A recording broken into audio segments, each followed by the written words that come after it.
call the meeting open. Is that with the Secretariat? Yes.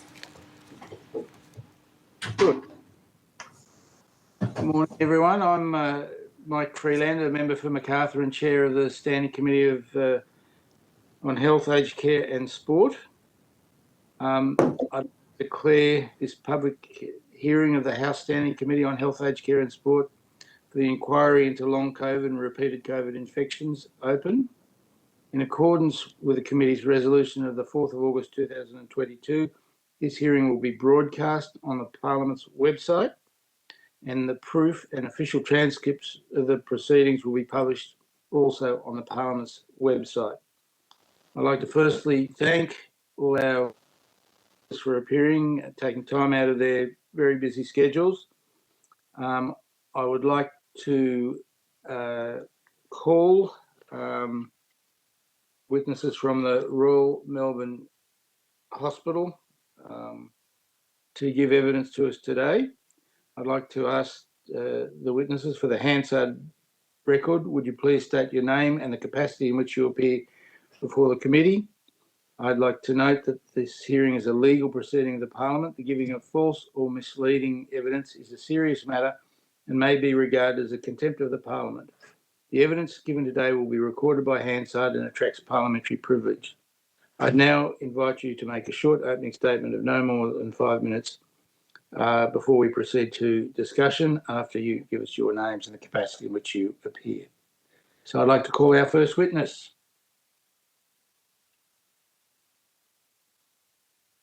From Royal Melbourne Hospital. Would that be Professor Irving?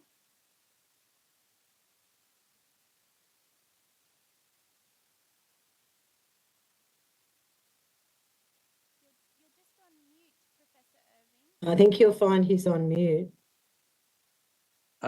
Professor Irving? Yes, sorry, I was on mute. My name's Lou Irving. I'm a respiratory physician, and I'm joined by a colleague, Karen McConnell, who will also give a quick 5-minute description of what we've been doing. What I'd like to describe is a clinic that we set up just over 2 years ago in response to a couple of starking patients who we didn't fully understand. And I should say that everything I'm going to pass on is our experience, and we've learned from our patients. We've kept a sort of an open mind. We haven't been entirely certain what we're dealing with. But I think after 2 years, we've now got a better understanding of the breadth of symptoms that occur after COVID infection. In a nutshell, we set this clinic up and we had 3 or 4 respiratory physicians seeing the patient, and then at the end of the clinic, we had a multidisciplinary discussion. And this was a model that was suggested to us by liaison psychiatry and by a couple of GPs who were associated with Royal Melbourne. And the multidisciplinary meeting included liaison psychiatry, general practice, psychology, physiotherapy, exercise, physiology, and other people as needed. And the clinic was a combination of assessment, and then over a period of time, we developed a model of care. And the principles of the model of care, and we learnt this from our GP colleagues, were firstly to validate the symptoms. You know, these were very real symptoms. What we couldn't always explain the pathophysiological cause of the symptoms, but we were encouraged to, and then the usual symptoms were depended on the background case, and I'll just describe sort of the 3 groups because it's a heterogeneous group of patients, and there might be more than 3, but what we saw were a group of people who'd been in hospital with acute COVID, who were often desperately ill but survived, and they had ongoing lung inflammation and fibrosis. So resolving acute lung injury, ARDS. And they were no different from other causes of ARDS. But their symptoms were reflected by the severity of lung function abnormality and by their CTs. And they were often deconditioned because they'd spent a significant amount of time in hospital acutely. And all of those patients improve over time with the standard support of cardiopulmonary rehabilitation, of nutritional support, supplemental oxygen when required, and sort of support of any other issues, including the trauma of having been desperately ill. They make up about a third of our patients. There's a second group, where a small number of people presenting with new onset breathlessness or something, or palpitations, who, when you did some screening test, you discovered that they actually had underlying asthma or potentially PEs or potentially myocarditis. They're a small group, but they're important because they're eminently treatable, providing they're accurately diagnosed. And so it's important to have careful assessment when people present with persisting symptoms after COVID. The majority of patients, we call this group type 2, are people who had mild initial COVID, didn't require hospitalisation, but then several weeks later, developed progressive fatigue, breathlessness, palpitations, sometimes brain fog, and they become increasingly frustrated, anxious, hypervigilant, depressed, if a solution wasn't provided to their symptoms. And over time, we've learnt not to over-investigate, just to do some focused tests depending on their symptoms. So we tend to use a 6-minute walk for people who say, they can't walk or they're too breathless to move. And interestingly, the 6-minute walk is usually normal. If there are a lot of palpitations, we might do an echo or hold a monitor, but we don't use a wide battery of tests on everyone. Instead, we validate their symptoms and we refer them to a program that Carly will describe called RECO. But the last point I'd make is that all the patients get better, but over time, and our most severe patient, who in fact was the stimulus to setting up this clinic, was a young mother working as a medical scientist, leading an incredibly busy life, wheelchair bed bound when we first saw her. She's completely back to normal after 2 years, but it has been a long road and it's required very, very careful ongoing treatment. So being able to reassure people that they're not going to be permanently damaged is part of the management. I'll hand over to Carly and then we can expand on some of the issues. Good. All right. Thank you for your initial statements.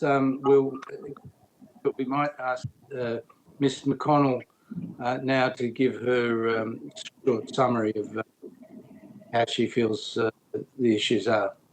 Ms. McConnell? Good morning. My name is Carly McConnell. I'm a physiotherapist by background and currently leading the Royal Melbourne Hospital's Allied Health Long COVID Clinic, which runs in conjunction with Lou's Respiratory Service. So we started seeing patients in May 2022, and while Lou's service focuses a lot on the assessment and reassurance side of things, we focus more on the therapy. So we have a 12-week multidisciplinary program that we run for patients. It's very much tailored to the unique needs of the individual patients. We have a physiotherapist, an exercise physiologist, clinical psychologist, neuropsychologist, social worker, and so on. So we have quite a large array, and patients are referred to the disciplines that they need to best treat their symptoms. So this service was really designed to bridge that gap between hospital care initially and then into community therapy services, which we found were being quite inundated with referrals and perhaps not able to provide the care that was needed by this quite unique population of patients. And anecdotally, since then, we've discharged 40 patients and we've got another 60 actively enrolled. We've seen 270 referrals, and we are finding, as Lou mentioned, that patients do get better. 12 weeks is an arbitrary number. Not all patients, of course, will make a significant or a full recovery in that time, but we certainly find that it's enough time to be able to embed some self-management strategies and get people started on return to work, starting to increase their hours, starting to return to some exercise or just their activities of daily living, employing strategies around their mood and their cognitive complaints and things like that. So we are hoping to have some more robust data in the coming months. We do a battery of validated outcome measures with patients on an admission and on discharge, and we look at quality of life, mental health, symptom severity and understanding and control of their illness. So we will hope to have that data soon, but not quite yet. Certainly we're finding clinically though that we are seeing an improvement. Good.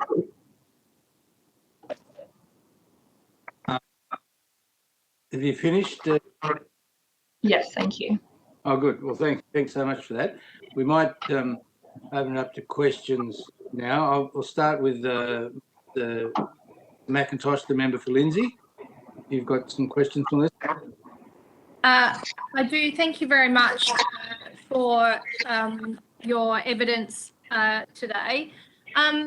Professor, I was wondering, you talked about the reassurances that you give people that they won't be permanently damaged. Have we got enough data at this stage to be confident that the damage isn't permanent?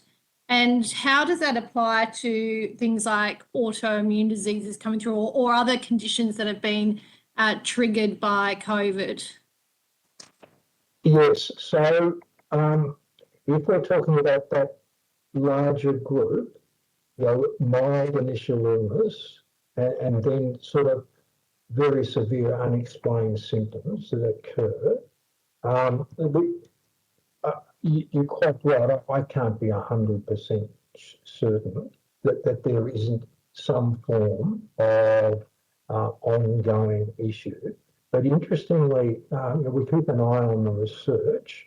And I should mention there's a very good group down here called VPACS, who are led by Professor David Waters, and we have a monthly meeting of all researchers into COVID in Victoria, and we're keeping an eye on the literature. And as you're probably aware, nothing has been found so far that can explain the severity of symptoms. No pathophysiology. This is excluding the people who had severe lung damage, who are in the recovery phase of ARDS. So how can I be sure when I reassure the patients? I'm actually just using our experience from the clinic. And luckily, and she won't mind me mentioning her first name, Giovanna, who was our first catastrophic case, is sort of showing the way. She has got better. She's now working full-time, caring for 2 young children and going to the gym. So if we look back, in 20 years' time, is it going to be another example of encephalitis lethargica, that strange condition that occurred in 1918 and was never fully explained and has never occurred again? Look, maybe, but it doesn't apply to the large majority of people we see. And reassurance is incredibly important because by the time they get to see us, the patients are just paralysed with anxiety, with hypervigilance. I'll give you an example. A small group or a subgroup have got very significant brain fog. They're often young people, and we've been doing neurocognitive testing on that group, and we've done between 20 and 40 studies. The neuropsychologists have not found an abnormality apart from the fact that the patients are all hypervigilant, and so they're aware of the minor mistakes that we all make in daily life, but they're blowing those mistakes out and becoming paralysed by their occurrence. So you are saying that the psychological impact of this is quite, is quite a strong part of the symptoms.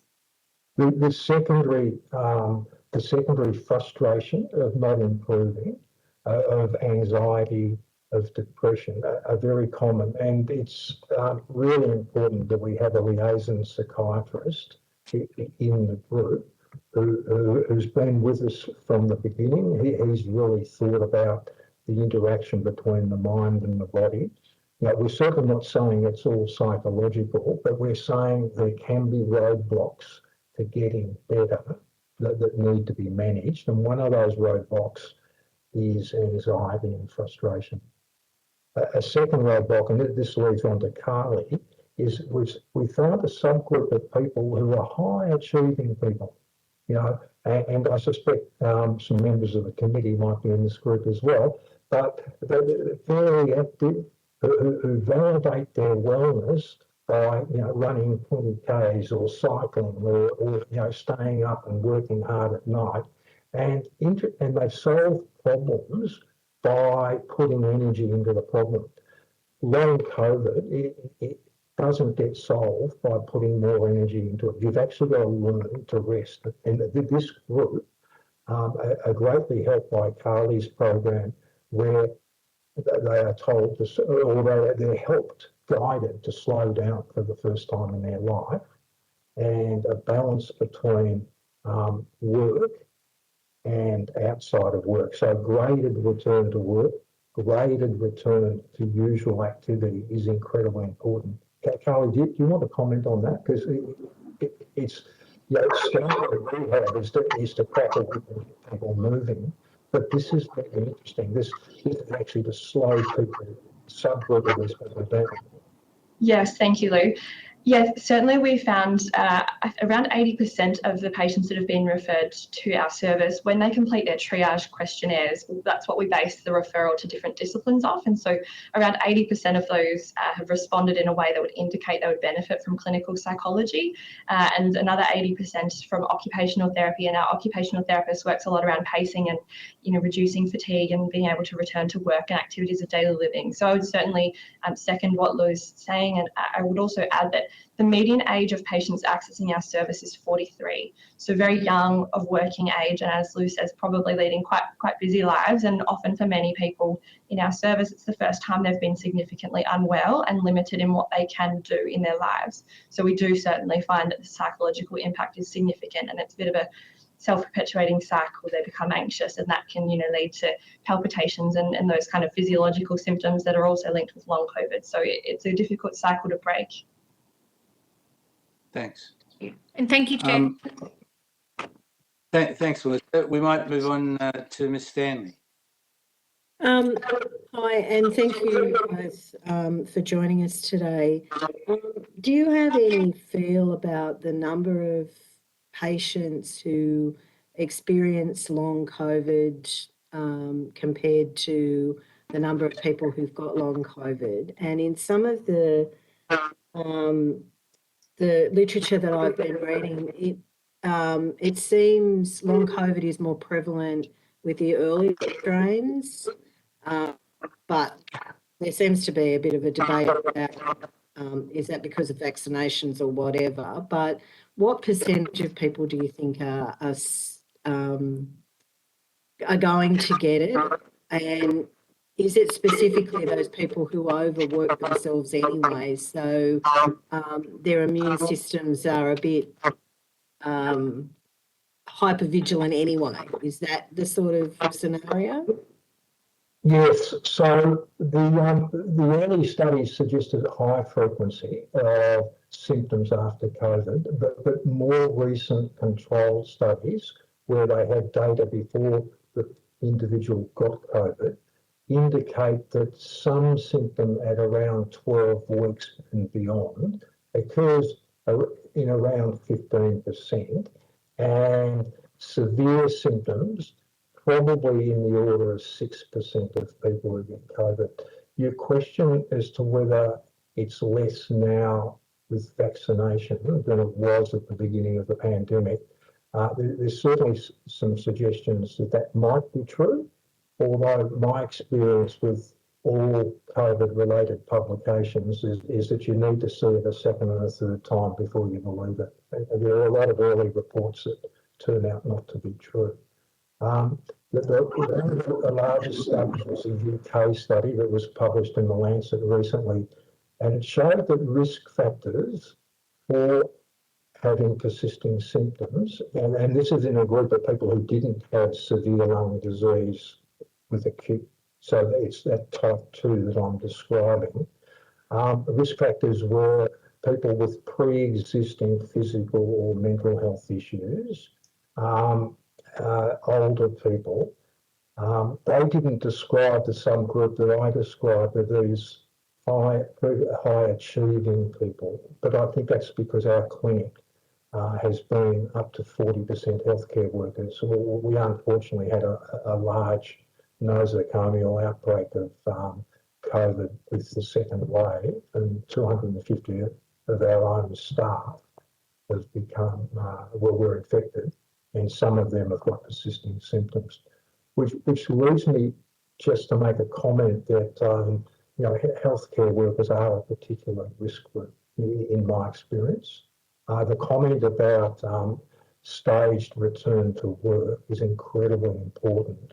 And I think one of the things that in our clinic we've been able to achieve is liaising with hospital administration about short shifts, staggered shifts. So usually we don't let, or we advise our patients, our staff, to return to work no more than 4 hours in a shift, no more than 3 times a week to start with, and only day work, not night work. But just as an example of how prescriptive you need to be, particularly if it's that subgroup of people who are high achieving, very active, don't know how to slow down, you need to give them very clear instructions.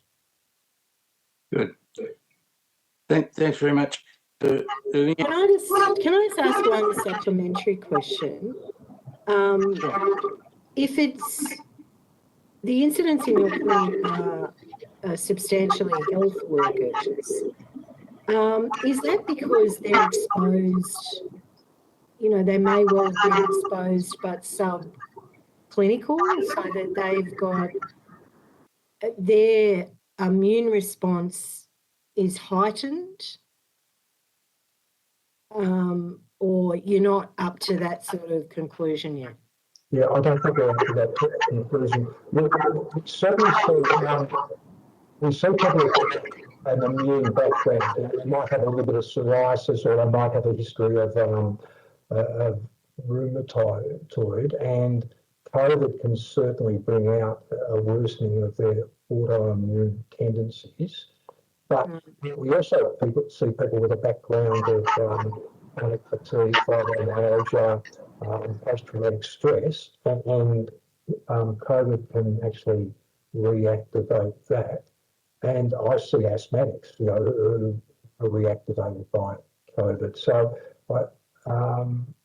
how much of this is new disease, and how much of it is activation of a background tendency, I think is unclear. Okay, thank you very much. There certainly isn't a single disease called long COVID, nor is there a test, nor is there a unifying pathophysiology. Okay, thank you very much. May I? Thanks, Anne. And so yes. Sorry, I was just going to add, I think that both of our services are quite open to selection bias, of course, as well, being that we're located within the hospital. Certainly, I would comment from our perspective, we see around 1/3 of our patients being staff, but we're advertised within the hospital. And I think certainly when we look at our population as a whole, only 2% require an interpreter. So clearly the messaging is getting out to our staff and our English-speaking educated health literate population, but potentially not our non-English speaking population. So I think we're quite heavily biased in that regard as well. Sure. Thanks, Ms McConnell. Now, Dr. Michelle Ananda-Rajah, the member for Higgins, for her question. Hello, everyone. Thank you for your presentations. It's really fantastic to hear this work going on at the Royal Melbourne. I just have a question. You've got, a really excellent multidisciplinary team, but you are a centre of excellence as well. How do we scale a model like this up? Because we have to, given the numbers that we think are below the waterline. Certainly, I've been liaising with, there are some other services that do exist in Victoria, and I've been liaising quite heavily with them. The Austin Hospital have a very similar model of care to ours, as do the Alfred, and we do try and work together to make sure that we are, we're doing similar models of care. We've got similar outcome measures and things that we're using. Lou and I have met with the Department of Health regularly. We're members of the, as Lou said, VPACS, the research committee. So we're certainly trying, we're certainly keen, and we're finding that the demand is certainly outstripping our capacity at the moment.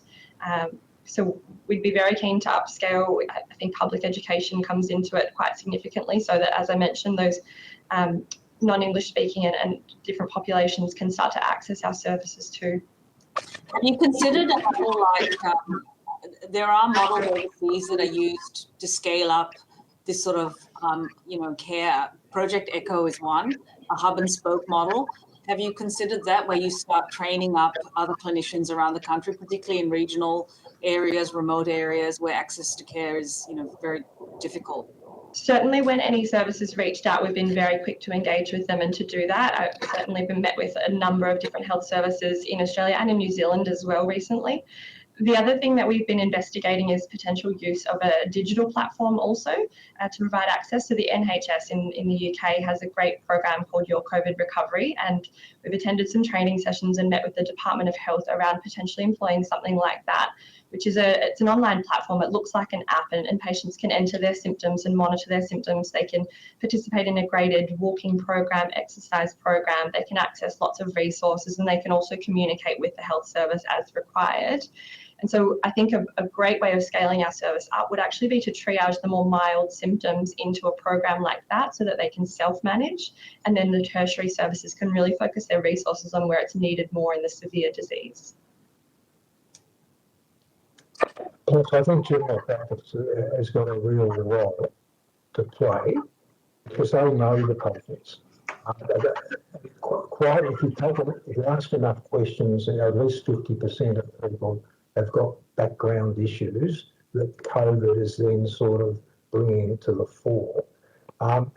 Whether a general practitioner has got the time to do it is a question for your committee, I think, and how you might incentivise general practitioners. But as I mentioned, we based our model of care on exactly what GPs do in terms of validating symptoms, supporting the patient, not dumping the patient, but keeping in touch with them, and then using targeted tests or targeted referrals to rule out the very occasional nasty things such as myocarditis or PEs or asthma and so on. Can I ask one more question, Chair? Just regarding return to work. How do you negotiate this with employers? Because it's quite challenging for some of these people. They've had a lot of people not validate their symptoms, a lot of sort of testimonial injustice. And how do you help them with that negotiation with their employers? Yeah, I think that's a pretty good question. And I guess we've got the weight of the multidisciplinary clinic. I have no difficulty writing, the appropriate. And if I get stuck, I ask our liaison psychiatrist to help out as well. But I can imagine it would be much more difficult for an isolated GP to do that. And again, that might be something that your committee would think about. Someone with possibly tongue-in-cheek suggested there should be a post-COVID job seeker. But, the notion that everybody gets better, but doing too much too quickly and not addressing issues is a roadblock, is really important. And going back to too much work too quickly is one of the roadblocks. Right. I'm amazed how long people work. You say to them, I only want you to work 4 hours, and they say, no, I can't possibly work a shift that's less than 8 or 10 or 12 hours. Good. Thank you. All right. Move on to Monique Ryan, the member for Kooyong. Good morning. I'm sorry I was a bit late. I missed Right. your presentation. I'm sorry. Good morning, Lou. I was wondering, I might have missed this. Did you cover how you're funding your clinic, or is it just funded by the hospital? We initially, I didn't cover that. We initially covered it. I was the boss at the time, so I just sort of expanded respiratory outpatients a bit and did it myself. But more recently, it's a Medicare clinic, and we're billing item numbers. Carly's service, this integrated allied health service, is being funded by the hospital for 12 months and then being reviewed. So, and credit to the hospital to do it. To be fair, quite a few of the early patients were our own staff, and that was an added incentive. I'm just thinking about the fact that obviously there's no item number for long COVID at this point, and that is something that might be helpful down the track. I think that absolutely, particularly if it helps GPs and allied health, a local psychologist or local exercise physiotherapist to be involved. Yeah. I don't have any other questions at this point. Thank you. Thanks, Monique. I have a few questions I'd like to ask. First of all, thank you so much for your evidence. Really interesting. Ms. McConnell and Professor Irving, who can refer to your clinic? So predominantly GPs, and we've got referral criteria that we can send, and we will put in a written submission. But we also get referrals, from hospital managers, saying that a colleague is not is still suffering, and we obviously prioritise those. They're the two main referral sources. But can you accept referrals from Victoria?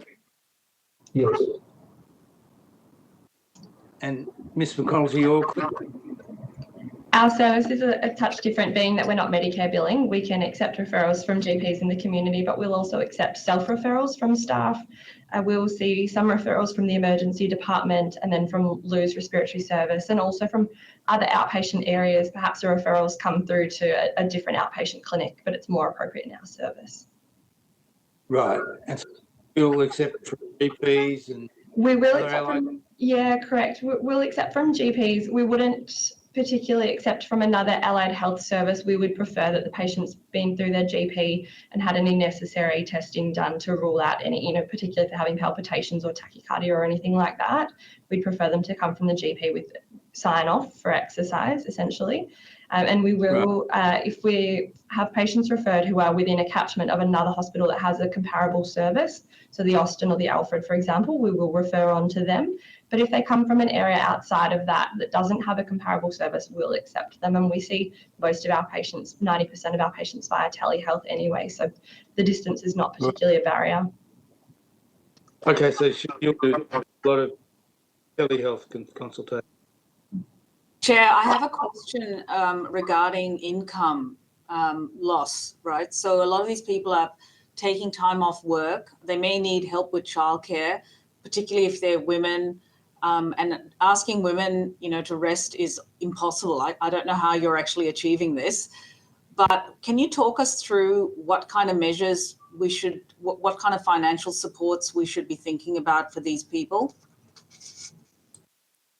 Well, it's probably a bit out of the scope of the clinics to provide that answer.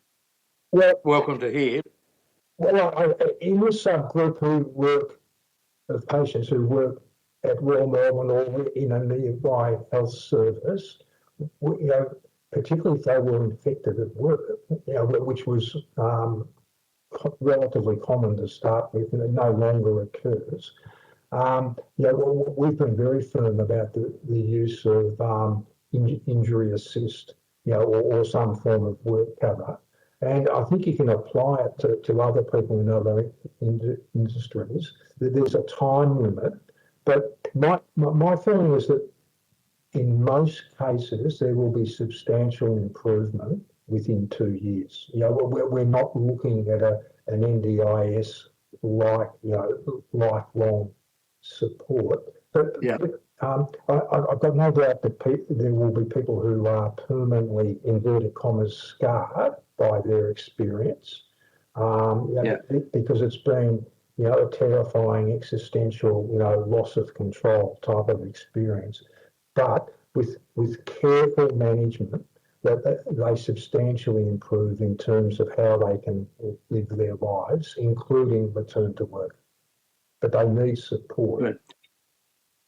Chair. Sure. Can I just, going back, step back, Mr. McConnell, you're not billing through a care plan from GPs for your clinic at all? No, not for our clinic. Perhaps as a discharge option, we would ask a GP to provide a care plan if they were eligible, if they had symptoms, obviously for longer than 6 months, but many have not. And I think that probably comes back to the finances question as well. We try and intervene early because if patients don't have the sick leave or the finances to support themselves on reduced work, we really find that that's obviously important. So we might ask a GP to do a mental health care plan for patients to access psychology and things like that. It might be quicker than accessing our service at present, given the wait times, but no, not for the actual service. And will you provide service for GPs as well? And Professor Irving, you might comment on this as well. Sorry, what was that question? I just broke up a little bit. For general practice, will you provide a telehealth service for either clinic? For general practice themselves? Yeah. We generally communicate by letters on admission and discharge or phone calls with the GPs. We haven't had any GPs ask us to join them for any telehealth sessions at this stage. Right. But Professor, I think that's the key. I think we've got to find a way of handing back to the GP or in fact including the GP in the session. So we have a couple of GPs who attend our multidisciplinary meeting at the end of each outpatients where we discuss each patient. But they're local GPs who are part of a staff clinic who often know the patient. Relating to the broader realm of GPs is really difficult, but I think it's going to be essential. right. Okay. Thank you. Now, just a couple of other things. First of all, Professor Irving, you've mentioned that some people who've had severe illness can end up with chronic symptoms. How many of them do you think will end up with lifelong symptoms? So things like bronchiectasis or asthma you've mentioned. And are you also seeing patients with other illnesses precipitated by COVID, such as diabetes or DVTs, etc.? So the group that I call type 1, the people with the severe lung injury, they don't return, their lungs don't return entirely to normal. At a year, there's still some fibrosis. But in general, they're 60 to 80% improved because of remodeling of the fibrosis. We haven't seen sort of other diseases such as diabetes. The PEs, get better, obviously. Myocarditis, I haven't seen, but other people are seeing. So I think, there'll be 10% of people who are left with, some form of physical attrition, and we see that with influenza as well, and the risk of cardiovascular disease down the track and so on.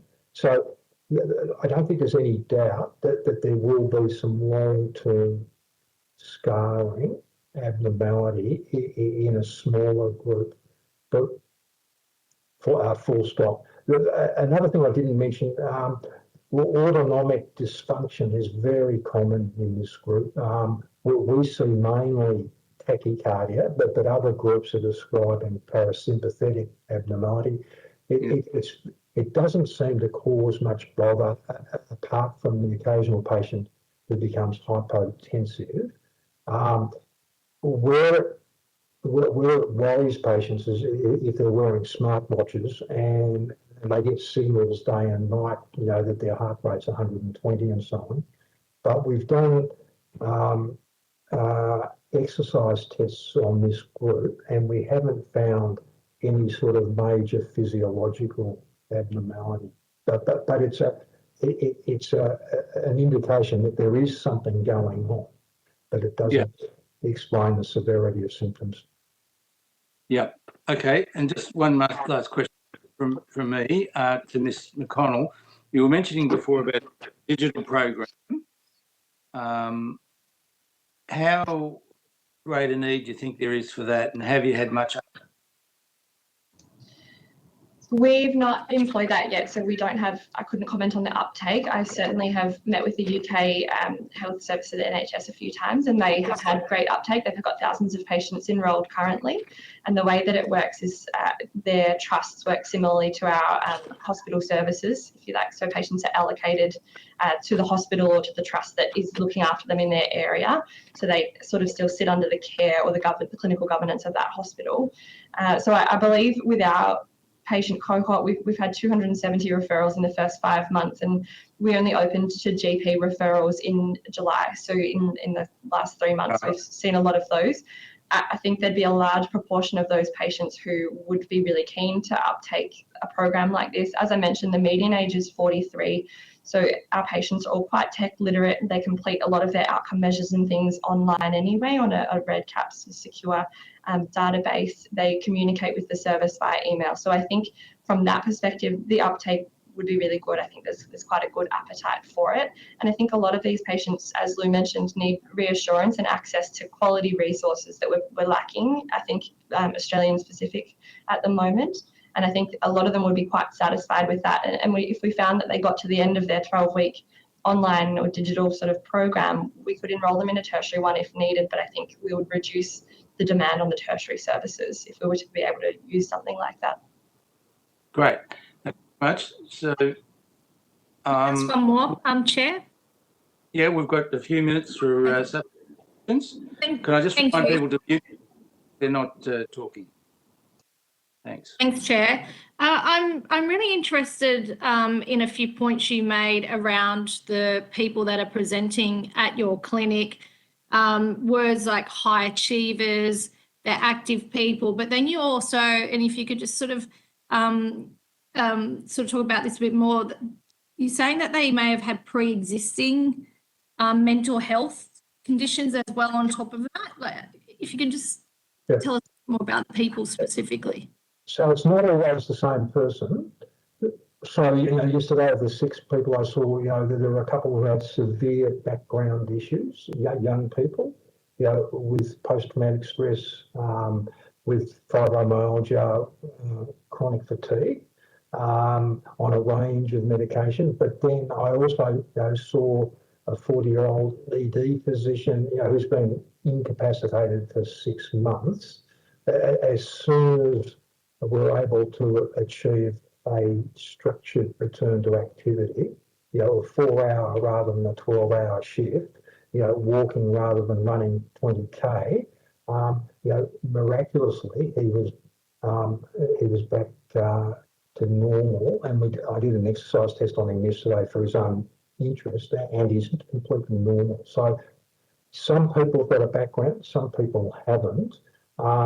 It's been very difficult times. The world is facing an existential crisis, and so they're all, even if you're previously normal, and you then become infected with a virus that's clearly doing something pathophysiologically, but maybe, but not enough that we can actually pick on our standard tests. But it interacts with the whole person. So I guess what I'm saying, programs like Kali are really important, because it applies a uniform sort of approach to a large number of people. But there are also individuals who've got their own individual issues that need to be addressed. And that's where I think GPs are going to be really important. So it's a combination of, the person and the virus, and a whole lot of combinations can come out of that. Thank you.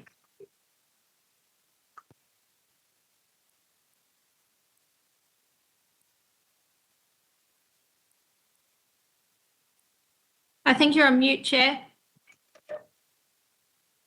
Sorry. Yes, we're almost at time. Does anyone have any other questions? Just with respect to data collection, Chair. Sure. I know we don't have a lot of time, but it'll be good once your study is complete if we could have a look at some of that data and how you're collecting it and your learnings from it. I think that would be great. We obviously want to get some data harmonisation throughout the country. So Carly's collecting data, but there's also our liaison psychiatrist, Alex Holmes, has developed a questionnaire that's based on, is very similar to international questionnaires. And the Victorian Health Department have actually taken it up and are going to apply it to a large data set of people in Victoria who were infected, plus a control group. And they've sublet it to an organisation that does sort of polling, questionnaires and so on. So that's already in place. Good. Thank you very much. Would it be possible for us to get a copy of the questionnaire? Yeah, absolutely. And Alex, I'll ask Alex to send it to you. Plus, we will make a submission that summarises what we've discussed this morning. That's fantastic. And if you could include your referral criteria as well, that would be great. I'd like to thank both of you for coming today and giving us some of your very valuable time. It's been really important, and we are all very grateful for your very interesting and comprehensive evidence. We would love to see your submission. If you've been asked to provide any additional information, please forward it to the Secretariat, if you could, by Friday the 28th of October this year. And you'll be sent a transcript of your evidence, and we'll have an opportunity to request corrections to any transcription errors that you can see. So thank you once again on behalf of the committee. It's been very important to hear from you. Do come to Melbourne. I think we would love to see your clinic and visit you in person. Thanks once again for your evidence, both Professor Irving and Mr. McConnell. Thank you for your interest. Thank you.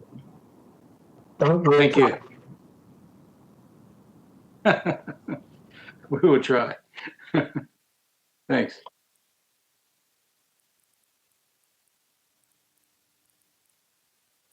Good.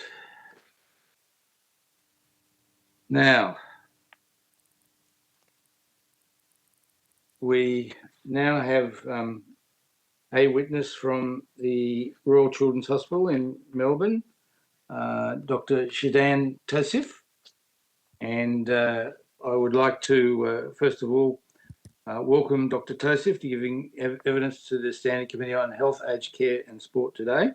For the Hansard record, would you please state your name and the capacity in which you appear before the committee? Dr. Tosif, this hearing is a legal proceeding of the Parliament. Giving a false or misleading evidence is a serious matter and may be regarded as a contempt of the Parliament. The evidence given today will be recorded by Hansard and attracts parliamentary privilege. I'd now like to invite you to make a short opening statement before we proceed to discussion. Thank you, Dr. Tosif. Thank you. My name is Shidan Tosif. I'm representing the Royal Children's Hospital in Melbourne, and I'm the clinical lead of the post-COVID clinic. I'll make a few comments and then I look forward to any questions that may arise. And first, I'd like to just thank the House of Representatives Standing Committee on Health, Aged Care and Sport for this invitation and for highlighting this really important issue and the opportunity specifically for us to describe our experience and the long-term impact of COVID infection on children and adolescents. As background, our RCH COVID follow-up clinic has been in place since August of 2020. Initially, we had set the clinic up to focus more on acute clinical care. However, since early on, we have been seeing children with what we will now refer to as post-COVID conditions, which is an umbrella term for long COVID as well. And these children are now those that form the main focus of our clinic entirely. Just a little bit about our model of care at RCH. Our approach is to assess children according to a standardized definition for PCC. We consider PCC what we call a diagnosis of exclusion, which means we have to evaluate at times for other medical and mental health diagnoses, which may present in a similar way with similar symptoms before confirming the diagnosis. And importantly, we classify the functional impact in areas such as school attendance, participation, academic impact, personal care, social and family functioning of the condition. Over the past 10 months, in particular, we have seen a rise in number of referrals following the Omicron wave. We've seen approximately 115 children with PCC. 90 have had more of a fatigue phenotype as the predominant symptom. 25 have had a range of other physical symptoms. Most have been teenagers and female. However, the range of age includes children as young as 8 years. Most children we have seen have had mild to moderate functional impact and show improvement or even full recovery within 3 to 6 months. However, there is a small proportion of children with more debilitating symptoms who are unable to attend school or engage in regular activities due to their symptoms. The mainstay of our management is supportive, holistic care with symptom control and assessment of treatable complications. What we try to do is hear the patient's story and validate the experience of the family, which is often a very challenging and anxiety-provoking experience for the child and the parents. We utilize our clinical experience with other post-viral fatigue syndromes, such as chronic fatigue syndrome and myalgic encephalitis. And on a case-by-case basis, we recommend activity management through, for example, pacing or prioritizing activities, focusing on sleep, graded physical activity, prioritizing school and social engagement, and trying to set limits around areas such as screen time. We sometimes do use medications when needed, I'd say fairly rarely, but they are at times needed for symptom control, and we monitor for other complications such as autonomic instability and weight issues. We try to support the role of the GP in primary care and provide documentation and support for school and work. Children who experience PCC with mild functional impact may do all of their normal activities, and we support a self-management approach. However, those with more severe functional impact often cannot do many of their normal activities, and we try to utilize our rehabilitation team who can then provide more intensive multidisciplinary care. I think it's important to reflect that the COVID-19 pandemic has had a major impact on children overall. Whilst the infection itself is less likely to be severe in children, the indirect impacts from the pandemic through lockdowns, isolation, family strain, have caused and continue to cause high rates of anxiety and well-being concerns, which we are seeing in children. Interruptions to social networks and educational disruption continue to have impact. And sometimes these pandemic-associated symptoms overlap and make it difficult to distinguish from post-COVID conditions. However, the experience for children with long COVID is very challenging and varied. Children and families often reflect feeling unheard, misunderstood, and mislabeled, and the subjective nature of the symptoms may be dismissed by others and healthcare providers.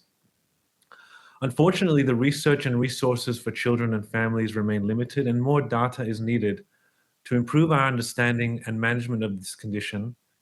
We've published a paper on an early cohort of children and adolescents and their recovery.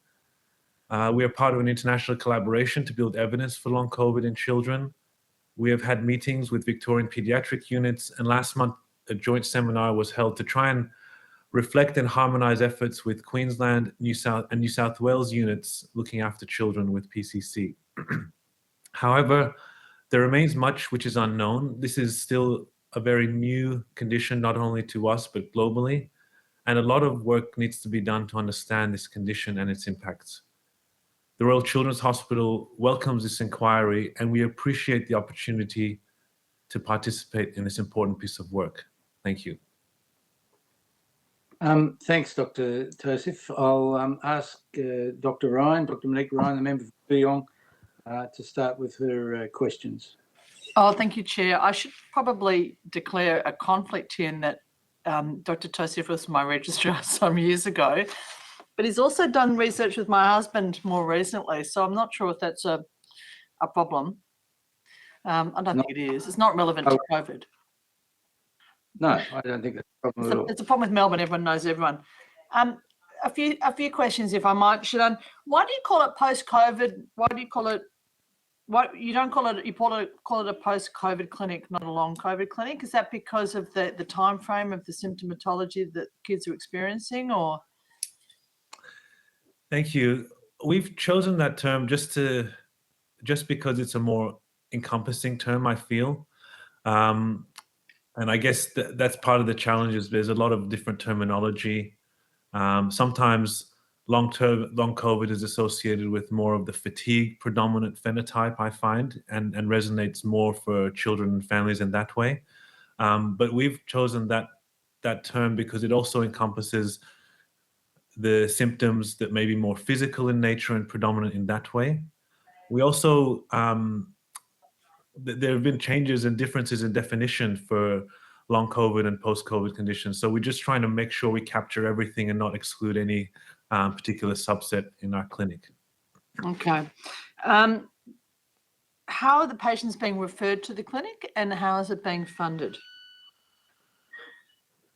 With regards to referrals, we have a very broad range of referrals. Many of them come now through primary care, GPs who have done an assessment and then refer on to us for further opinion and management. Another avenue is internal hospital or from other hospitals. We are referred children for an opinion and assessment in that way. We have many referrals from emergency departments with children, who out of desperation with their families have presented to that setting, and our clinic is a way of offering follow-up. And we have had the occasional interstate referral as well. With regards to funding, we currently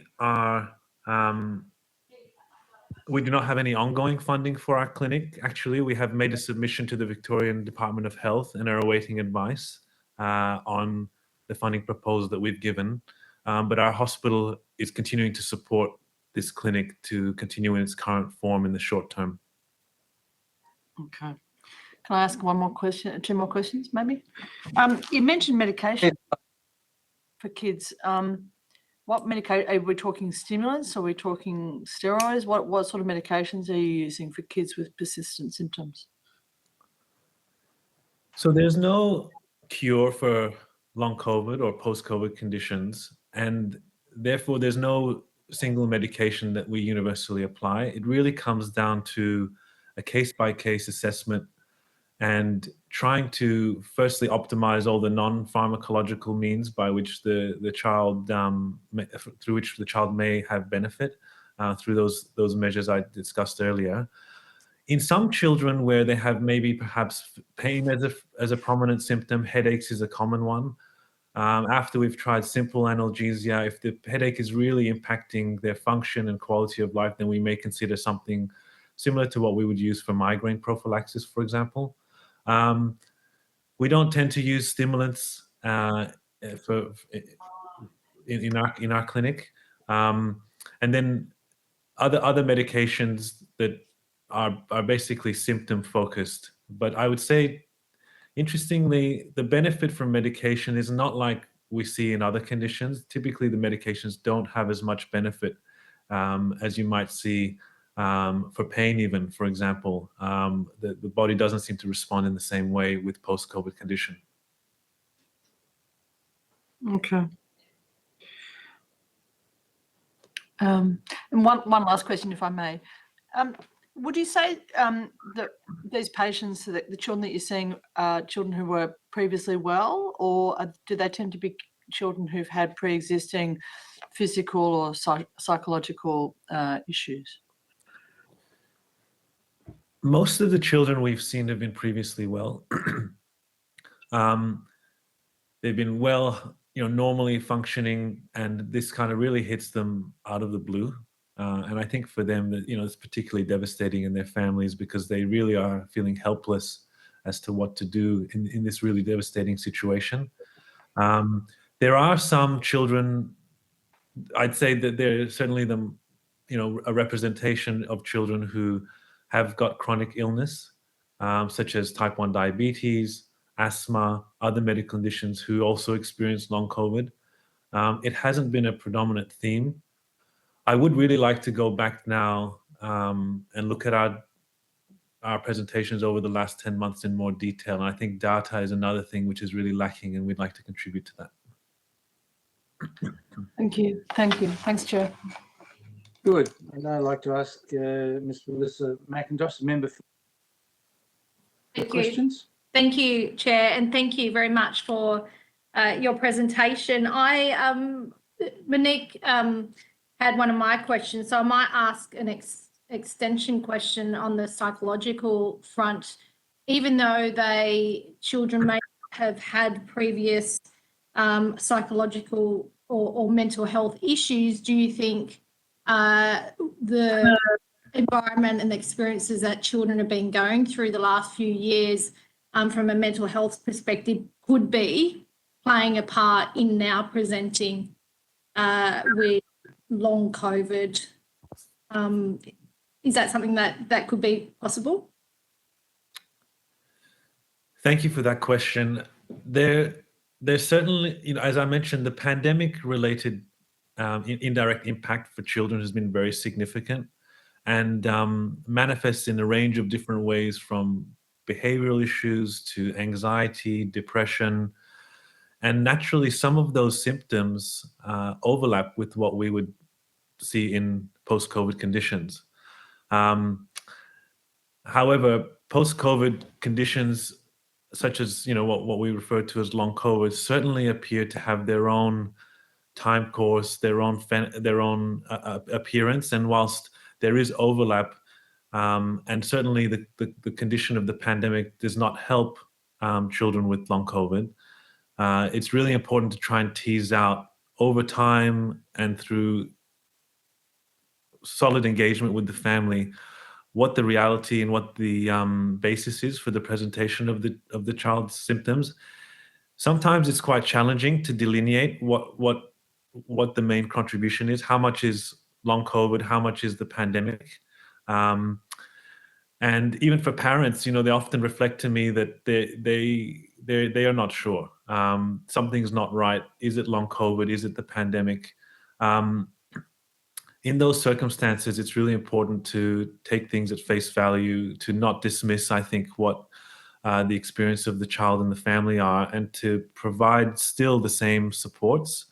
Many of the pandemic-related challenges may benefit from the same measures that we would, for example, use for treatment of long COVID. That kind of balance balance of activities, prioritization, trying to engage at school and socially, and usually over time, and particularly now as there's some return to normality in children's lives, perhaps it does become a little bit clearer. I think sometimes those pandemic-related impacts start to kind of fade away for some children over time. The long COVID and fatigue starts to become more clear as we follow children up over time. So I think that longer-term relationship is really important in those instances where it's not clear, and helps us to work out what's going on. Thank you. And I just have one more question. You talked about kids, most kids being previously well, but then you spoke about you are seeing children that have had previous conditions like type 1 diabetes. Are you seeing a flip on that children that were previously well get long COVID and then develop other conditions as a result of the long COVID, such as type 1 diabetes? We haven't seen that long COVID leads to the presentation of new medical problems, actually. I think that's a really important consideration and something that we are monitoring for, and we try and provide long-term follow-up even after there's been recovery to ensure that things have remained well. It hasn't been a flag for us that long COVID leads to new immune problems or new medical conditions. However, I'm aware that this is an area under consideration in the medical literature.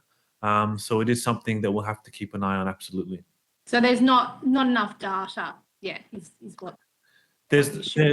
Yeah, it hasn't been a flag in the children that we've seen. But yes, certainly, you could say for long COVID in general, it's a new condition and the data is emerging. Yeah. Thank you very much. Thanks, Melissa. I'd now like to call on Dr. Michelle Ananda-Rajah, the member for Higgins, for her questions.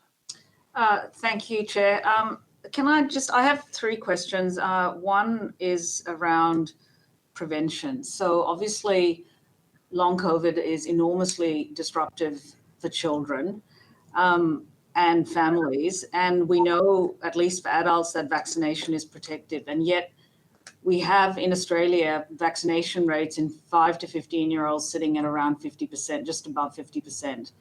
So can you just comment on, what we need to be doing with respect to vaccination? And yeah.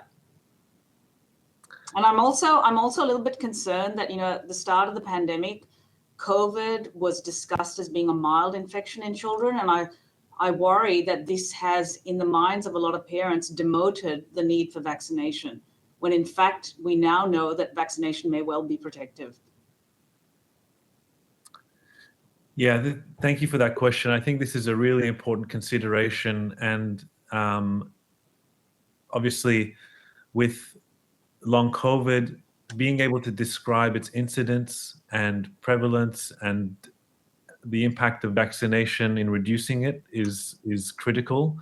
And I think, again, we would reflect that the data on this is emerging. You would overall expect that vaccines, because they reduce the chances of contracting COVID, reduce its severity, reduce the chance of breakthrough infections, that therefore it would lead to a reduction in the risk of long COVID. And certainly that is the theme that is emerging from the international literature, that vaccination reduces your chances of developing long COVID.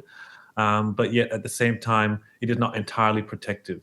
So we would strongly support immunization according to the national guidelines for children, because as you say, it does reduce your chance of having acute COVID in children, which, whilst it is not as severe as adults, it's still a viral infection and has rare complications. And very important now moving forward to be able to characterize and describe, both from our experience and in the international literature in more detail, the impact of immunization and long COVID in order to inform, I think, some of these policy questions. So just to clarify, the patients you're seeing are patients who have mostly had mild disease. Is that right? That's right. So then to trace this backwards, vaccination would still be a very useful thing at a population level. A small reduction in long COVID is going to translate to thousands and thousands of conditions prevented. Yes, with regards to I guess that comes down to what proportion of children who have had vaccination are then protected against long COVID. And certainly the children who we've seen who have had long COVID often do follow a mild infection. Early on in the pandemic, we were seeing some children who had more severe disease prior to immunizations being available, and they also had post-COVID symptoms. But yes, I guess at a population level, when you consider that the immunization is likely to reduce your chances of having post-COVID complications through minimizing your risk of having a more significant initial illness, then yes, that would have a nice flow-on effect to reducing the population level of long COVID. And I think, again, I would just reflect that we do need more data to inform some of the numbers around these questions. Chair, I just have one more question, just regarding the impacts on, have there been any observed sort of differential impacts on culturally diverse or socially disadvantaged children? Have you seen anything in your experience or reported in amongst your circle network?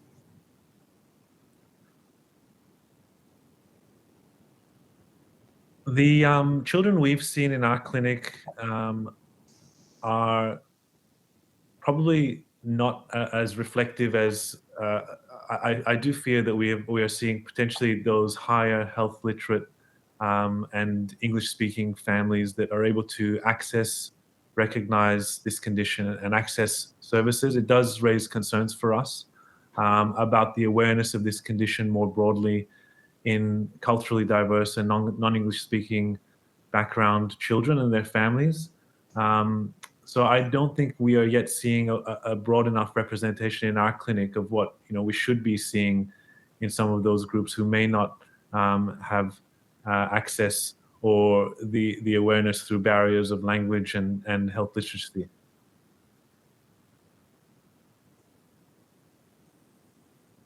Great. Thanks, Michelle. Thanks. Thanks, Dr. Tosif. I've just got a couple of questions. I'm really interested in the numbers that you're seeing. And I'm presuming that there are no other post-COVID clinics in Victoria for children that you're aware of? To my knowledge, we're the only dedicated post-COVID clinic. However, many pediatricians and GPs, which we've had contact with, are seeing children who have had post-COVID conditions. So our clinic probably represents just a subset of those children who have been referred through the pathways that, and again, that they need to be aware that we exist, and then they find, or they refer to the Royal Children's Hospital generally, and they find our clinic. So I think, to your point, there's more needs to be done to understand the scale of this. I'd say we probably would see the more severe cases by virtue of them seeking GP advice and then seeking our clinic. But certainly, as I said, there's many other avenues and many supports outside of our clinic that are being offered. Sure. Are you being overwhelmed with numbers though? I would say our wait list is increasing because what we've observed is that it can take some time for the recognition of post-COVID conditions, particularly with the fatigue predominant types, to reach us. It can take a few months. We know from other similar conditions such as chronic fatigue syndrome and myalgic encephalitis, sometimes from time of onset to time of presentation, there can be many months, both due to the insidious onset and also the recognition of the symptoms. So I do feel that we are probably still yet to see the peak of this in terms of presentations, certainly in terms of numbers in our clinic. And that's something we're trying to prepare for. Good. And who can refer to your clinic? We accept a broad range of referrals, mainly from GPs. Other referral sources are other pediatricians and other pediatric teams who often refer to us for an assessment, and we can then refer back to them for ongoing care. And the other main referral source is emergency departments, so who, as I mentioned, have children present in a crisis, and then they need support ongoing, so they refer to us. We also have a lot of families who seek us out just out of desperation, needing avenues of support, and following a GP referral, we can see them as well. We try and kind of have a very open approach. Right, and this do you bulk bill through Medicare for all your patients? We utilize hospital core funding. Obviously, there's no cost to the families for any of their treatment at the clinic. Yeah. So it's not Medicare billed. To my knowledge, we're utilizing hospital. Sorry, we are utilizing hospital core funding, and we do have bulk billing through Medicare to fund the time of the other staff in our clinic, the fellows that help. Right. Okay. So it's a combination of the hospital funding and the Medicare bulk billing. Yes. When you say a multidisciplinary clinic, does that include things like cardiologists, neurologists, etc.? Within our clinic, we take more of the assessment and early management role, and we would see those children we try and prioritize seeing them early and providing some initial assessment and advice, and trying to set them up as soon as possible for self-management where we can. But Right. definitely we have a clear link and relationship with our rehabilitation team, who provides the more multidisciplinary care. They have physiotherapy, occupational therapy.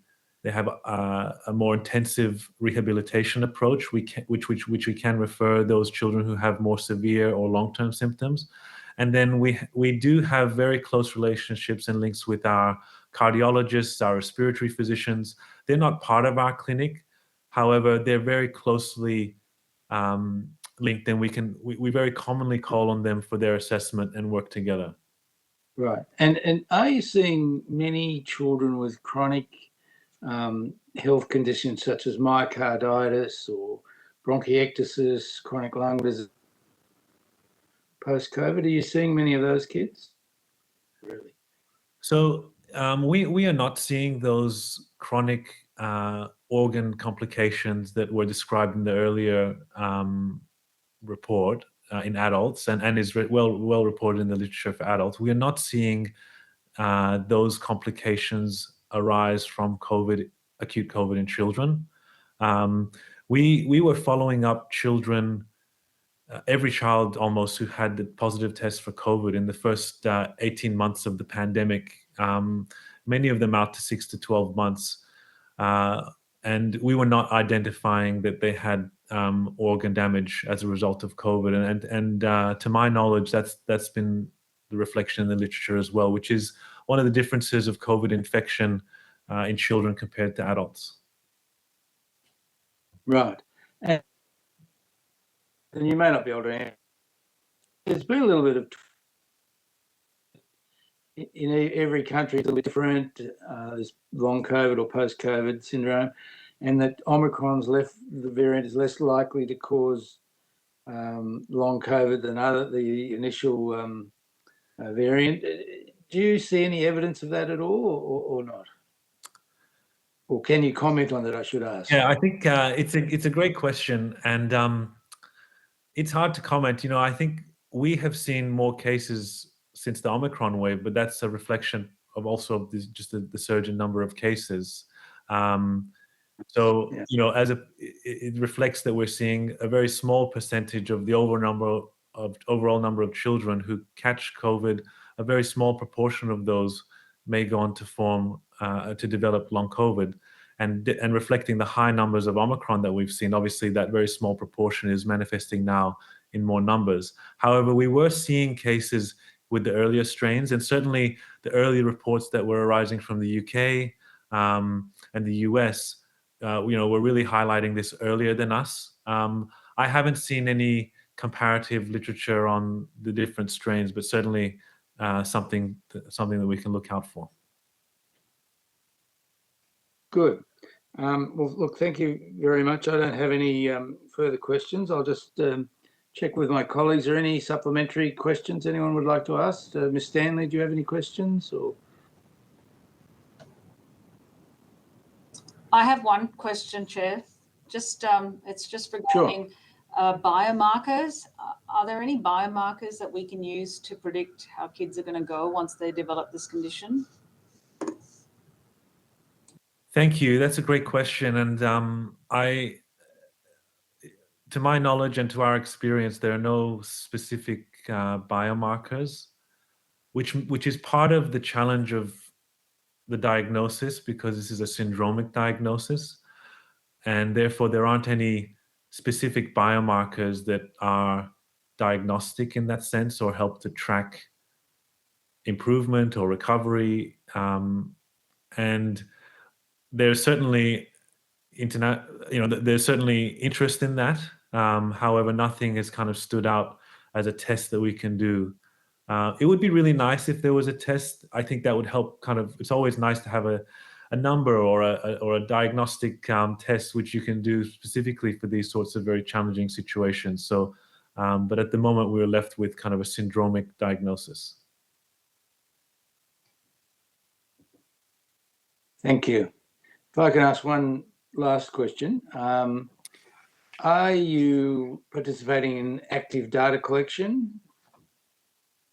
We have been setting up ourselves in the clinic in a way that we are ready to audit and collect data. So we are ready for that, but we have not yet had the funding to be able to set up a more robust prospective data collection, if that's what you're referring to. We would, we have, as I said, we have published an early manuscript on our experience of following up children in the first year of the pandemic and what we saw with post-COVID symptoms. And if our funding bids are successful, we see research as a critical component of our work and would like to really embed that into our clinic moving forward. So the opportunity is there. Could we have access to that note? To the manuscript? Yeah. Absolutely. I can give you the manuscript, and I'm hoping that our team, we will be able to do at least a brief audit for our written submission and include more robust data within that for you. Well, that would be fantastic if you could do that. It really would. And if you could furnish that to us with your note, that would be terrific. I've got no further questions, but anyone else, any other questions? I've got one, Chair, if I may. Would it be true to say, Dr. Tauseef, that the data that you've collected is kind of descriptive, that you're not doing screening for asymptomatic organ involvement along the lines of cardiac MRI, echocardiograms, perfusion scans for the VQ scans for the respiratory involvement. I'm guessing you're not doing MRIs of the brain or any other sorts of more extensive screening for organ complications of COVID, or would that be right, or is it mainly sort of a descriptive data that you're collating? That would be right. We are only doing testing targeting a symptom or a clinical concern at this time. We aren't doing a kind of broader assessment for asymptomatic issues that may be present. And so far, that's been our approach. Through our international collaboration, I am aware that there is research underway that everyone gets a more comprehensive assessment at baseline. So we will have to see what that shows. We do, as I said, for those children that have a specific symptom or a physical complaint, they will get those tests done. But in the absence of a symptom or a clinical concern, we're not doing any further investigation at this time. Thank you. Good. Thank you very much. There being no further questions, I'd like to first of all thank you very much, Dr. Tauseef, for coming on today and giving us your very valuable time and your evidence, which has been really interesting. If you've been asked to provide any additional information, and I think you have, could you please forward it to the Secretariat by Friday, the 28th of October? You'll be sent a transcript of your evidence, and you'll have an opportunity to request corrections to any transcription errors. So thanks once again for coming and giving the committee your very valuable time. Thank you. Thank you. Do you have any questions for us? No, thank you for having me. Pleasure. Thanks. Now, I would like to welcome the Dr. Devarajan from the Peter Doherty Institute for Infection and Immunity. Thank you very much for coming today, and I welcome you to give evidence to the Standing Committee on Health, Aged Care and Sport. For the Hansard record, would you please state your name and the capacity in which you appear before the committee? And I'll remind you this hearing is a legal proceeding of the Parliament. Giving of false or misleading evidence is a serious matter and may be regarded as a contempt of the Parliament. The evidence given today will be recorded by Hansard and attracts parliamentary privilege. I'd now like to invite you to make a short opening statement after giving us your name, title and the capacity in which you appear. Thank you very much. Thank you. And thank you for the invitation. My name's Rani Thebarajan. I'm one of the infectious diseases physicians, and I've been involved both in the clinical care and research of COVID-19 infections, both in a hospitalized setting and also in a follow-up context. I've mostly managed patients that have been acutely unwell and hospitalized with COVID-19 infection, and through the multiple surges across the last 2.5 years, I've witnessed the morbidity and mortality affecting these patients, particularly in what we consider vulnerable cohorts in more recent surges. And we've also been, and I've also witnessed reinfection and the development of long COVID along this process. I mostly want to talk about long COVID and existing understandings and research in my experience and capacity at the Doherty as a researcher there. As you've probably heard along this process, long COVID is quite a complex syndrome with proteome manifestations, multiple organs involved, and we're learning all the time from both international data and some local cohorts about the breadth of the multi-system effect of long COVID. And that's also important to mention the psychological impacts of long COVID. What we perhaps don't have a lot of information or understanding of is actually the incidence of long COVID in the on a population level in the Australian context. We have some data to suggest that we are seeing different incidence and prevalence compared to international cohorts, but we actually haven't had large population level studies to understand this better in our context. And the reason I'm emphasizing that our context is perhaps different from international context is that we experienced a larger burden of infection in a vaccinated population, which does make us a distinct population compared to other cohorts and other studies. And I think it's important, therefore, to understand our context. And I think it's actually critical for us to have large prospective cohorts to understand the health impact of this, and as well as reinfection. Similarly, in terms of prevalence of long COVID, I also think that we have some way to go in having studies in our context to understand what the actual prevalence is. There is some modeling data that gives us some information, but actual prospective cohorts to understand this is really important.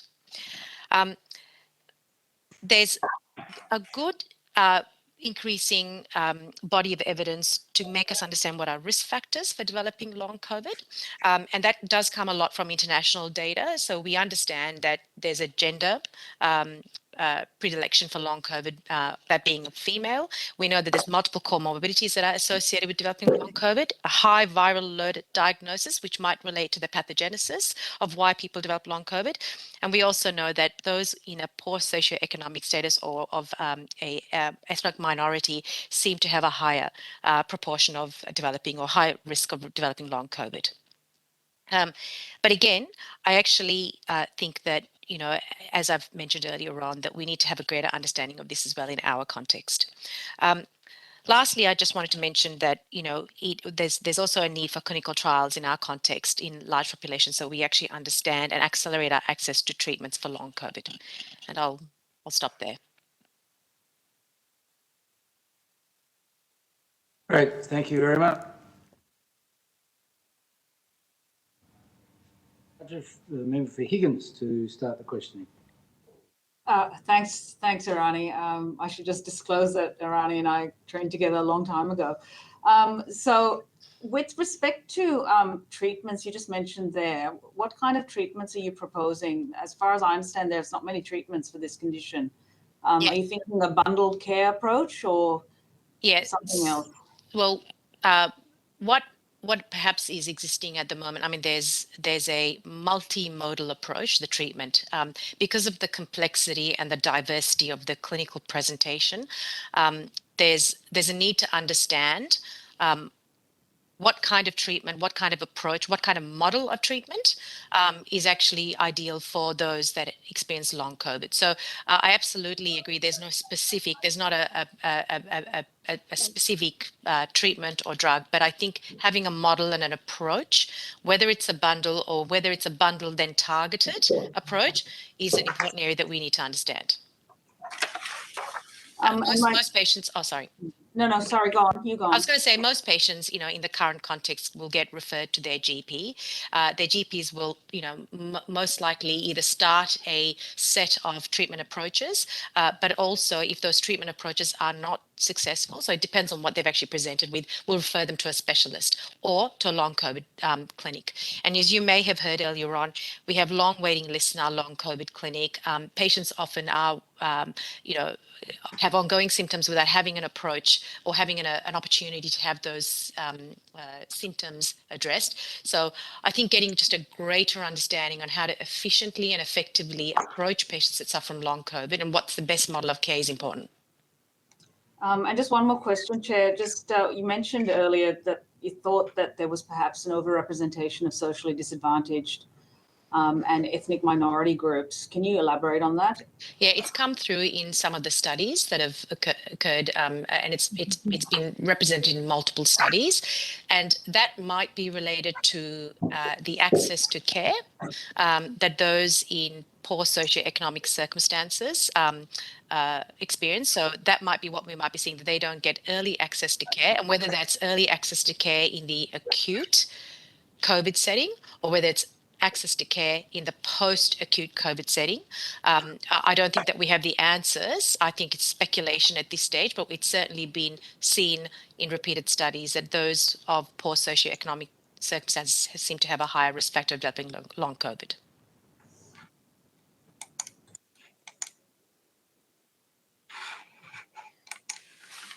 Good.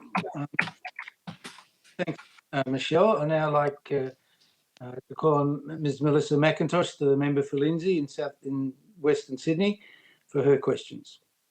Thanks, Chair, and thank you very much for your presentation. It was really thorough. Thank you. So I have a question. I've actually got a few questions. The first is relating to a comment that a previous witness made, that they're giving patients reassurance that that they will not be permanently damaged by long COVID. So can you give those same reassurances, or is it dependent on the severity of the initial infection, I guess I'm saying? So do you have that same level of confidence? The short answer, Melissa, is no, because I don't think that we know yet. We do know that a large majority of patients that develop symptoms post-acute COVID have resolution of a large majority of their symptoms by the time they hit the 12-week mark. We have seen that. However, there's a significant proportion of symptoms that persist beyond 12 weeks. And that's not just from clinically or anecdotal experience. We also know that literature supports that there is a proportion of patients that continue to experience symptoms. So in New South Wales cohorts, the proportion of patients that have continued to experience symptoms are about 5% post 3 months. However, there are UK cohorts that report a higher proportion of about 14%. We've had other cohorts that report up to 30%. So I don't know that we can really say with confidence yet, because we haven't had that benefit of time from when this all started to know that people will end up with, completely cured. We also don't fully understand the pathogenesis. So there's been biomarkers, there's been immune pathways, there's been persistent COVID antigens. There's been a real sort of burst in the literature to sort of associate why some patients end up with symptoms beyond the 3 months. But we don't know what that means and what the impact of that is and how long those markers will last. So I'm not sure that we can yet give people the reassurance. We've had some studies that indicate that people can end up with neurological complications 2 years post-COVID. And we're 2.5 years post when all of this started. So I think it's early days to be able to give that answer. Thank you. I have 2 more questions. The second one is around people presenting that have existing mental health conditions and the impact of mental health conditions on the symptoms of long COVID. Yes, so one of the pre-existing conditions, so I mentioned that there were some pre-existing comorbidities that have been identified as risk factors for the development of long COVID. Those pre-existing, so there are, I guess, ones like diabetes and obesity, smoking, asthma, but there's also pre-existing psychological conditions. So if you've got a pre-existing psychological condition, then you have a high risk of developing long COVID. And then to add to that, there's also been studies, and I guess speaking separately as well, that have clearly shown that whilst mood and anxiety disorder, so this is regardless of whether you had a pre-existing psychological condition or not, whilst mood and anxiety disorders post-COVID might be transient, there's psychiatric conditions, including psychotic disorder, that persist for a prolonged period of time post-COVID. So there is a link. Again, I do feel that it needs a greater understanding, and we probably need to get a understanding in our context as well. This is really coming from studies that occurred internationally.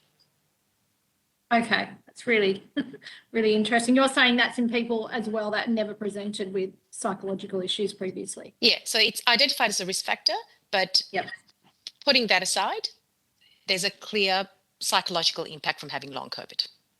Some of it is transient, some of it is persistent. Thank you. And my final question is, are you seeing other medical conditions develop amongst patients who have had long COVID? Yeah, so this sort of comes back to that really complex collection of symptoms. I think what's occurring is there's a lot of follow-up. There's some Victorian cohorts. There's a really large New South Wales cohort that are specifically looking at cardiovascular, respiratory, gastrointestinal, neurological. So they're actually looking into this information. I don't know that I can definitively say that there's an absolute new condition or whether it's an exacerbation of a condition that was pre-existing or was always going to happen. I don't know that we have that information yet. Thank you. Thank you very much. Thanks, Chair. Thanks, Melissa. Now, Ms. Stanley. Hi, thank you very much for your information this morning. It's been very interesting. We've heard a number of times, and you reiterated that there's not good data around the Australian experience.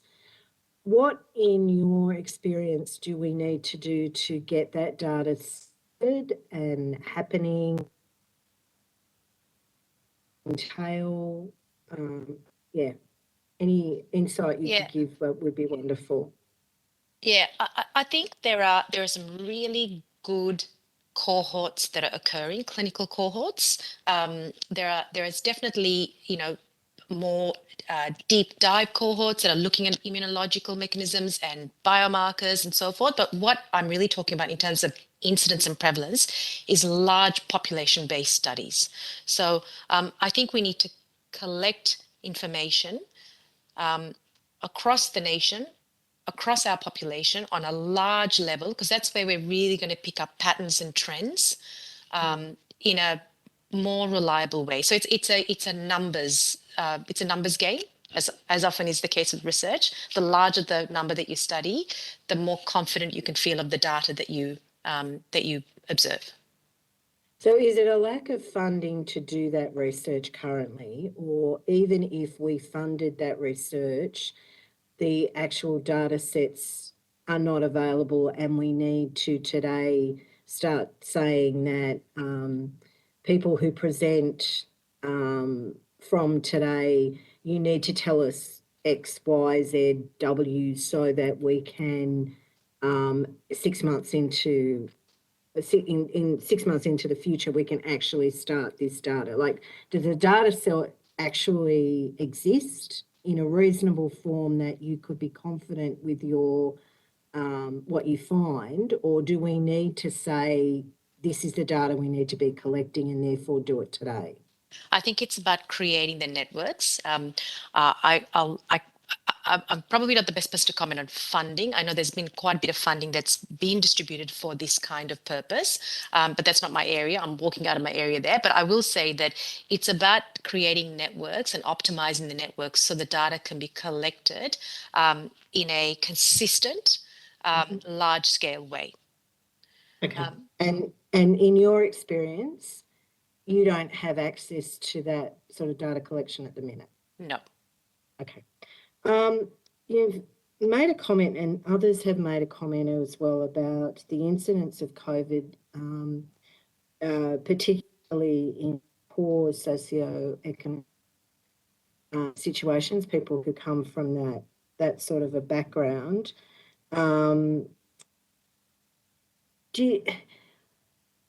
I've read, and it is my experience, that people in poor socioeconomic backgrounds tend to be the one that got COVID because of the type of jobs they did, because of the circumstances of overcrowding in the, so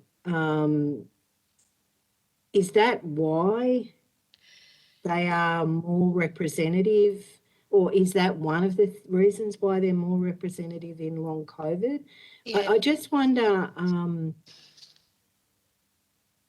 are we sure there isn't something else going on, and proper representation of COVID? I think it's a difficult question to answer. You're absolutely right. Their living circumstances or work conditions might have predisposed them to be at a higher risk of acquiring the infection, particularly when we were going through our peak. So I think that's a really important point.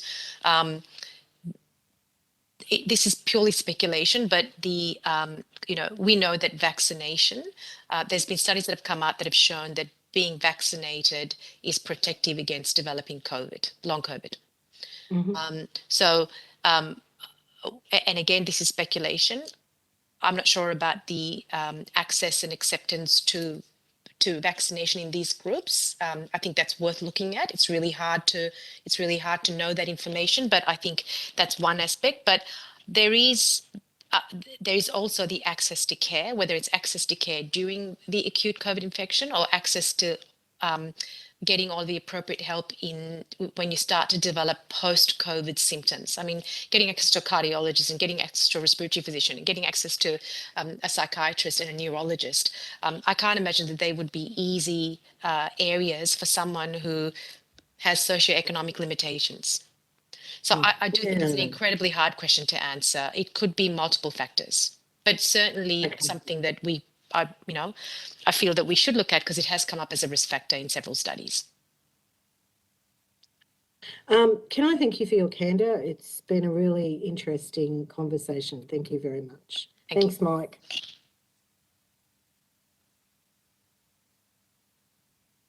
Thanks, Anne.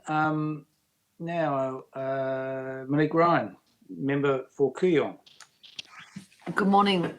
Yeah, thanks very much for your input. I'm just wondering,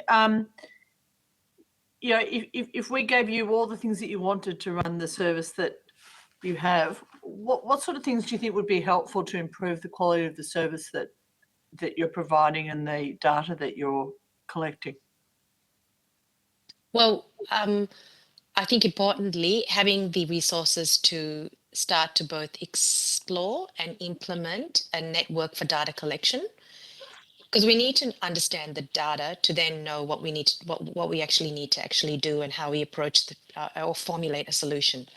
So I think in the first instance, it's actually really getting a better understanding of long COVID. I would say that that's where the focus is, for us. So we get a better understanding of what is the actual incidence, what is the actual prevalence, what are the risk factors in our context, because we did, have a population that were vaccinated in the context of when we had our peaks. What are the limitations, or what's contributing to the risk factors? And then there's, moving from there, we need the networks to understand what the clinical impact is, both in the short and the long term. And then in terms of treatment, I think that's a real area that needs, a lot of patients that suffer from long COVID, they've got to go through a couple of steps. First, recognition that they've got long COVID, the diagnosis, then they've got to actually access the right kind of care. Then they've got to be put into a program that helps them. So there's a whole pathway there where we could think about the model of care. I'm not sure if I've answered your question well, Monique, but I think in the first instance, actually implementing networks to understand exactly what's going on in our context is important. And we're going to face reinfection. We're going to face, that moving forward. And I think we want to know what the impact of reinfection is in our population. Yeah, I mean, I just wonder about this because we know that with reinfection, your chances of developing long COVID increase quite significantly. It'd be very interesting to be able to follow people from the time that they're diagnosed with COVID again to see what differentiates those people who develop it from those people who don't. But as far as I'm aware, no one's really doing that anyway. Would that be fair to say? I mean, there's a couple of really good prospective cohorts. I think you'll hear about it later on because I believe the Kirby Institute is presenting. So you'll hear about the New South Wales cohort, and they are actually following, I'll let them speak to you, but they're certainly following a cohort across a longitudinal period. And so reinfection and impact and, change in clinical stages, I would imagine that would give us, sheds a really good light on the clinical syndromes. But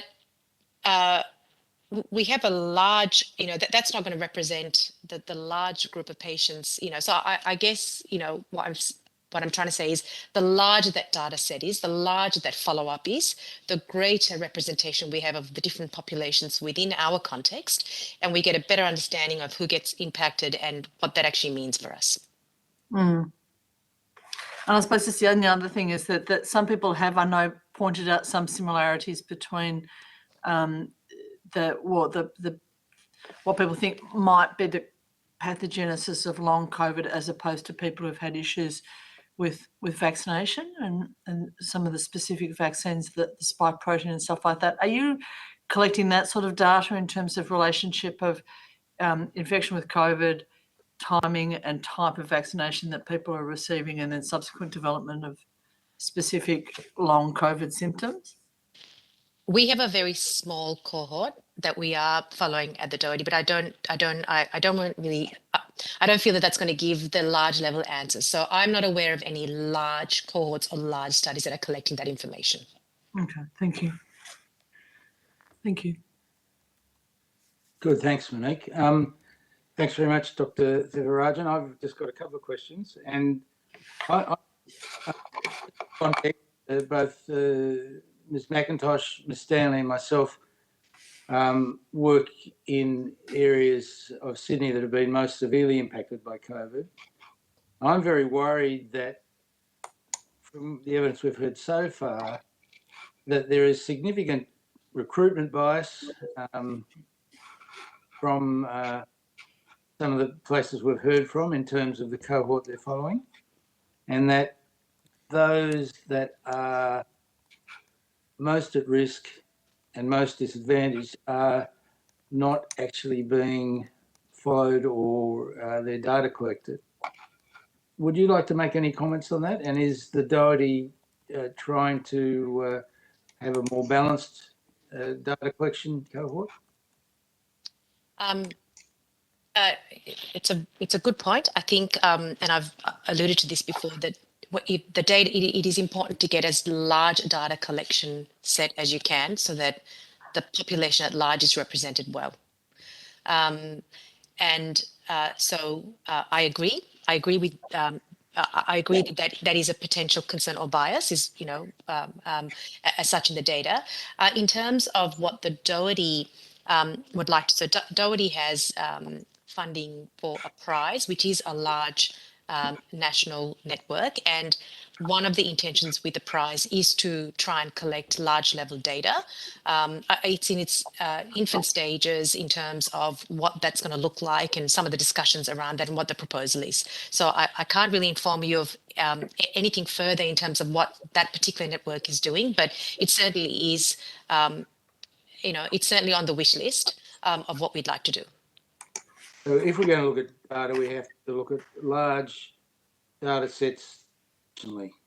Is that Correct? what you're Yes. Yeah. Large data sets nationally will give us a good, broad, large database to work with so that we can get the kind of answers that I think we'd really like to. And it would likely minimize bias because of its breadth and its size. Right. Now, are you doing any work with the general practice networks to look at this? I think so. I can't answer that, Mike. I know that there is the respiratory physicians, certainly at Melbourne Health, have linked up with multiple other physicians that are involved with long COVID follow-up, and they are involved with GP networks, but I can't really inform you on exactly what that involves or what that looks like. Right. Okay, thanks. Now, the other thing, and probably the most important question, and we've been hearing lots of anecdotal involved. Do you see these numbers overwhelming the health system so far Are you for long COVID? There are increasing waiting lists for certainly our clinics. I'm talking about the Melbourne Health context. We know that we've got an increased demand for review for long COVID. And there's a lot of active discussion about how we can expand our resources to provide the appropriate kind of care for these referrals and for this group of patients. So yes, there's an active care. I wouldn't say it's overwhelming the health system. I just think that we've got increased demand and we're trying to meet that demand by increasing our resource and capacity, which we feel confident that we'll be able to do. So you do feel confident that you'll be able to deal with the numbers? Well, we are in active discussions about how to actually increase our capacity. So at this point in time, we feel confident that we'll be able to meet the numbers. Right. And are you looking at any sort of innovative solutions for that, like digital platforms, etc.? I would have to get back to you about that, Mike. I'm not really sure what the discussions on the ground are with the actual teams involved. So I'm not 100% sure about what's being involved, what's actually being discussed. Right. What's your clinical impression about the best ways to support these people? My clinical impression is that they seem to they require a multidisciplinary team approach. That's been my clinical impression. They might have one prominent area or symptom, but there's often multiple things. For example, those that suffer from palpitations or cardiological kind of symptoms also have a psychological impact from suffering from these symptoms 4 months down the track from their acute COVID infection. And so I think having a multidisciplinary, very well-connected approach where if they then report other symptoms, we can link patients in with the other specialists is really important. There's a overlay of also having allied health. A lot of these patients require physio input, social input. So it's really getting a whole team with all the disciplines involved and having that at hand to support these patients. And that's really what I was alluding to before when I was saying we're looking at how we can up our resources and up our capacity to support patients in the Melbourne Health context. Right. And look, one last question I have is that there are some people that are likening the long COVID to the previous iterations of chronic fatigue syndrome, myalgic encephalitis, etc. Is your impression that this is the same illness or is it different? And should we be looking similar supports? Well, there's certainly some common themes there. I don't know that we ever really understood chronic fatigue syndrome very well. It's a complex and it's a complex syndrome. So that's definitely a parallel with long COVID. Long COVID is equal, in a similar way, it's complex. And whilst we're gaining understanding, I think we've got a long way to go. But I don't know that we can necessarily put it or not put it in the same category. I think we are seeing some similarities, but the pathogenesis of COVID is still being unpacked. So it's really hard to say it's similar to what happened in long COVID. But I do know there's a lot of discussion about the fact that, in a similar way that chronic fatigue can affect multiple symptoms or multiple organs and present in this sort of myriad of symptoms, that's what we're seeing in long COVID. But to sort of extrapolate any more than that, I'm not sure that we have the data for that yet. Great. Okay, and look, I just one supplementary question. Are you aware of any treatments apart from the multidisciplinary approach that work for long COVID? No, I'm not. I'm not aware of any specific other treatments. Great. All right, well, thank you. Thank you very much. And once again, thank you so much for giving us your very valuable time today. We really appreciate it. It's been really frank and really interesting for us. If you've been asked to provide any additional information, can you please forward it to the Secretariat by Friday, the 28th of October? And you'll be sent a transcript of your evidence, and we'll have an opportunity to request corrections to any transcription errors. And lastly, do you have any questions for us? No, I don't. Thank you very much for your time. And you will be making a submission to the inquiry, a written submission? Correct. Yes. We will. Great. Okay. Thank you very much. Thanks a lot, Arani. Bye then. Bye. Good. Now, I think for the Secretariat, we now have a break until about 11:30 when the Burnett Institute will be presenting to us. Any questions, anyone, or anyone have to leave early or?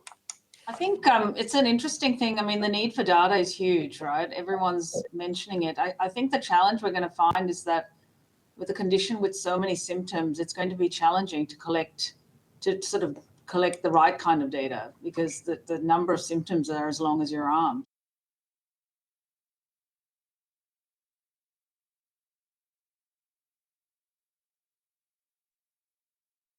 The public hearing of the House Standing Committee on Health, Aged Care and Sport, and welcome Professor Margaret Hellard, AM, from the Burnett Institute. For the Hansard record, could you please state your name and the capacity in which you appear before the committee? This hearing is a legal proceeding of the Parliament. The giving of false or misleading evidence is a serious matter and may be regarded as contempt of Parliament. The evidence given today will be recorded by Hansard and attracts parliamentary privilege. I'd now, first of all, like to thank you so much for giving us your valuable time. And I'd like to invite you, after declaring your position and the capacity in which you appear, I'd like to invite you to make a short statement before we proceed to discussion. So thank you very much.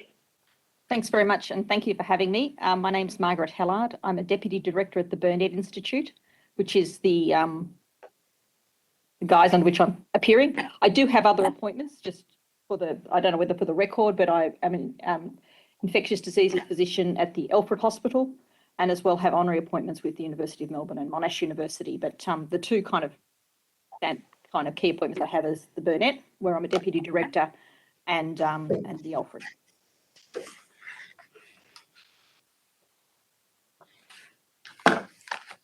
Thank you. Would you like to make a short opening statement? Sure. Before I start, I'd just like to acknowledge the traditional owners on the lands on which I'm speaking to you today. I'm on the land of the Wurrung people. And I pay respects to elders, past and present, and any of those that might be listening on this call today, where COVID has had a disproportionate impact on their communities. So first of all, I just want to say thanks for the opportunity to talk about COVID and long COVID. And I look forward to a parliamentary committee in the future where we get to talk about viral hepatitis and bloodborne viruses as well, areas where I mostly spend my work. But I just thought I'd pop that in there for in the hope that that may happen one day as well. So for me, when I was thinking about what I would be saying today, and when thinking about COVID and long COVID, or any other disease for that matter, because I do a number of infectious diseases, I work in that area as a infectious disease physician, public health physician, and an epidemiologist before most of us knew what it was, and most people thought I managed skin. I asked myself the question is, what is the issue, what is or are the issues of greatest concern? How much should I worry about that impact of that disease or whatever it is we're speaking of on an individual, their family and their friends, and the community broadly from both a social and economic perspective? And so finally, is there something that, so this is just when thinking about or framing things, is there something that could be done about it? And if so, what can be done, to who and how easily, including the cost? And I think another critical consideration, particularly when there is uncertainty, and I think there is great uncertainty around COVID and long COVID in many things, then I also think about the balance of risk of what is the impact of doing something, what's the impact of doing nothing. And if the outcomes is uncertain about, particularly if the outcome is uncertain about what would be happening, and are there key things we can do? So to me, it's this thinking about the balance of risk. Of if I don't really know what the risk is to intervene to be positive or negative, going to have a big or little impact, as in doing nothing if I'm uncertain, how do I weigh that up? So the first thing, and then I just sort of think, and I'm sure you guys are well and truly aware that a lot of Australians have been infected by COVID, over 10 million. And I think that's a critical thing to sort of be thinking about. And ongoing active cases, it's not going away, it's not gone away. And we've had deaths. And so how does that help us think about long COVID? Well, it's simply a matter of maths. What proportion of that 10 million plus people are likely to have got long COVID? And this is where the uncertainty sits, in my view. So if you said, Margaret, what proportion of people with COVID get long COVID? And I do think long COVID exists. That will be my first sort of position, that I do think there is a condition called long COVID. And I'm going to say we actually don't know yet. And we may not know for some time, but depending on what figures you want to, it's generally quoted as being around 3 to 5%. Some people might call that overs. Some people might call that considerable unders. But on a certain level, it doesn't, I shouldn't say it doesn't matter, it does in terms of then some planning. But in terms of the precision of it, if you've got 10 million people infected, if it's 3%, that's 300,000 people. If it's 5%, that's 500,000. If it's 1%, it's 100,000, all big numbers. And if it's more, it's even bigger numbers, have experienced long COVID. So either have or are experiencing it. So even if they're overestimates, in a disease where there's a high proportion of the community getting infected, then a small percentage becomes consequential. And I think that's probably a critical thing in my view of, rather than necessarily arguing about numbers, and I'm a numbers person, I like to count things. My training is to count things, but it's sometimes you don't need to count too much to go, I've got to at least think about this really hard about what are we going to do about it. So then I say, well, what should I worry about and what should I care about in regard to long COVID? And so for the individual, there can be considerable, and it varies because there can be variation in the severity of how long COVID impacts on people, and there are still things we don't know about it. But there can be considerable impact for the individual if unwell for many weeks, time off work, unable to engage in standard activities, unable to care for children, unable to care for elderly relatives. There can be a financial impost depending on your work and whether or not you actually have sick leave. So for an individual, and also you just don't feel great. So for an individual, there can be impact. For family and friends, there can be a considerable impact as well. And so because people have to care for people with long COVID, and some sort of information that we have from the Optimise study, which is a cohort study that we've done, been following people for 2 years in Melbourne, certainly showed that a significant proportion of people reported symptoms for more than 4 weeks. I'm not going to say that's long COVID. I'm going to say they reported symptoms consistent with what might be long COVID, but also a higher proportion actually reported providing care and support for people who had symptoms consistent with long COVID. So I think it's critically important. And for the broader community and economy, as I've said, time off work and those kind of things. And I think the government itself said, report released in August of this year found that 31,000 Australians were off work every day from COVID-related conditions. How much of that is long COVID? we have to be careful, but it's impactful. And so my next really simple thing, because I'm a pretty simple person when I think about stuff, is I say, can I do something? Well, there's a really simple way, if we're not really sure how big or bad long COVID is, to stop long COVID, and that is to try and stop COVID and reduce the number of COVID infections. And that seems a really facile thing on a certain level for me to have just said, the way to stop long COVID developing is to stop COVID. But in my view, and I have on the record, and I'm sure I know a couple of you would know what I do, but I'm on the record as saying there are things we can do to reduce the number of COVID infections. And I am not a person who is a believer in a let it rip situation. I believe in control of infections, whichever infections I'm thinking about. And I think we can have better control of COVID through a combination of public health measures and a really ongoing and thoughtful vaccination program. And critically, my comment on the vaccination program will be, and also, first of all, I'm going to say, I actually don't think we have a plan yet. So a clear plan, if somebody was to ask me what is the national plan or state plans for the next 2 years, as we have likely future waves of infection, I don't think there's clarity around that. And then besides vaccination, if you said, well, what's the vaccination regime look like? And again, there's uncertainty with waning immunity following vaccination, waning immunity following infection. I would say we should not just automatically assume we should follow what we do for influenza. And the analogy I would give is I look after and have managed, so clinically look after and have done research and public health work and surveillance work on 3 bloodborne viruses. So they're all bloodborne, HIV, hepatitis C and hepatitis B. But apart from the fact that they're all bloodborne and 2 of them impact on the liver, they aren't the same virus. They are not managed the same way. We do different things for them and they impact on different communities differently. And similarly, I would argue with COVID, it is not influenza. It's airborne, I will agree with that, but it's not influenza. So the program of prevention we need to put in place for COVID should not automatically follow the program of vaccination or whatever we might do for influenza. It may end up being so, but we should not have that as our starting position.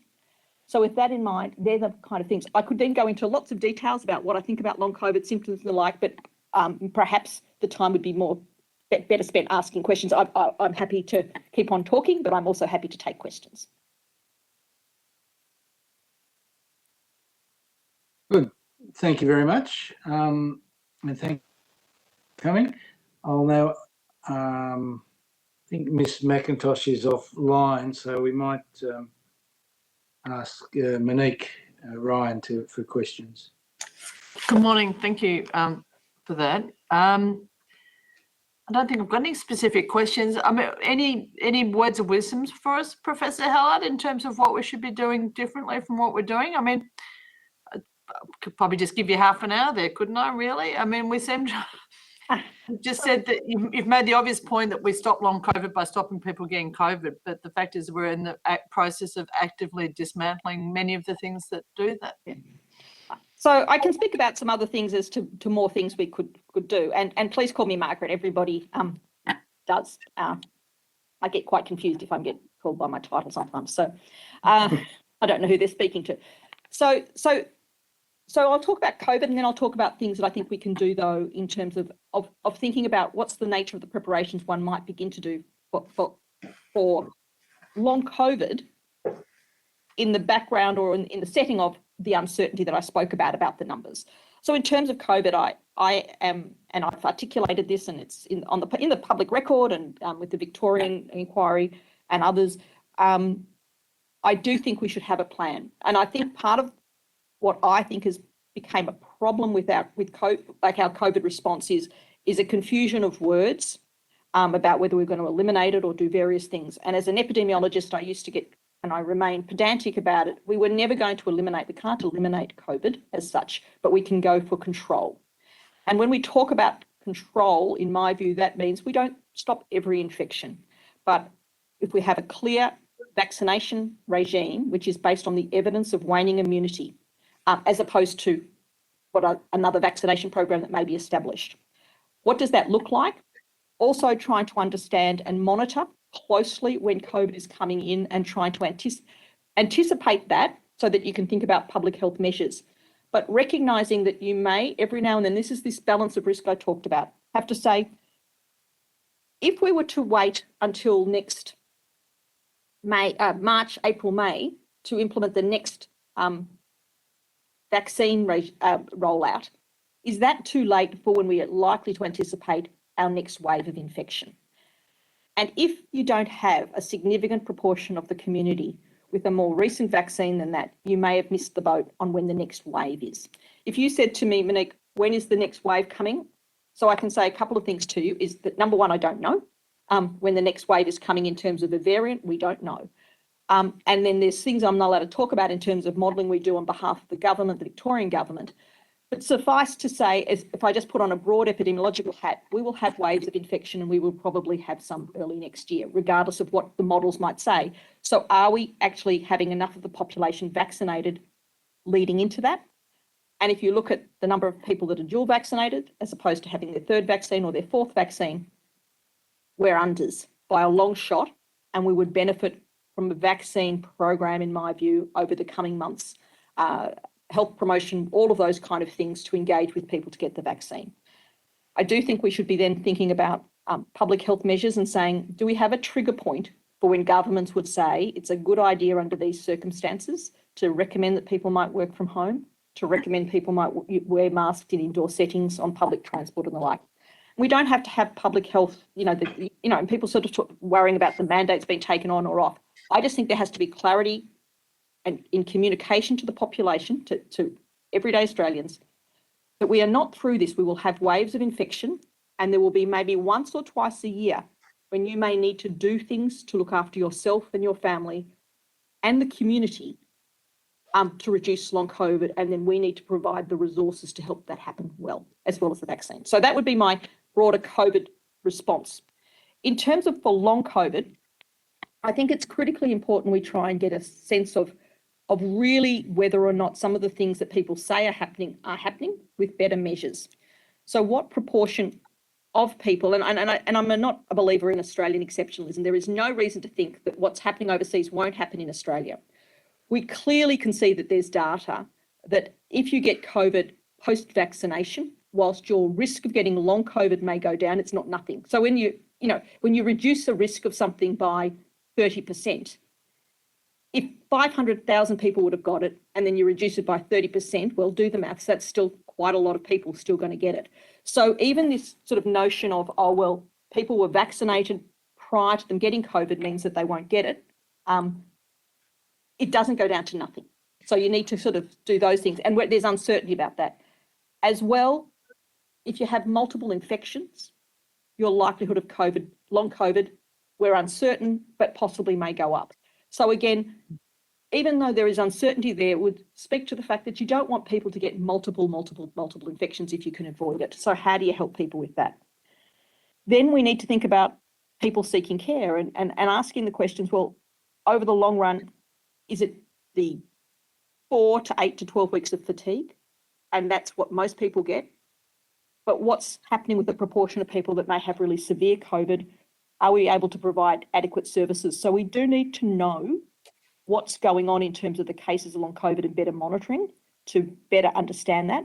And then second, we need to be keeping a really close eye and doing research on what might be things that, if you do have long COVID, might reduce symptoms.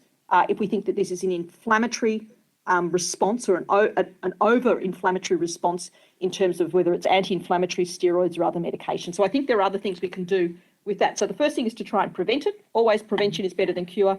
And then if you've got it, try and actually have a sense of the amount, what's it manifesting itself as, because it may be different, and in what populations is there differences in terms of the phenotype of long COVID, and then what other things that we're doing to provide services.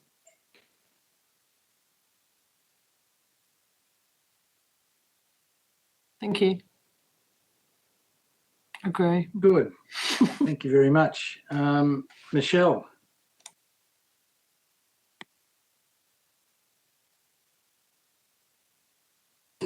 So, sorry, just a reboot thing. Hi, Margaret. So nice to Michelle, see you. good to see you. So I fully agree, prevention is better than the cure. I have so many questions to ask you, but I'll just fire away.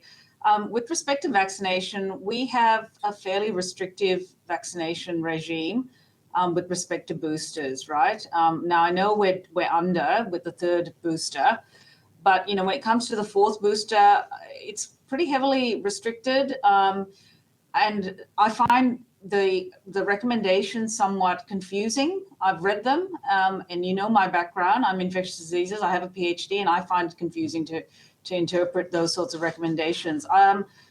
Given the fact that we now have fewer restrictions on people's lives, and repeated infections are almost certainly going to keep happening, just with the cyclical nature of this infection, should we be rethinking our approach, our restrictions on booster vaccinations? So I'm going to put a philosophical rider on my approach first, and then say, so I carry often with me two counterintuitive approaches to things. That number one, I am very much driven by evidence and guidelines and science, and saying what's the science of the second vaccine, the third vaccine to whom, and we should be looking at that. And I think ATAGI and others should be keeping a really close eye on that. And then it gets back to this balance of risk that I sort of mentioned earlier, of going, maybe we don't know, and maybe what's going on, and then going, and this is, say, I've done this work when I work with people who inject drugs and others, where I go, if you're here now, I'll vaccinate you. And even though the vaccine might be better if I waited for the next vaccine for 4 weeks for that hepatitis B vaccine as a minimum, but you walk past me three weeks later and you're here, you're getting the vaccine, because I know it's not as good as waiting for the 4 weeks, but I'm giving you the vaccine because I may not see you again because you're off to pick beans or in jail or wherever it might be. So I have a very pragmatic approach. So similarly with the COVID vaccine, I'd be taking probably a more what I'd call pragmatic approach to it, of that when people I think if people, it's like many things, I often think if somebody asks me for something, they're asking me for a reason, and I believe that you provide it to them. So I would have that approach to vaccination. And I think rather than thinking about it in terms of the number of vaccines or the time, I think it's that gap between the likelihood of waning immunity and when we think we're getting our next wave. I think we should be taking sort of that sort of approach more for me. And whilst I recognise that previous infection affords us some protection, as I said, there's such uncertainty as to what's going on with that. And unless we're prepared to really keep a really close eye on that and say, if I had 2 doses of vaccine and I had Omicron infection, and that all happened in January, February 2022, what am I looking like in October, November 2022 for a potential, new variant or a wave of B4, 5 or whatever might come along in February, March 2023? My view is err on the side of caution. Yeah. So I'm hearing take a more pragmatic approach to vaccine availability. That's what I'm hearing, top line. Yeah. And I would set the rules around it, Michelle, but I would take a far more pragmatic approach. I agree. Okay, thank you, Margaret. And the other question I have is really a more, I guess, big picture one. We don't have limitless amounts of funding and money, Margaret, as you know. So if you were in charge of the pot of money, and given what you know about public health, where would you direct this? Because I'm hearing we need better data, more resources into data collection. But then, of course, prevention is the key to really solving this problem. Then, of course, we've got an existing cohort of people who need support. So how would you direct all this funding? Yeah. So if I was to say where I feel like we've not done as well as I would have hoped with COVID is what I would call community engagement and health promotion. So the way we've engaged with communities, particularly high-risk communities, I think could have been better. And the conversation with the public about what was going to happen, what was likely to happen, and what to do about it. So I actually think that, and people often think that that's the soft end. And you feel like saying, well, I've got some news for you. Actually, it's the reality end. That explaining things well and clearly to people as to what is happening, and so what the government will do about it, what their local community will do about it, what their family and friends can do, what they can do it, I think is actually critically important, because people engaged are people who then do an act of public service. And this is what I've been going on from the very beginning with COVID. What we've been requiring of the community is constant acts of public service. And to me, we need to make sure that people have clarity on that. So my first area I would spend significant dollars is in explaining to people that COVID is not going away tomorrow. It doesn't have to overrule our lives, but there will be times when we need to be doing things, and we would like them to help us with this.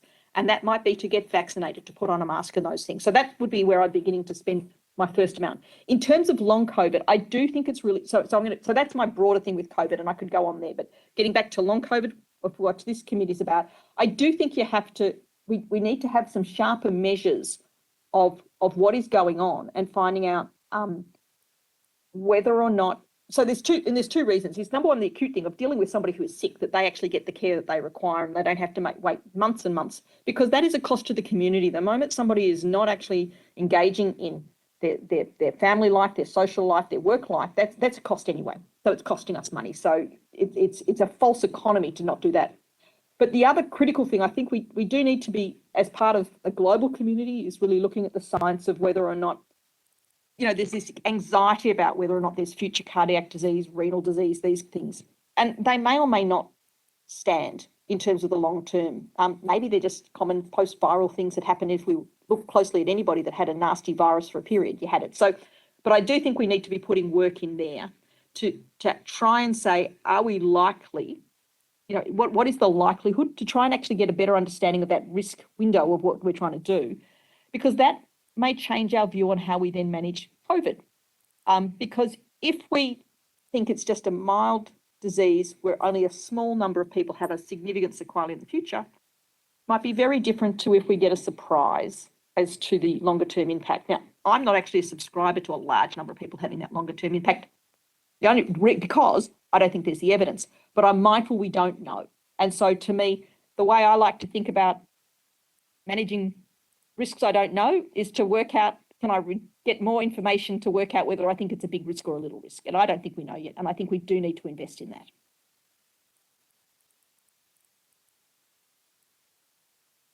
But then I would as a researcher, wouldn't I? And but you're pragmatic as well, Margaret, which is what we need. We need more pragmatists. Yes. Good. My line of work, you generally have to be. I might ask Anne Stanley now, member for Werriwa. Hi, Margaret. I have very much enjoyed listening to your pragmatism, so thank you very much. It's been really interesting. I just wondered if you would want to comment on vaccinations for the under 30s. So at the moment, most of the population can have their third dose, but if you're under 30, you can't have the fourth dose. And how long do we wait before kids have a dose? Because ultimately, these are the people that are getting the infections and continuing to have it go through the community. They're also these kids under 30 are the ones who are most likely to be in situations where they're exposed while they're working. So I just wondered if you had a comment about that. Yeah. So it gets back to my pragmatism about these things, and also my happy declaration that I don't know and we don't know. Okay, so I'm going to sort of, the caveats I'm going to put around the next thing is we actually don't really know how effective, so this is balance of risk. So in a really simple way, I would just go, the more vaccine coverage we have, in my view, is better than getting your immunity from an infection. In a situation where we don't know whether that infection, although it may not cause you as a small child or a young adult as much problem as an older adult or a person who has immunocompromised or the like, we don't know the data for long COVID yet, but we know it's there. We know it, again, is lower in younger people, but it's there. So then you go, well, what's the side effects and what's the impact of the vaccines? And so you're trying to get that balance right. And that's why that's why you actually do need data so that you can answer the question you just asked, in my view, more accurately, Anne. And that is, what's that balance of risk? I don't think we actually fully know yet, but my instinct is, and this is probably, but then I'm an infectious diseases physician, so you've got to take that into account, is I'm a bit of a see bug, kill bug kind of person, unless there's a real risk to not doing so. So my instinct is to say, yes, vaccination would be good, but I know it has to be weighed against the side effect of vaccination in the younger population, but overall beneficial. In terms of this argument that happens around, and different people have different views on this, but the argument of, well, COVID vaccine's not stopping transmission of infection at all. That's actually not true. It's not having a full impact, but it's still having some impact on transmission of infection. And if we want to say we don't want people to get infection for that way, multiple infections to cover their immunity, then vaccination is the answer. So I am not a subscriber to the theory of, oh, well, if you just get infected, it covers you for the next infection. It seems a counterintuitive approach to me, but I know that some people do follow that. Okay, thank you. Having a better conversation with the public about and how we do it. And clearly, as a member of parliament, it is, what we should be doing is modelling best practice. We're here now, and perhaps there were things that could have been done differently that weren't done differently. What do you have a view about how we fix things, like how we start a better conversation? Because I think you're right. Having sat in a room for an hour with anti-vaxxers, how to counter their insane ideas is just beyond my ability to. I don't understand where they're coming from. I don't understand how they manipulate what is written, but we do. They are actually one of the cohort and one of the people we have to build trust. I read a really interesting quote the other day, which I'm going to just give you. You replace lies with truth, but myth is only displaced with a narrative. Right. I had to think about that for a moment when I read it to try work out.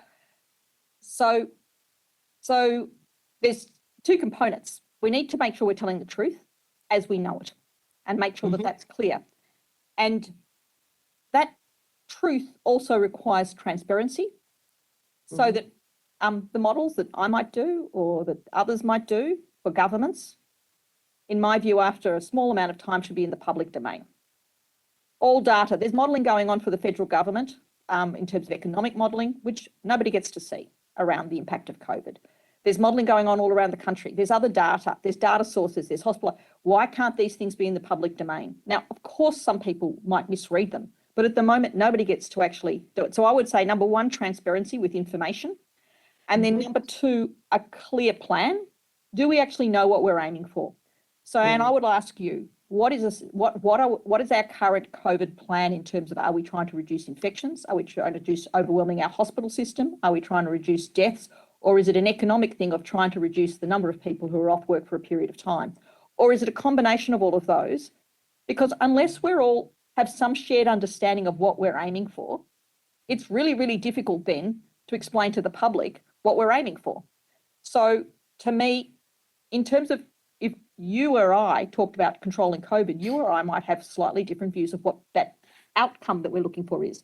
But I think we have to, at least at government level, begin to try and articulate it, that what do we actually classify as success? Because then you can begin to say what are the components you need to put in to have success. And then you can begin to talk to the public about what it is. And actually, they can be part of the conversation about what is success. Is success next year in 2023 having less deaths than in 2022, when we'll probably have over 15,000 Australians die? Is success next year in 2023 having less overwhelming periods in our health system and not putting people under pressure? Is success next year having less infections because we suddenly have got better data on long COVID and we've done the maths and we say even if it's only 2%, it's 2 that get long COVID. That's a big number. What is actually, or is success actually having less people off work? What is success?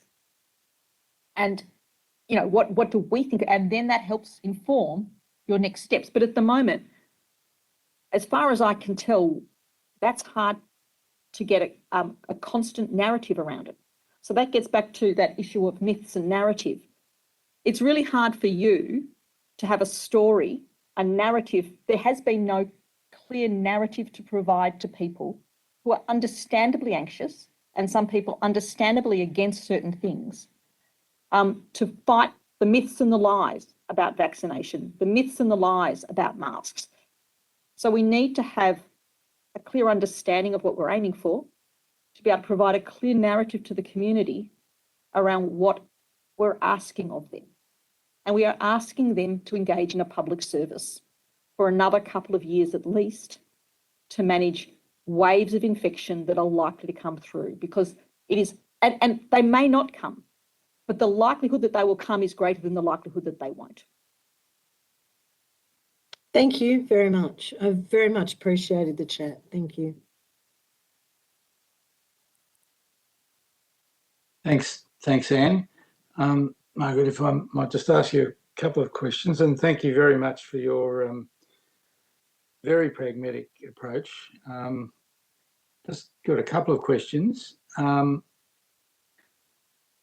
My concern is that our messaging, and it's across the board, and I'm not trying to look backwards, but our messaging has been very confusing to people. How can we make it better? What steps should we be taking to improve our messaging? So first of all, work out what you want your message to be. So that's what's your plan?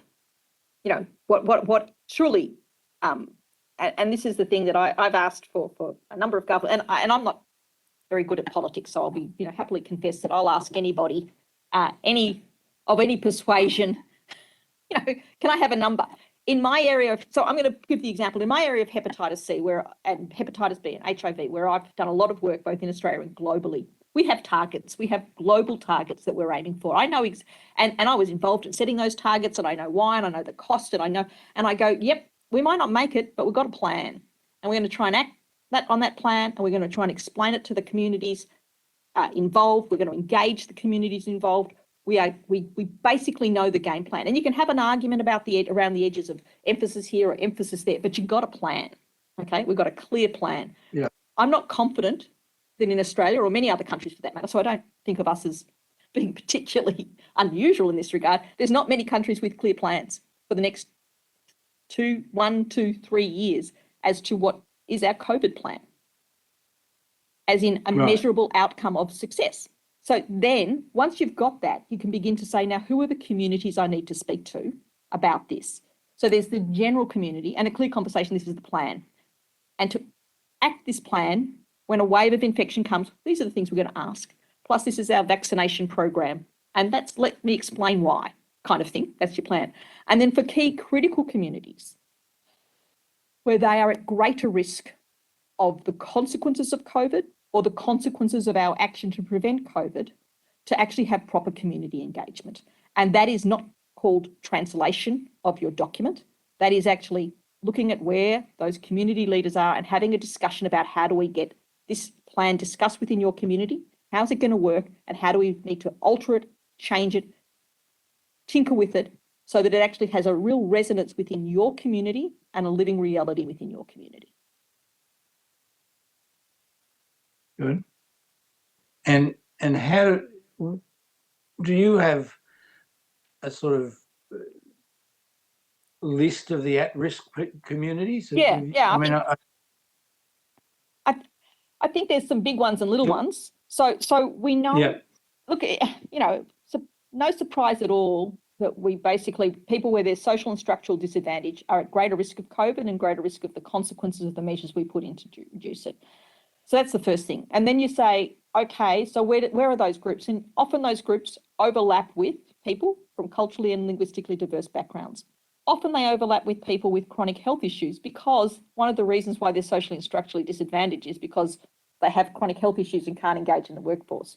Aboriginal and Yeah. Torres Strait Islander people, there are some critical places where you could put more emphasis. This is actually kind of what I would argue, it's not rocket science, but it's much harder than most people think. And we like to fund rocket Yeah. science more. Oh, we don't actually probably like to fund rocket science in our country, but you know what I mean? Like, it's not actually. Yeah, no, I think your point about this as a community service is really important, particularly for the community I'm very interested in, is the people with disabilities. Yeah. And it is a community service for us to get immunised. Yeah. For them. Yeah, exactly. And I think you can explain that to people, that this is for you, but it's also for others. And this is what we're aiming for. And of course, there will be people that won't engage, right? Of course there will be. But I never overly fuss about the group of people that don't engage as the reason not to engage with the majority of people who do. I have done research in communities for more the years than I'm going to say on this, because it goes on the public record, for a long time. And I can get people to do all sorts of things in this, really engaged research, having to do something every day, every month. The Optimise study, people answered diaries, like hundreds of surveys, like every month, surveys, diaries, those kind of things. The reason they do it is because you ask them nicely, you explain it well, and you tell them why they're and how they're helping you. I think we constantly underestimate the vast majority of the public, and I keep on wondering, to be perfectly honest, Mike, I've been wondering what data governments are looking at that I don't get to look at, that they've been so reluctant to properly engage with the community. Because every time I have any of my data, I go, most people are really interested and engaged. So most people were happy to be doing school-based testing. Most people in the Optimise study were happy to be, they were prepared to do it because they might have been quite aberrant, but even if we go half of those people, it was still a high proportion. So I think we constantly underestimate people's interest in helping themselves and others. Great. All right. Well, we'd better move on. There's much more I could ask you, but I'll move on now to Melissa McIntosh, the member for Lindsay.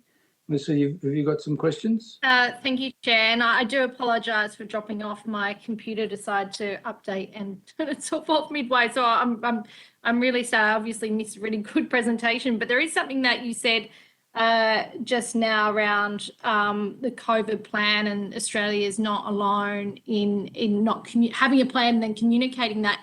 Is there any jurisdiction in the world that is actually, almost best practice that you go that, wow, this is how it should be done?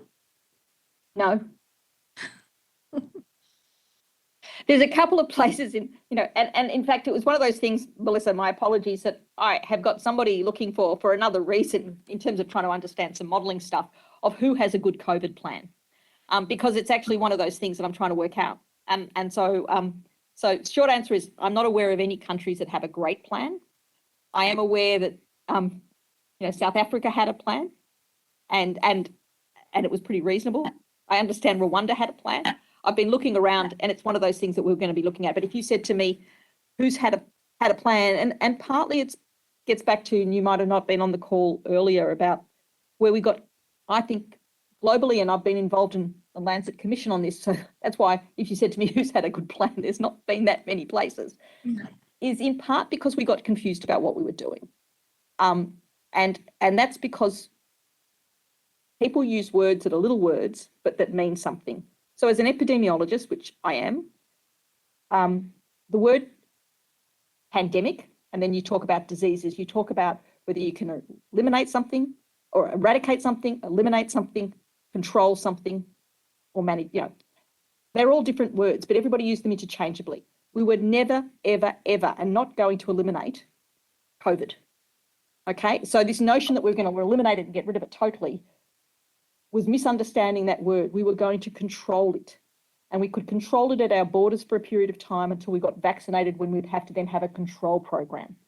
And because I think people got confused with what was going on and thinking that they were eliminating, well, you're not going to globally because of the nature of us not contributing appropriately globally and everybody not contributing globally to then get variants and blah, blah, blah, means that you're going for control. And so I think we all have to get our head around what we're actually doing, which is called control, and then you can do something. But most countries, it took them a long time to even work out what they were doing. So they don't have good plans. Interesting. Thank you. I could bore you with epidemiology if you liked. It's kind of one of my things. Not boring at all. Thank you. And thank you very much, Margaret. I can assure you've been certainly not boring, and really interesting to hear you speak today. And thank you so much for giving us your very valuable time. And it's been really important for the committee to hear your work. And congratulations also on the work you've been doing with viral bloodborne diseases, which I know is has been really important. Thank you for coming today. No worries. If you've been asked to provide any additional information, please forward it to the Secretariat by the 28th of October 2022. You'll be sent a transcript of your evidence, and we'll have an opportunity to request corrections to transcription errors. And thank you very much for coming along today. And once again, your evidence has been very, very much appreciated. So thank you. Thank you for the opportunity. Have a good committee.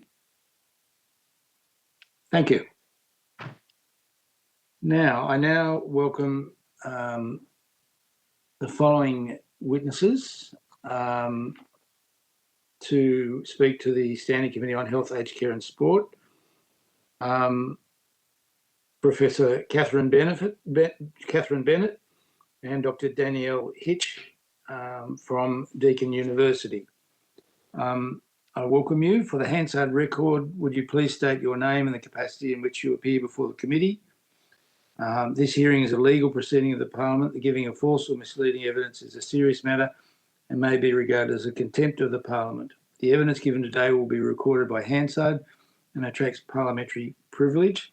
I'd now invite you to make a short opening statement before we proceed to a discussion, after you give us your names and the capacities in which you appear. And I'd like to thank you very, very much for giving your valuable time to our committee. Thank you so much for the invitation, and for my colleague joining me here today as well. I'll just give a brief overview. I know you've had various other witnesses, and I don't want to just repeat information, but I just want to, I guess, present the lay of the land as I see it as an epidemiologist, and then hand over to Danny. We, collaborate on projects. So clearly my interest has been through, well, not clearly necessarily, but my interest has been in the epidemiology of SARS-CoV-2 and COVID-19, the disease, and of course our ever increasing understanding of longer term sequelae. And the notion of reinfection is an important part of the shift in epidemiology, particularly with the later variants and the immune escape characteristics of the Omicron subvariant lineage. But my work also does extend to working with our team led by our occupational therapy group, but thinking about the longer term consequences in terms of treatment, management and rehabilitation of people living with long COVID. So I'll leave Danny to talk about that aspect. But it comes to some basic points here around case definitions and actually identifying long COVID and thinking about that from an epidemiological point of view, but also translating that to what it implies for treatment. The concern or the challenge is that it is such a constellation of conditions, both in terms probably of the etiology, so how these disease symptoms manifest, and also in terms, obviously, the symptoms themselves. Even the case definitions are variable. And so you're looking at some definitions which define someone who has symptoms that extend beyond a month, others require 3 months and so on.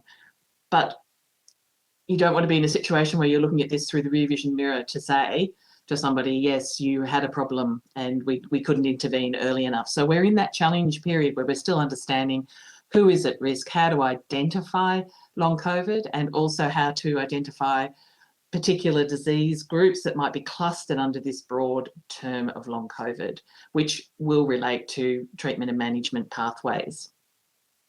So I'm just going to step back and talk about reinfection first, because that is this phenomenon. We know that with Omicron, it was first identified in South Africa because we saw this surge in cases in people that had had prior infection. And overall, that the protection you had from a relatively recent infection dropped from about 92% with Delta to somewhere around 56% with Omicron. But those early reports were based on a prior Delta infection. We know, we've heard about repeat infections in Australia. In fact, a group out of ANU have been running a series of surveys looking at people dealing with COVID and people's reactions and mental health and so on. They report from their most recent survey the surprising number of people that have reported multiple infections. And yet, when you look at the data coming out of places like Qatar, where they've really tried to monitor this more closely through the Omicron wave, they've provided some reassuring information, because it suggests that, sure, if you had a prior Omicron variant infection, so Delta or earlier, you didn't have great protection from an Omicron infection. But in fact, once you've had an Omicron infection, for Australians, that's most people. We obviously had the Delta outbreak that impacted particularly the eastern states, but for the majority of Australians, Omicron was their first infection. And that, according to the data out of Qatar, suggests that you have around an 80% protection, at least in the shorter term, against infection or reinfection. And that's reassuring. It depends also on your vaccination status. For vaccinated people, it does sit around 84% protection is what they've estimated in big study. But it's only 2/3, 68% or so in people who aren't vaccinated. What does repeat infection mean for long COVID? That is less clear. We don't think it necessarily means if you have a certain risk after an infection that you then just keep adding it every time you have a reinfection. It's probably not going to be additive, but we don't know what incremental risk might increase. And when we're looking at the studies so far on risk factors, difficult to amass the data to actually do a meta-analysis, because they often use different definitions of long COVID. But we do know that gender, particularly for women and middle-aged women, age, it does tend to increase in older age groups, which suggests they're probably not the same group as are prone to reinfection. We know that the infection rates in Australia, and including this later survey, show it's our younger adults who are more prone to reinfection. But having pre-existing conditions, prior experience of Epstein-Barr, high viral load, some of those things related to that first infection, including number of symptoms and so on. So if you look at that risk profile in terms of long COVID, then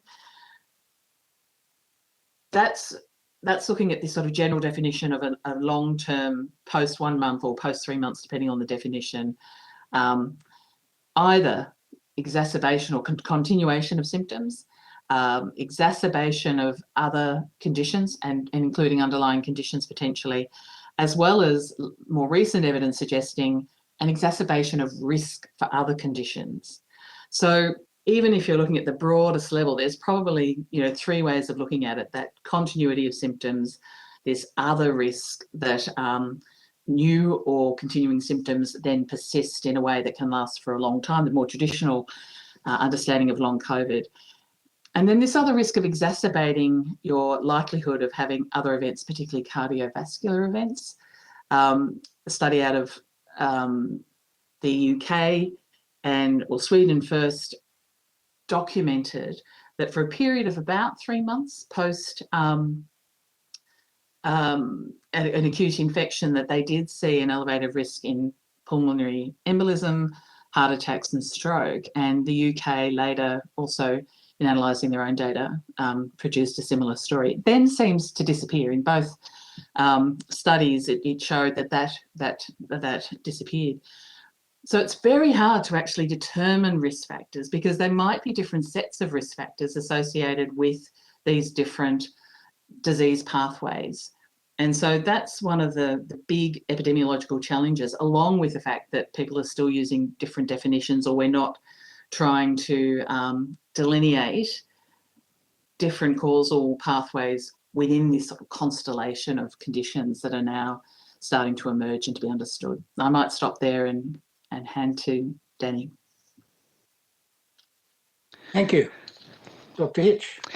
Thank you very much. So my name's Danielle Hitch. I'm a senior lecturer in OT at Deakin University, and I'm also Allied Health Research Lead at Western Health. So thanks for the opportunity to speak with you today. I really appreciate it. And the statement I'm about to make will address many of the terms of reference for the inquiry, but particularly term 1, 3, 4 and 6, so it covers a few. So I represent a collaboration of clinical researchers, part of a partnership between Deakin University and Western Health, which is located in the western suburbs of Melbourne. Most of us have worked on the front line, so we really have seen the impact that long COVID is starting to make on the healthcare system. And we've also conducted research into the functional consequences of long COVID and also the lived experience with some amazing consumers who've participated in our research.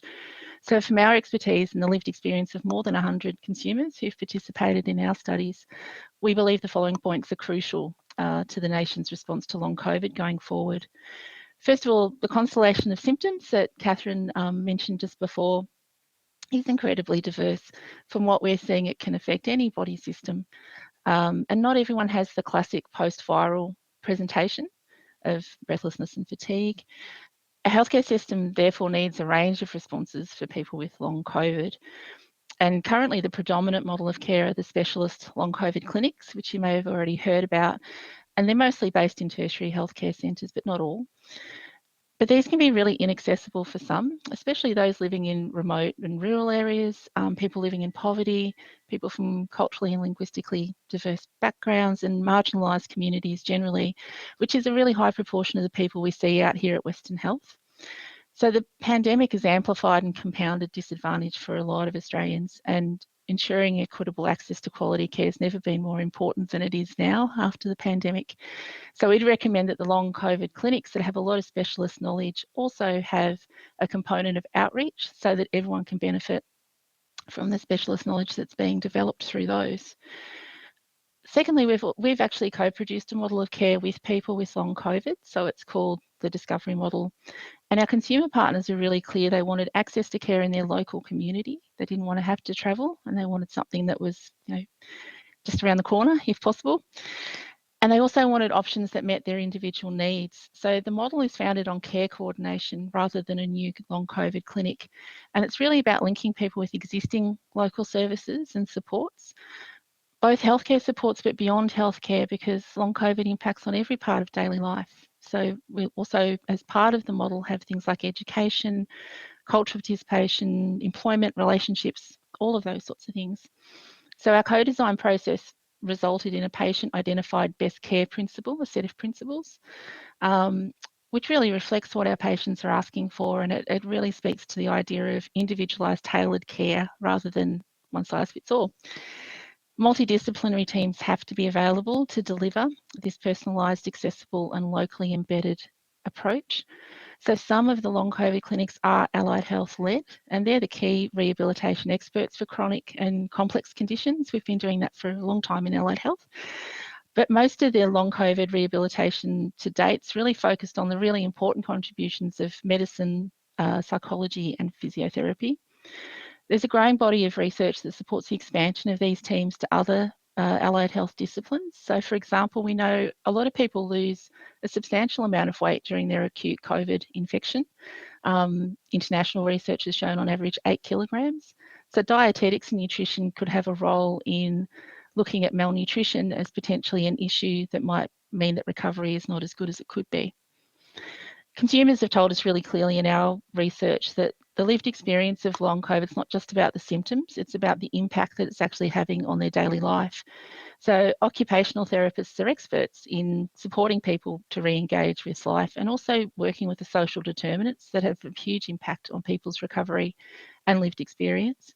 So given the impact of long COVID on community wellbeing and productivity, occupational therapy's got a really fundamental role to play in long COVID rehab and really should have a core role in all services and models of care. Finally, we've also observed that current attention and resourcing for long COVID really focuses on people who were admitted during their acute phase and now they've got serious or significant disability. And they're a really important group of patients. But the majority of people with long COVID have mild or moderate symptoms. So addressing the needs of people with mild or long COVID is critical also. Even a 5% reduction in function is really significant in the short and in the longer term, because that could compound, as Catherine was saying, future risk for, developing heart disease or diabetes or anything as they grow older. So even if it's not optimised up to 100%, a little bit of a gap could make a really big difference over a lifetime. People with mild or long COVID usually don't meet the criteria for the long COVID clinics, so they are kind of falling into a gap at the moment. And to address that, the model we co-produced actually has got an automated online self-management tool, which helps people identify what is there in the local community that I could link into.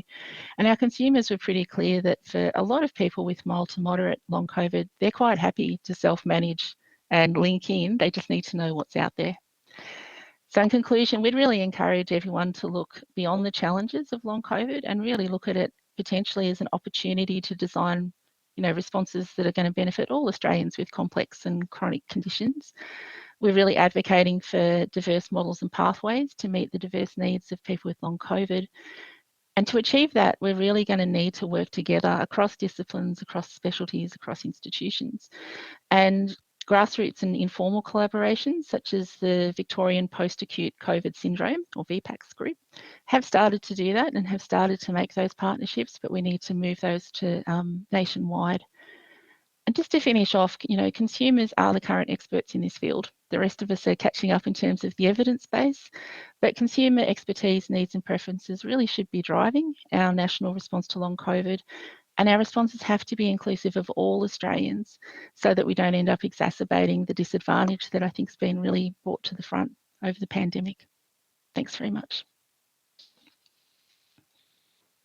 Thank you so much, Dr. Hitch. Pretty comprehensive summary there. So thank you very much.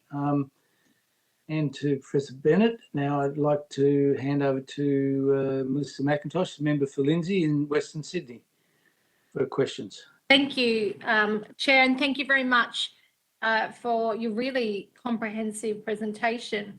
From the various evidence we've been receiving today, there seems to be a bit of a difference in opinion on the way that people who are suffering with long COVID are being either reassured that it is not going to be long-term or there's no long-term damage versus we don't have enough evidence to give people that confidence yet. Whereabouts do you sit when it comes to the long-term impact of long COVID on people's health and whether they can be given some sort of reassurance that it is something that's only happening in the short term, not the long term?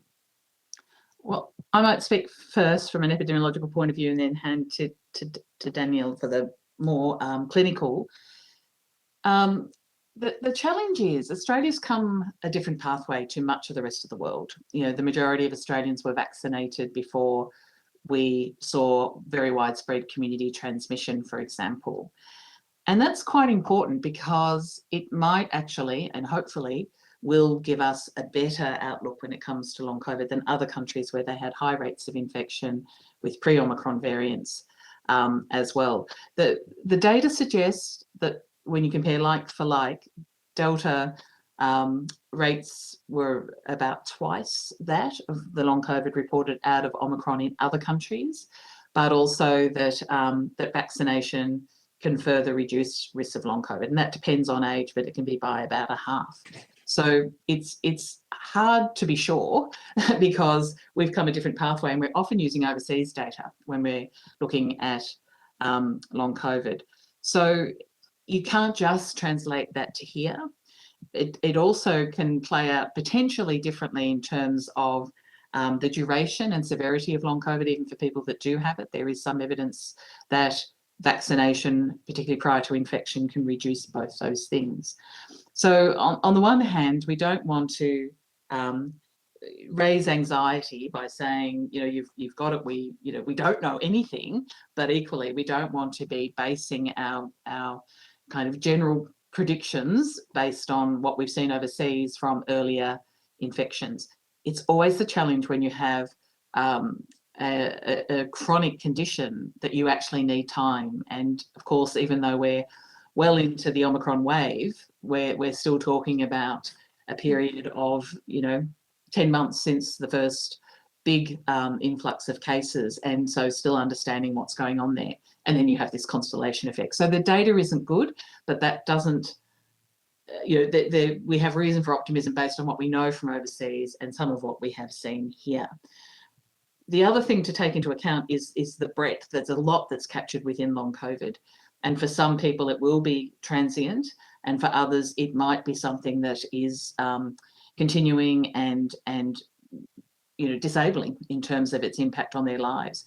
And it could be anywhere in between. And until we're very good at identifying who's at risk, even from their clinical profile, much less who might be at risk based on their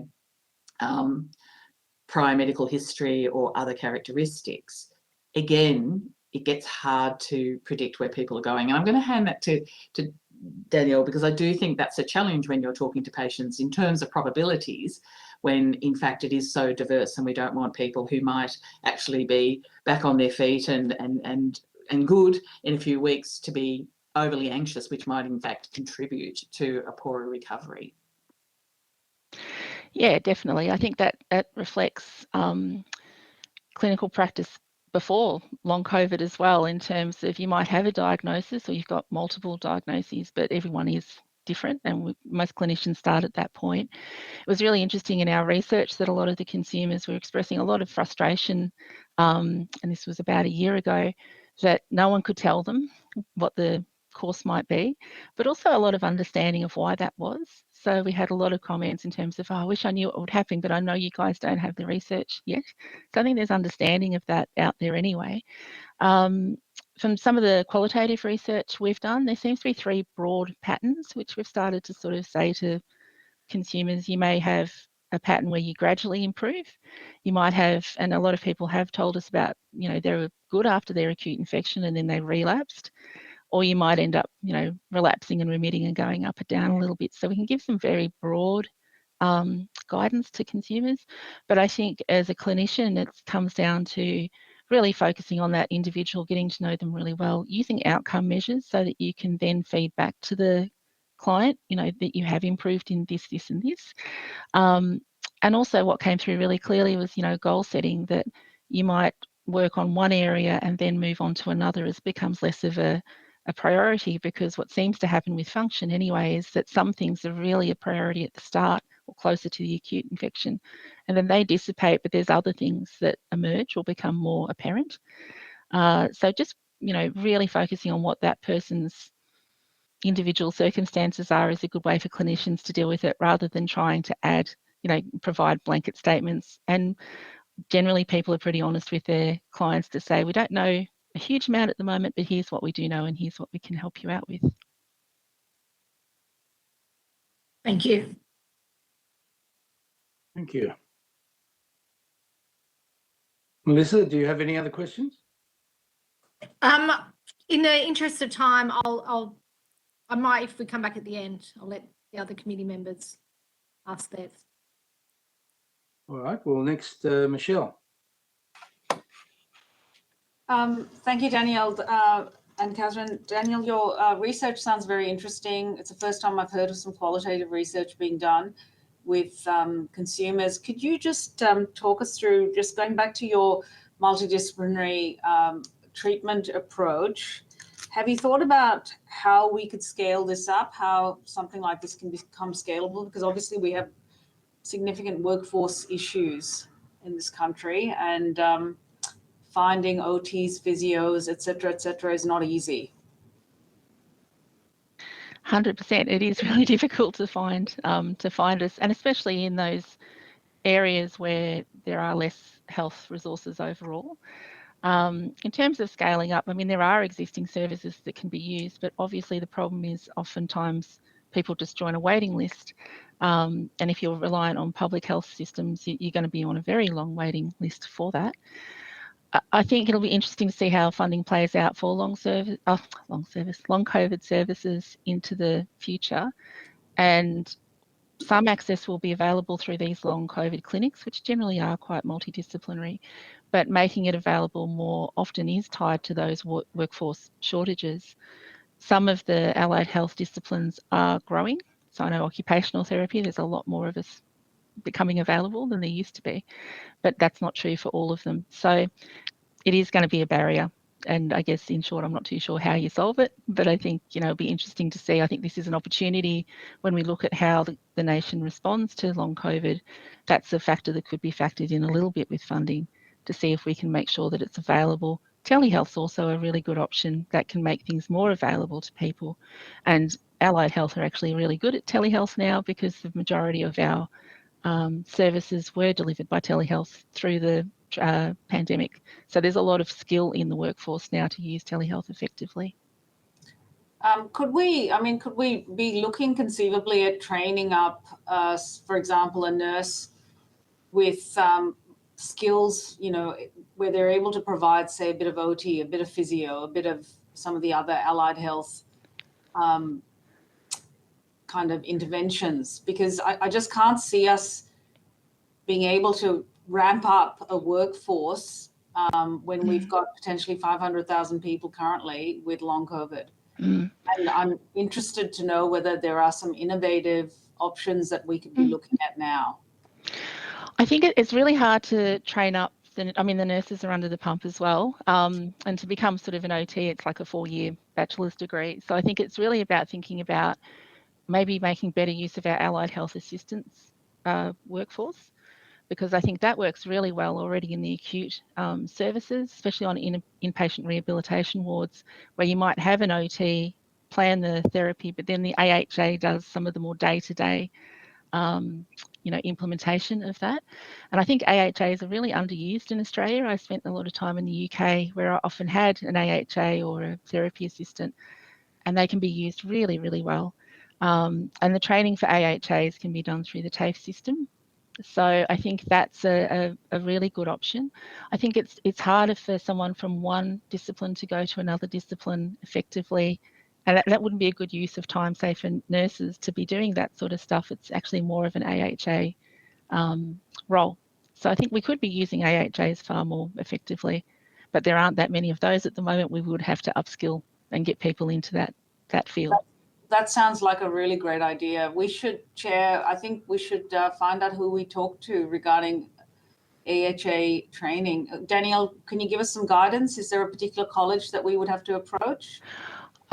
Years ago, I used to teach at Kangan, which is in Melbourne, Kangan TAFE Institute. I think the Cert 3 is offered across a few areas in Australia. But I used to teach into the course, and it's a great practical course. And it also provides people with skills for aged care work as well.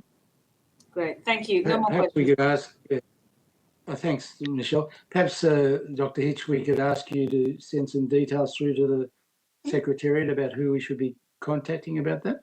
Yeah, very happy to. That would be fantastic if you could do that. Thank you. Monique, do you have questions? Member for Kooyong, Monique Ryan. Good afternoon, and thank you both for your time. I guess my question was along the lines of Michelle's. Dr. Hitch, I was just wondering, to what extent do you think your clinical model is reproducible in terms of we do have concerns as a committee about the fact that there's a bit of a I think there's some uncertain what's the word there's the extent of services for people with long COVID is a bit patchy in terms of, it seems like each clinic that's been established has been at the behest of a local clinician, and so there is a lack of uniformity, I guess, or in terms of what's going to be available where. You know, this is our first day of meetings. We've started with Melbourne because that's where best practice is usually to be found. But you know, sorry, Mike, but you know, we understand that things. Was that sorry? You want the chair to note that? Sure. You know, things might not be as good in other parts of the country.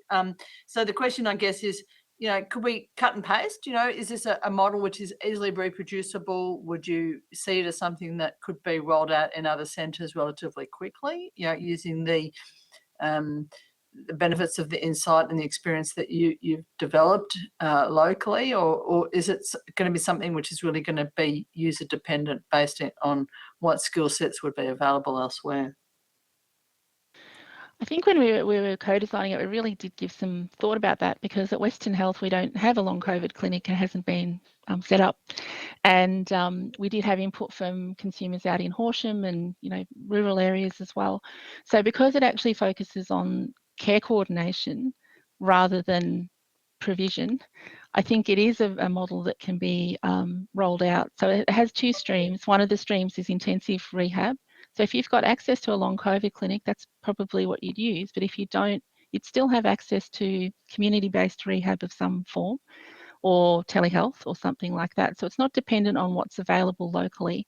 It could be rolled out to make the most of what there is locally.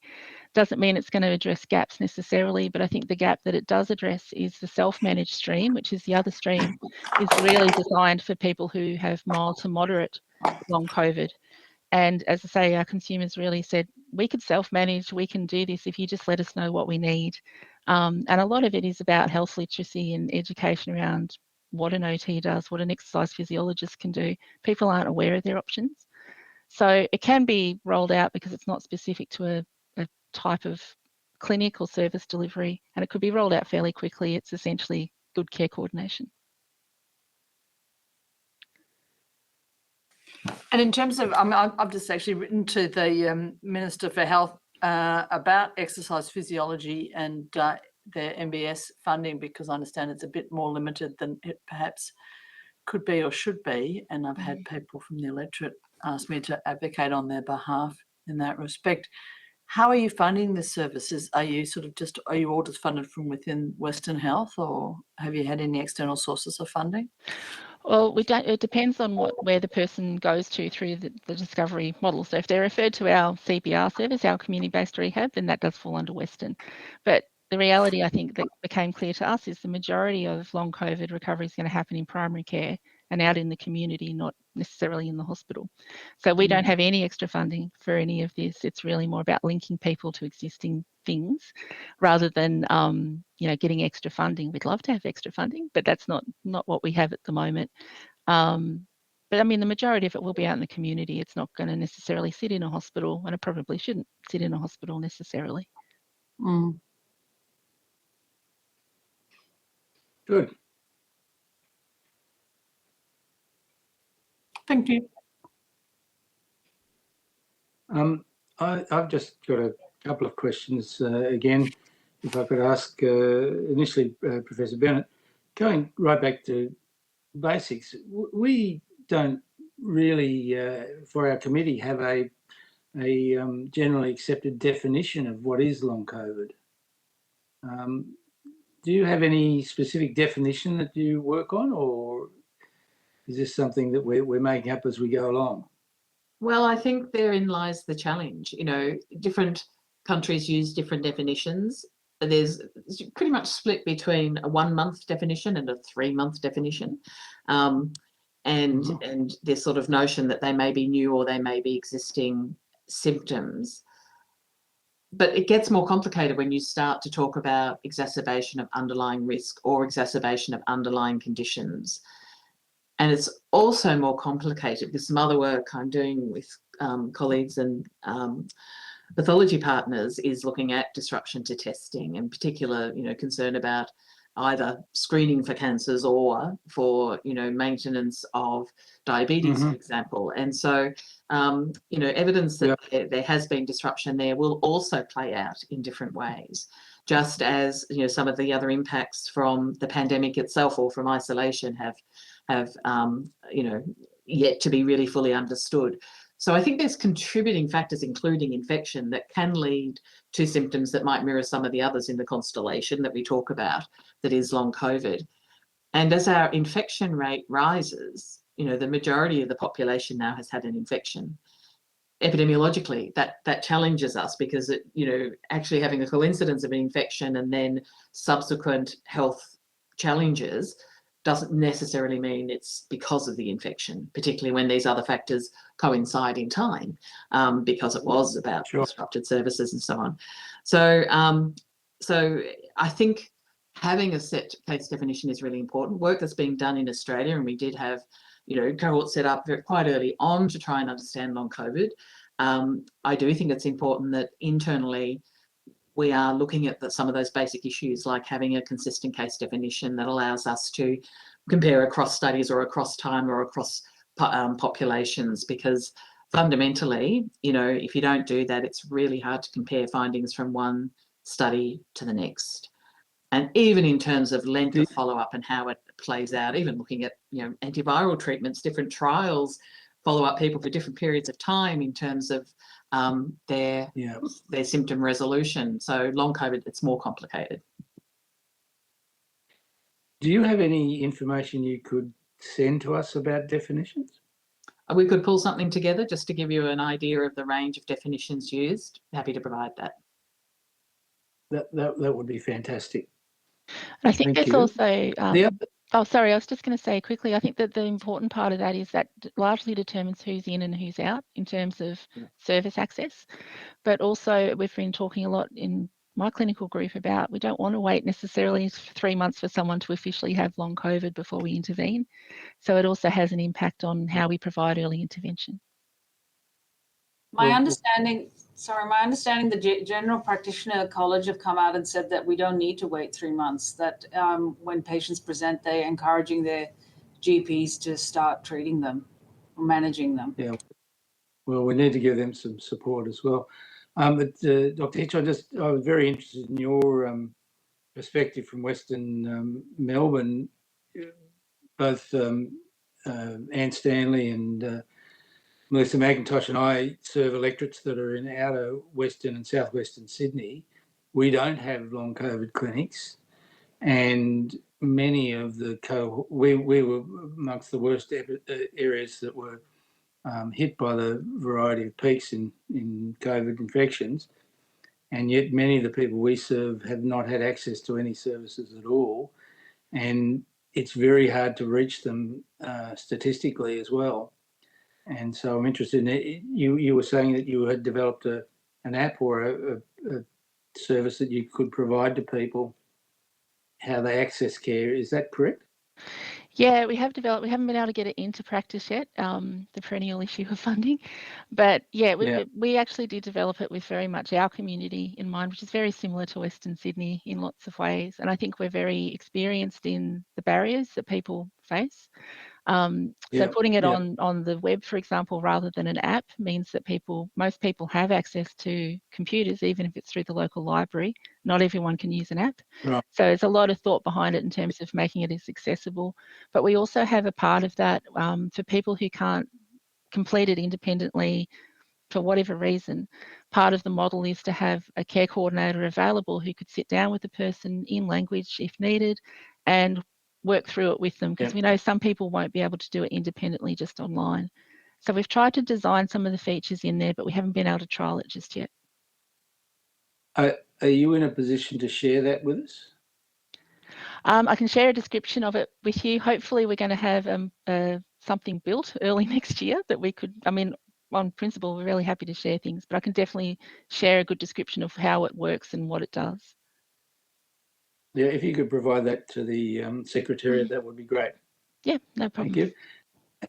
And Professor Bennett, just one last question, and I noted from your initial presentation that Omicron infection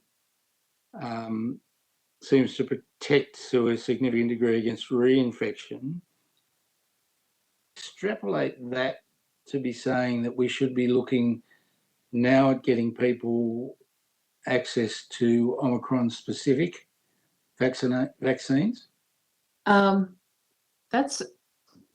It's unclear what the bivalent vaccine will do. I mean, the hope is it will give us better protection, and the comparative booster production of neutralizing antibodies is 1.7 times higher, or 70% higher in the bivalent. So that is the hope, but we haven't got the information on either reduction in severe illness or in terms of reduction of symptomatic or asymptomatic infection.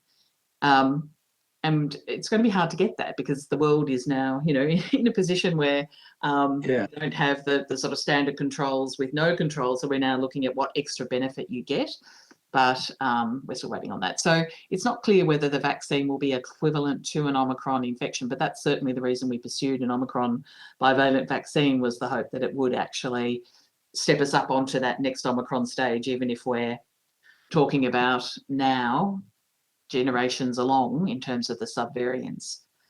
But yeah, we don't have the specific data to tell us that, but that is the hope, but yeah, not clear. Sorry, I just want to clarify something here. We're not actually talking about equivalence between natural infection and vaccination, because there is no equivalence. A natural infection gives you transient protection, but it is a game of Russian roulette to be talking about generating natural infection immunity from repeated infections when we are currently in the midst of a long COVID problem. So I just want to make sure that the public who are listening to this are not getting these two things, mixed up. I'm not trying to make that comparison, but well, I guess we're making the comparison between a natural infection from pre-Omicron to Omicron versus the vaccine-acquired infection from a pre-Omicron variant targeted vaccine to a Omicron targeted, but it's a hard comparison to make. Sure. But just leading on from that, Professor Bennett, there's been some concern raised about messaging, about our vaccinations, etc. Do you think that we need to be improving our messaging about prevention? I think we need to be improving our messaging across the board, particularly as we transition to, a public health advice approach rather than a public health rule or mandate approach. And, the better evidence we have about the protections offered, then I think that does incentivize vaccination.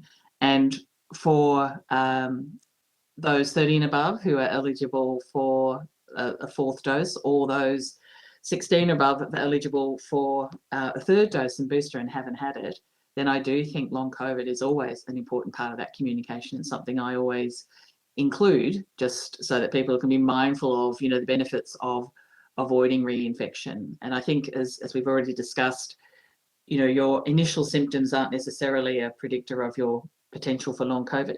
And so people who might have had an infection and it was mild, are less aware, are less concerned, and are less likely to be contemplating vaccination. But in fact, then having another infection might not be as mild, or it might still be as mild, but it might be a precursor to long COVID.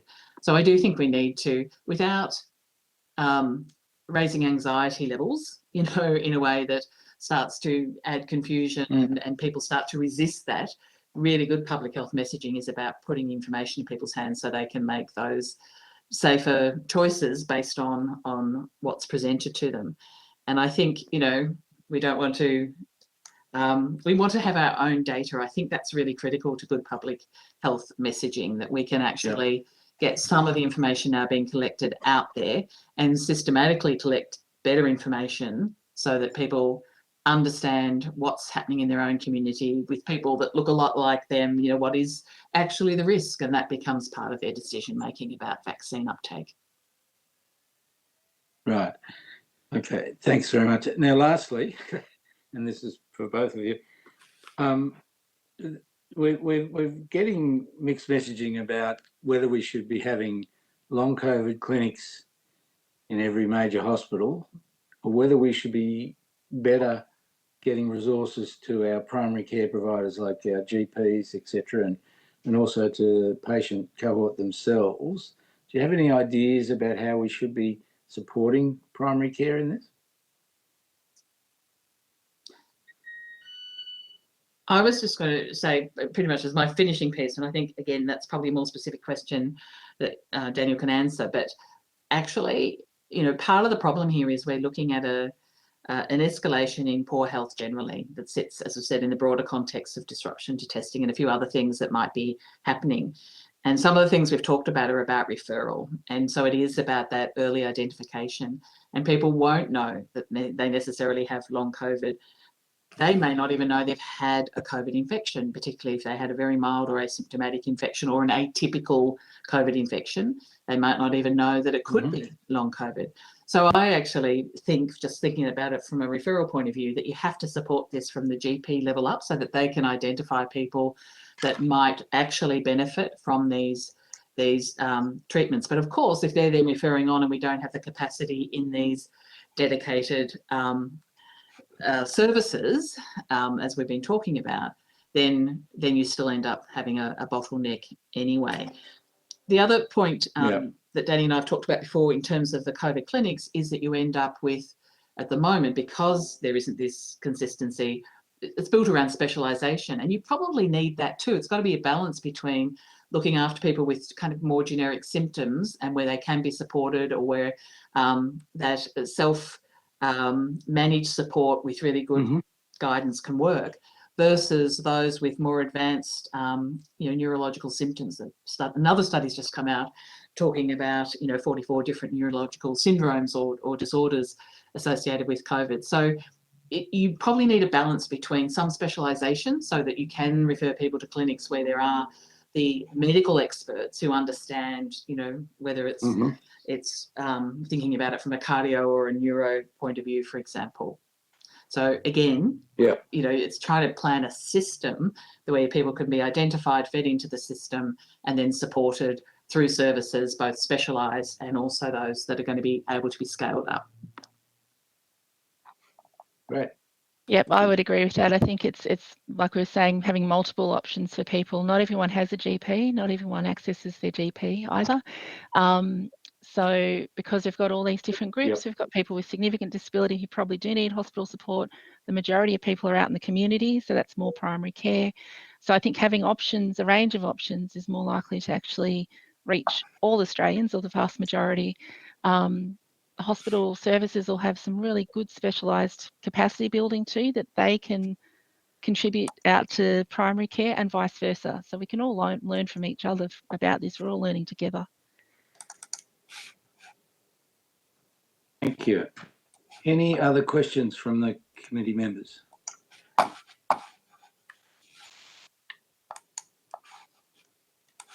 No.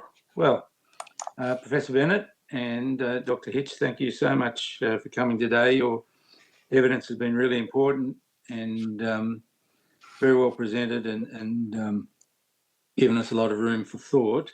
So thank you for giving very valuable time. If you've been asked to provide any additional information, could you please forward it to the Secretariat by Friday, the 28th of October, 2022. You'll be sent a transcript of your evidence, and you'll have an opportunity to request corrections to any transcription errors. So thank you so much for presenting to us today. Thank you very much. Really appreciate it. Thank you. Thank you.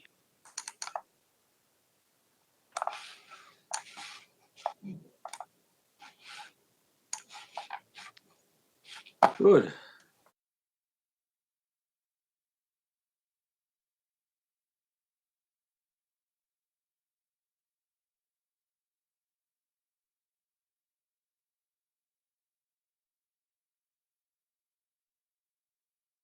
I would like to reopen this public hearing of the House Standing Committee on Health, Aged Care and Sport for the inquiry into long COVID and repeated COVID infections. In accordance with the committee's resolution of the 4th of August 2022, this hearing will be broadcast on the Parliament's website, and the proof and final transcripts of the proceedings will be published on the Parliament's website. I'd now like to welcome the following witnesses to give evidence today: Professor Anthony Kelleher and Professor Greg Dorr. For the Hansard record, I'd like the witnesses to state your name and the capacity in which you appear before the committee. This hearing is a legal proceeding of the Parliament. The giving of false or misleading evidence is a serious matter and may be regarded as a contempt of Parliament. The evidence given today will be recorded by Hansard and attracts parliamentary privilege. I'd now like to invite you to make a short opening statement before we proceed to discussion, after you give us your names and the capacity in which you appear. I'd like to thank you both very much for giving us your valuable time, and the committee does look forward to your evidence in anticipation, given your long-standing record in the field of COVID management. So thank you. Who would like to go first? Professor Dorr? I might go first. So Greg Dorr, I'm a professor and epidemiologist at the Kirby Institute and an infectious diseases physician at St Vincent's Hospital. Good, thank you. Would you like to give us an opening statement? Sure, thanks very much, Dr. Freelander. So I was going to cover a few areas. Call me Mike. Thanks, Mike. Initially starting on a bit of a personal perspective as a clinician who's been looking after patients with long COVID at St Vincent's Hospital. Then moving on to what I think is some key requirements in terms of clinical service provision, and then some key requirements for long COVID research. If I think back to the middle of 2020 was the first time I started to see patients at the clinic at St Vincent's, and it sort of dawned on me during that time that there were people presenting with a very similar constellation of symptoms. We'd set up the ADAPT cohort study, the first cohort to follow people with COVID in Australia, and we're getting patients through the research component, but I was also seeing patients referred to me in the outpatient clinic. And there was a constellation of symptoms among people coming to see me, predominantly fatigue, some chest discomfort, often some ongoing respiratory issues, and some cognitive impairment. And that varied a little bit from patient to patient, but was a very common constellation of symptoms.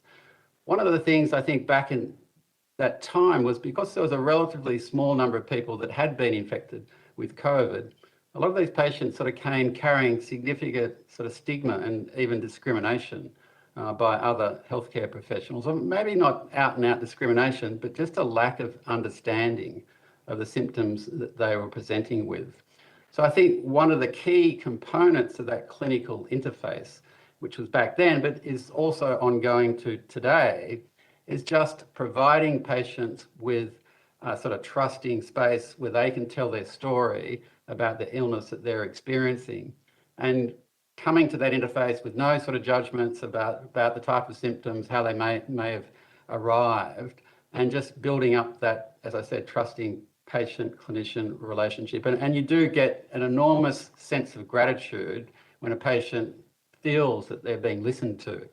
And then building on that initial sort of relationship, a sort of thorough investigation, ruling out other causes of the symptoms that they're presenting with, and then talking very openly about what is possible in terms of management and what is unknown and what is doubtful in terms of its effectiveness as far as interventions that are being proposed.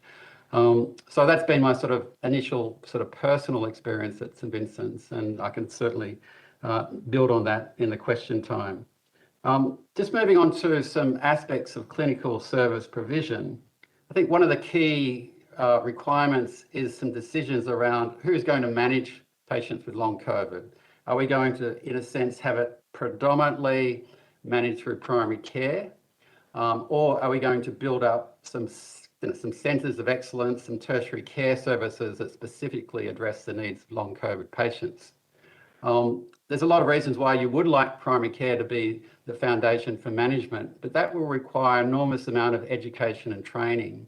If I think back to how we did that with hepatitis C, we developed a monograph. We sent it to every general practitioner in the country to learn about the management of hepatitis C. So if we're going to do this through primary care, we really need a concerted effort in terms of education of people working at the primary care level. I think the other aspect is standardised protocols for diagnosis and assessment. Now, it's a very difficult diagnosis because there's no easy diagnostic test. There's some biomarkers we're looking at, but I think that assessment process could be somewhat sort of standardised in terms of the tests that are ordered, the investigations that are covered, and the sort of referral pathways that are utilised. And I think that referral pathway, particularly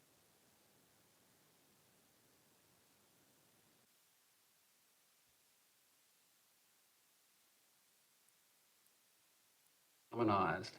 And if there's one other area of clinical sort of medicine that I'd be really pushing for in terms of enhancement, it would be the neurological assessment. I think particularly in the Omicron wave, there's a very large number of people who are presenting with fatigue and cognitive.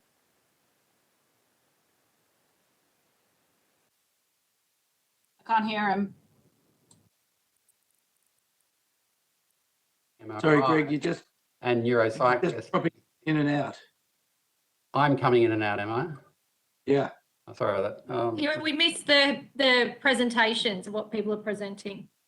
From Okay, so in the Omicron wave, one of the key clusters that people are presenting with is the neurocognitive cluster. So fatigue, cognitive impairment, insomnia.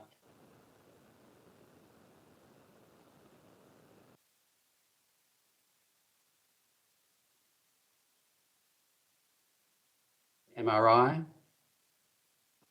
and also neuropsych evaluation are really key components of the initial assessment of patients at the moment. Just moving on to some key requirements for long COVID research. Clearly, there's some uncertainty about the burden of long COVID. Sorry, Greg, can I interrupt? I'm sorry, because we lost you a little bit. You said what the key components were for the initial workup, but it came in at MRI, but I think we missed what was before that. Would you be able to? So specialist neurology review, brain MRI, and neuropsych, neurocognitive testing would be the components of that assessment. In terms of the research requirements, clearly there's a huge need to characterise the burden of long COVID, both in terms of the prevalence of and the risk of long COVID, and more importantly, because there's been relatively little research, is what the risk is in the post-high vaccine coverage and Omicron eras. I think a lot of our knowledge about long COVID risk has come from cohorts and other studies in the pre-vaccine era, in the pre-Omicron era.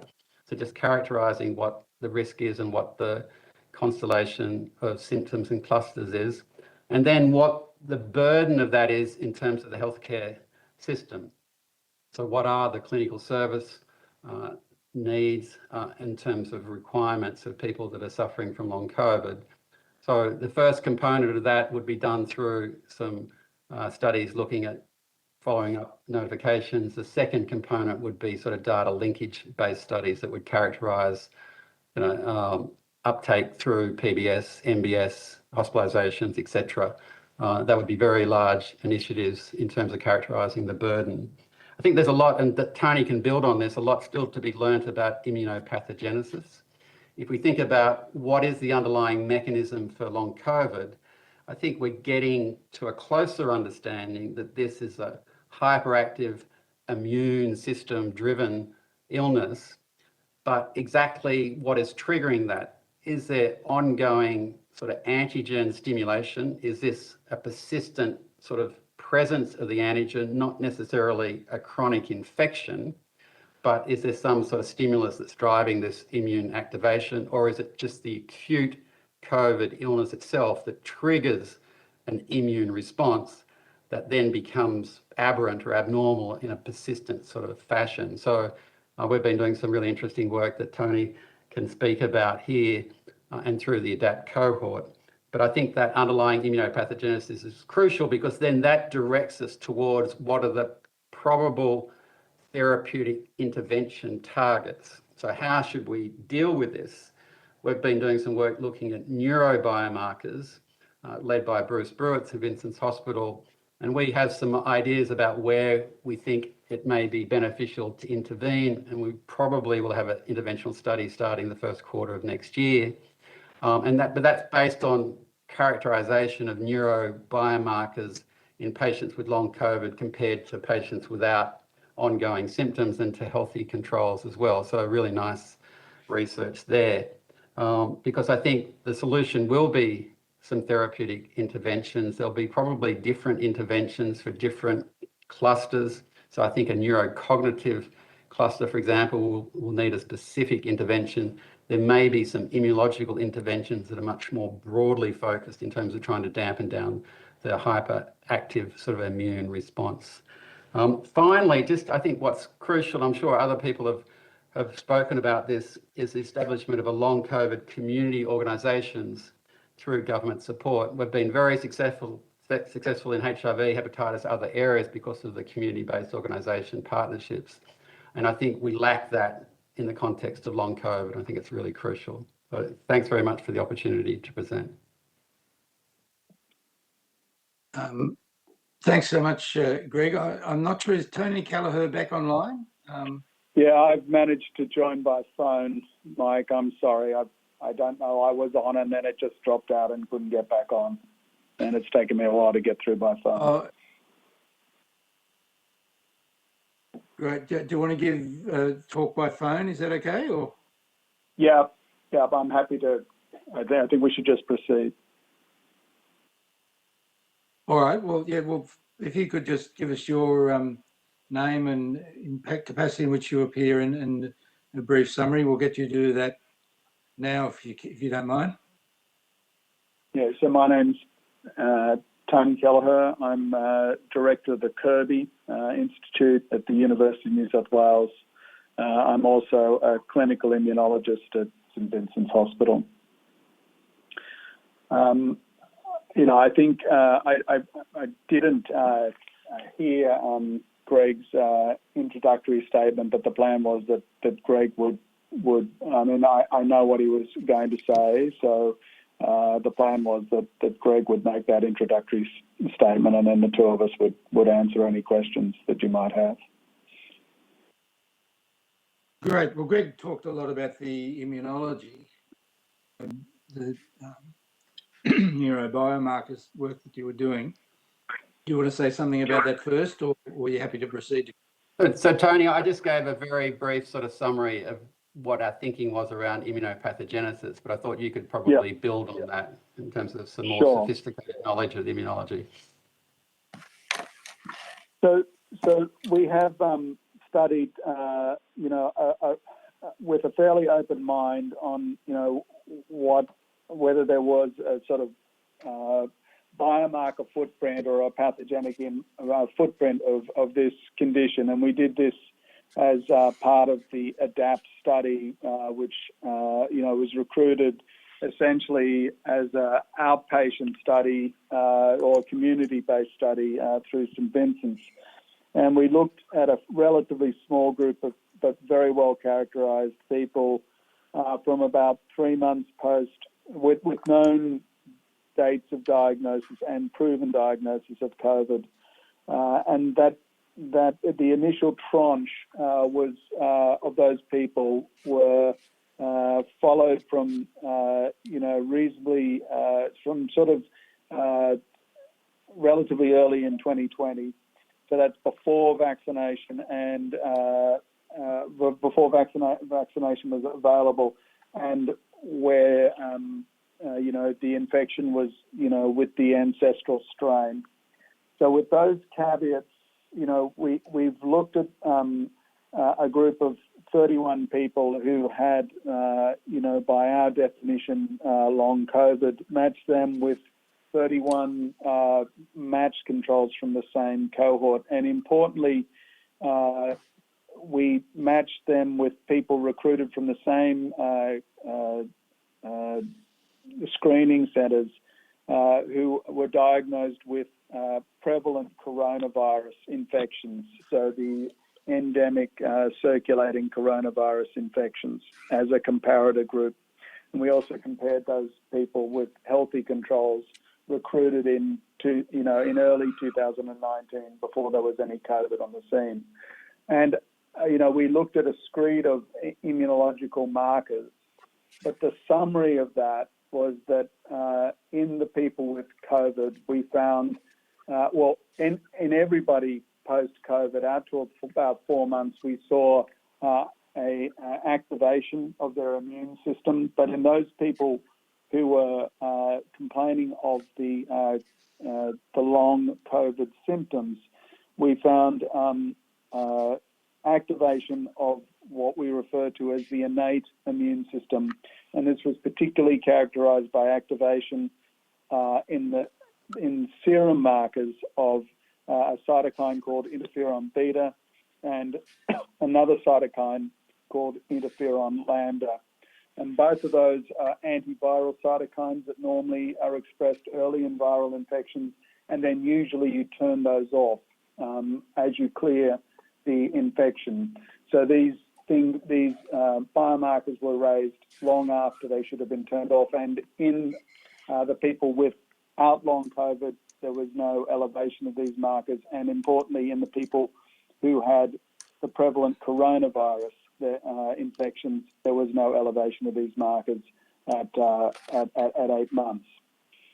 We've just looked at the data out to 2 years, and the data are very preliminary, but interferon beta remains raised in the long COVID group when you compare that to the matched controls. We also saw, consistent with that, more generalized activation of the immune system in the cellular component, and most of that, again, was in the innate part of the immune system, particularly around the activation of cells that of the monocyte or macrophage type lineage. And interestingly, those cells are where cytokines like interferon beta and interferon lambda are raised. So there is undoubtedly, at least in that group, a distorted immune function that persists for much longer than we would expect. Other groups have looked and often don't have the patients as well clinically characterized as we do, but have seen other distortions in the immune system.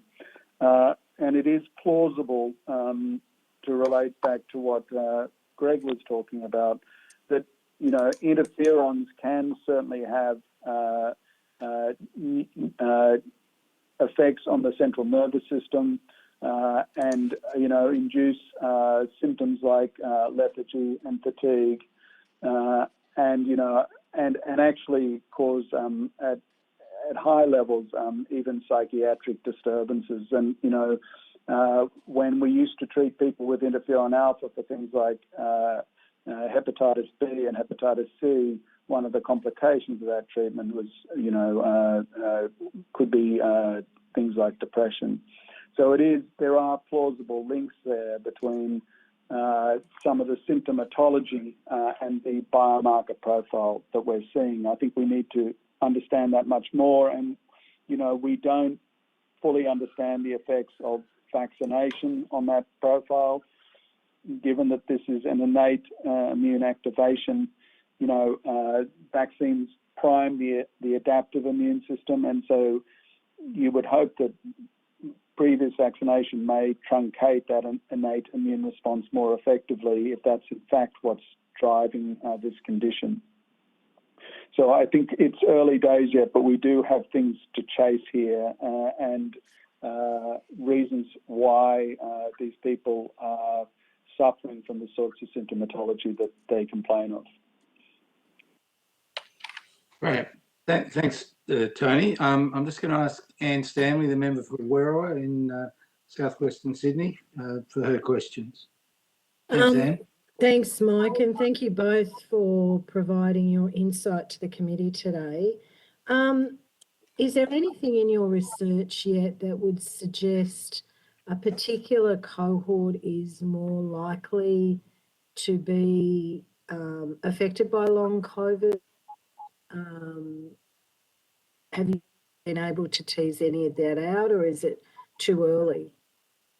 There's a couple of factors, Anne, that even though it was largely a community managed cohort that was enrolled, we did have a proportion of patients that had severe acute, they were hospitalised for their acute COVID infection, and they were more likely to have long COVID, those with more severe acute.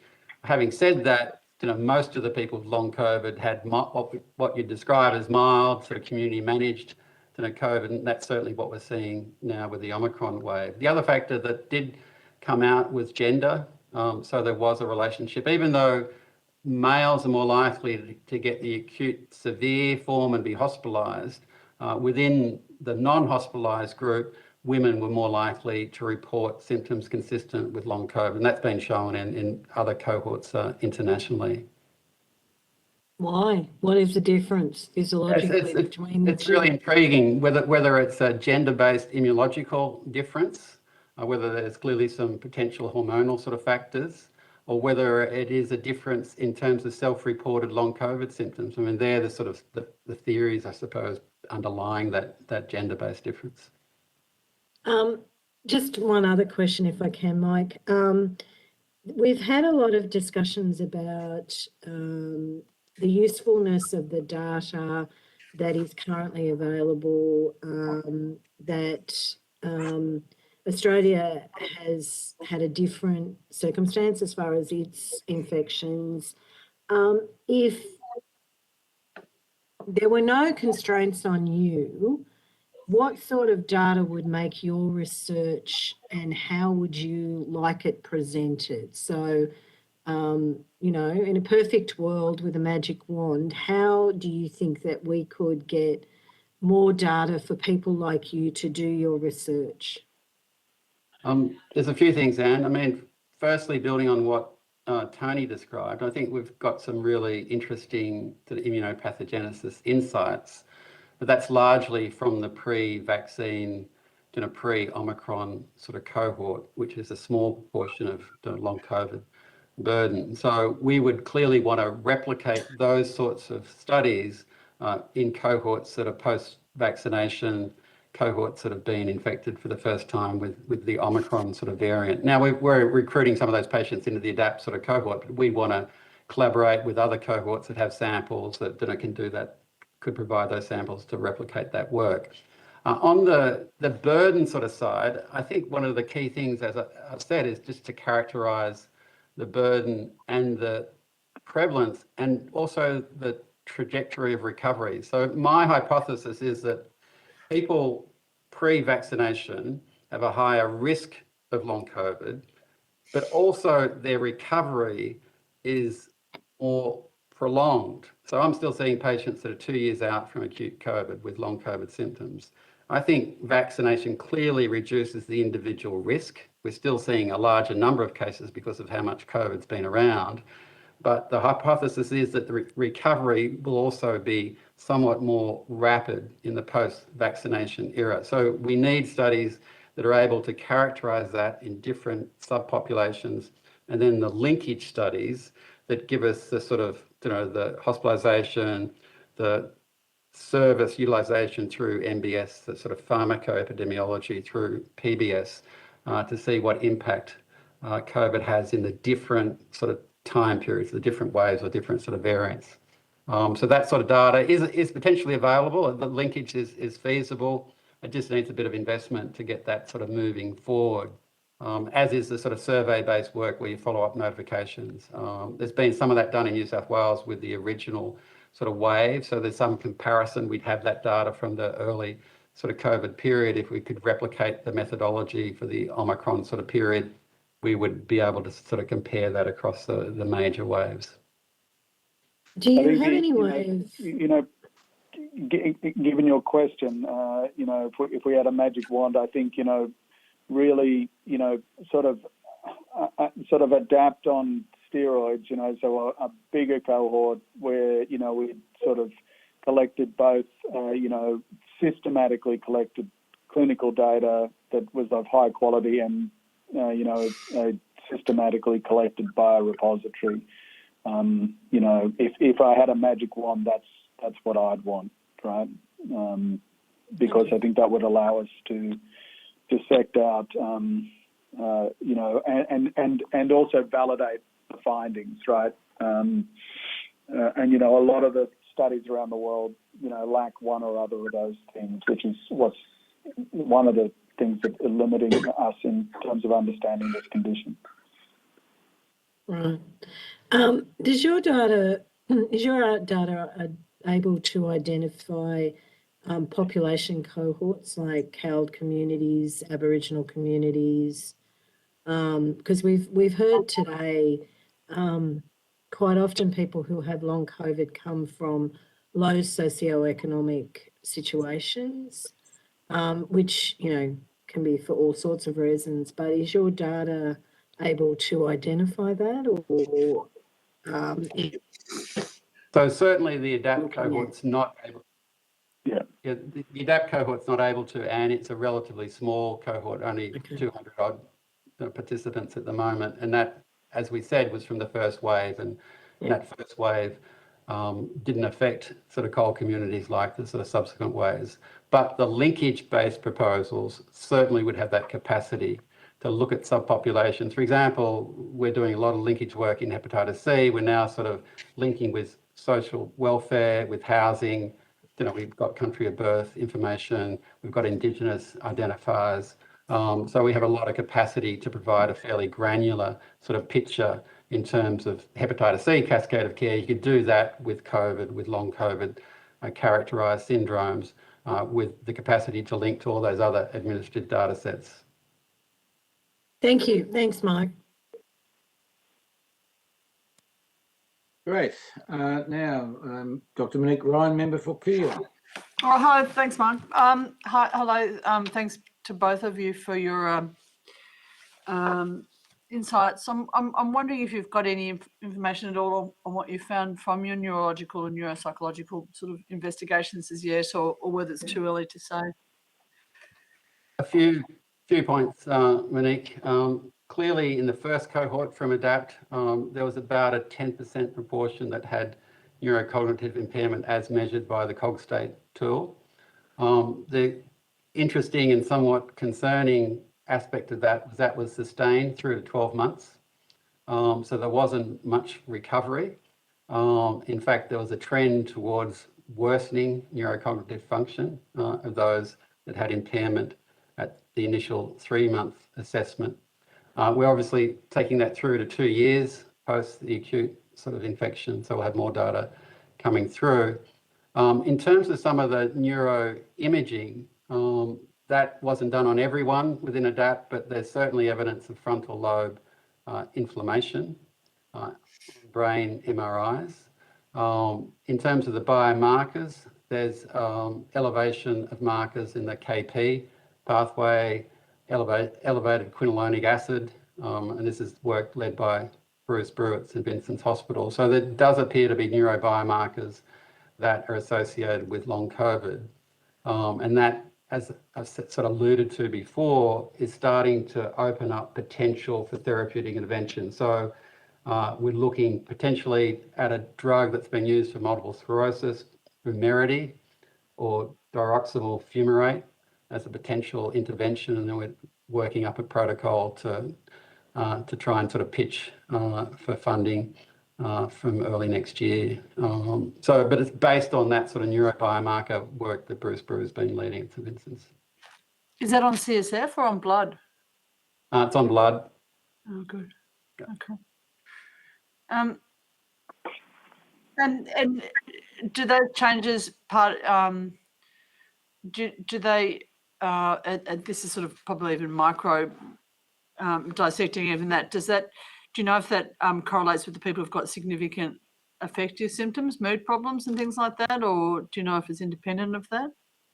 Yeah, I'm not sure about that. Certainly it correlates with the neurocognitive function, but we have been assessing sort of mood through various instruments, including Sphere. It's interesting, in the overall mood, the mental health aspects, they do improve. So we're finding, particularly in the second year, reducing sort of morbidity related to mental health, but sustained concerns around the neurocognitive impairment, which is sort of interesting. So I think people adapt to the chronic illness somewhat in terms of the mood components. As I said before, particularly that first wave, a lot of people sort of brought a lot of concern, even around stigma and discrimination and lack of belief to the sort of illness, I think, and that they really carried that. And I think they've been able to adapt to some of that, and that's probably changed the mental health component of it. But the neurocognitive component seems to be relatively sustained through to at least a year, and we're looking at the second year now. Okay, and just one more.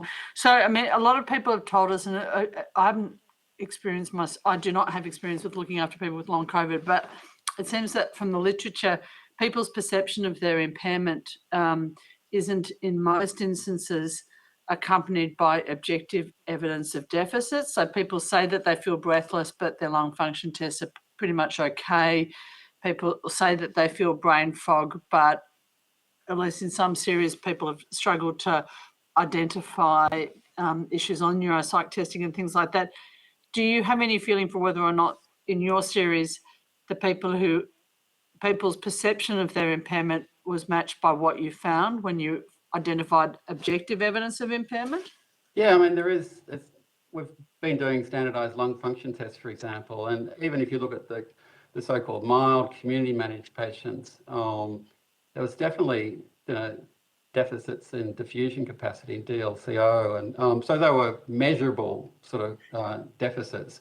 On the neurocognitive side, there were clearly measurable sort of deficits in terms of neurocognitive function. So they don't always relate. They don't always sort of correlate to the self-reported symptoms, but they're objective, measurable sort of deficits.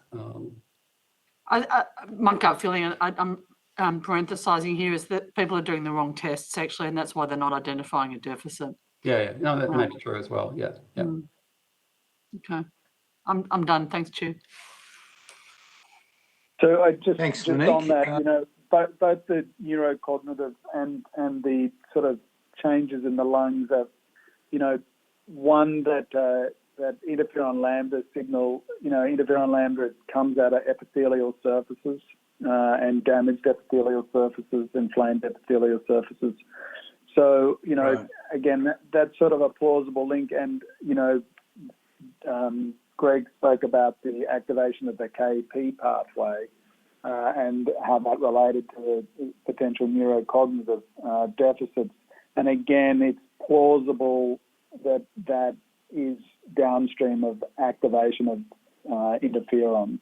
So, we're looking at that more closely at the moment, and we can't prove a link at the moment, but there are, tantalizing links there that we're still trying to, define more clearly to see if those things in the periphery are linked to the symptomatology and the deficits on the neurocognitive test. Thanks. Now, Michelle Anandarajan, member for Higgins, would you like to ask some questions? Hi, sorry, I've missed your presentations. Unfortunately, I was on the phone, but just a couple of quick questions. Is there any role for antivirals in preventing or mitigating against long COVID, even hypothetically? At the moment, antiviral access is pretty restricted in Australia for over 50s with risk factors, and yet the burden of disease for long COVID seems to be hitting people who are younger than that. So I just wanted to know if there was anything emerging in the literature around the use of antivirals. Thanks, Michelle. Good to see you. And so it's a really important question. I mean, both in terms of the mitigation and then even in terms of the potential therapeutic intervention for long COVID, given that some people are talking about persistence of infection. In terms of mitigation, you would hypothesize that as the antivirals reduce severe presentations, it should impact on long COVID prevalence. I haven't seen any data as yet that demonstrates that. I mean, the recent data in relation to molnupiravir is not too favourable in terms of hospitalisation, but it did shorten illness by 4 days. So still that hypothesis would be there that you could mitigate the risk of long COVID through antiviral therapeutic intervention. So I think that question's, the jury's still out on that.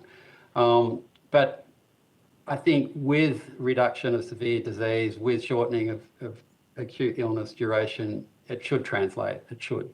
In terms of the downstream sort of end, there are studies that are being set up to look at antiviral intervention for long COVID. I'm much less optimistic about that impact. I don't think it's a chronic infection. I think there's probably persistent antigen that may be in gut epithelial and other sort of sites that might be leading to ongoing immune activation, but I don't think it's something that antiviral therapy will be able to address specifically. With the shortening, it's interesting you said with the shortening of infection or illness, you know, again, this committee is obviously looking at long COVID, but also repeated infections. And I'm just touching on something Margaret Hellard said earlier, which is how do we measure success? And, you know, success is also about boosting productivity of, you know, the country, getting people back to work. And I think that's an important endpoint. So if we have an antiviral that's potentially shortening illness duration, making people get better faster, then is that something we should be considering in our... Absolutely, particularly if you can get it at cheaper than $700 a course. It would be something that may be feasible. If you can shorten illness, you can reduce the impact. If you also reduce the prevalence of long COVID, that would translate, you would imagine, into cost effectiveness. And look, I imagine you'll get a cheaper price sort of going forward for these antivirals. So it's certainly something that the health economists should be looking at once they've got good data, and once they've got effectiveness data, and then good data on the burden of illness and what you can prevent. I think I'm just interested, you know, with this issue of waiting for more data. I mean, we kind of have to renovate the plane as we're flying it, and we can't wait forever. We've got a huge and mounting problem, and at a population level, it's significant, right? So I think, yes, we can all ask for the randomized clinical trial, but I'm thinking that we need to pull a handbrake now to kind of stop this morbidity, mounting morbidity in people in their peak productive years. The final question I have is just around the risk of long-term neurodegenerative diseases such as Parkinson's or Alzheimer's dementia. I know that there's been some autopsy studies which have found markers and things in the brain. What is your take on this? I'm probably going to cop out a little bit and say that it's still very, very preliminary. Look, it's concerning. I think some of the studies, the VA study and other studies, have some methodological flaws in terms of looking at outcomes. I think it's clearly where longitudinal studies are important, but the fact that we've got persistent neurocognitive impairment through 12 months, and if we see it through 2 years, is a big worry. It's a big worry. Now, would that be different in the post-vaccination Omicron sort of era cases? We don't know. But there's still some plausibility if you've got active neuroinflammation from this process that could lead to ongoing neurological damage. So I could just embellish on a couple of those points that Greg made early on. So I reinforced the point that I don't think that long COVID is persistent infection, but that might be due to persistent presentation of antigen to the immune system and that stimulation of the innate immune system. And it is plausible that if you clear antigen more quickly by starting an antiviral early, that you could turn off that innate immune response earlier and therefore truncate, if it is that innate immune response that's driving the symptomatology. Turning off viral production and therefore reducing antigen more rapidly. And, that's probably how that's plausible. That's the way the vaccines are working, right? Because you've got your adaptive immune system clearing the virus more quickly because it's primed. It's, having to wait for that to turn on. So, I think it is plausible that, treatment with an effective antiviral that reduces antigen load rapidly would logically reduce the amount of persistent antigen that's there, and also truncate any innate immune response, because that's being driven by the presence of, the foreign antigen. I have just one last question. Please just indulge me. This is the last one, Chair. Just on the issue of the antivirals in the US, one of the antivirals is available from the age of 12 upwards. So a very different scenario to here, highly accessible to the population. Is there any data coming out of the US on long COVID in these people who are taking antivirals? For, and presumably this is a population which is highly exposed to this virus. I haven't seen anything, Michelle. I mean, the focus, rightly or wrongly, with the antivirals has been hospitalisations predominantly. And so, those studies that have shown no benefit even in the under 60 sort of year age groups in terms of, that very sort of severe endpoint. But you're right. I mean, if we had data, presumably there'll be data in terms of, long COVID service utilisation, post-antiviral in the younger age groups that will be really sort of valuable. So I imagine that'll come through. It's really interesting because we give flu drugs, right, antivirals, for far less data, right? I mean, it shortens the disease by 1 day. Whereas if this is shortening the disease by 4 days, then that's something we should be looking at. So, Amanda, flu is a little cheaper than $700 though, but I suppose. But the money's not it's not, that's the decision. That's something between the government and the manufacturers. It's not our concern. And we don't actually have visibility over those contracts either. So that shouldn't be, the cost of the drug should not be the factor here. We better move on. If that's okay, Michelle, have you got no further questions? Better move on to Melissa now.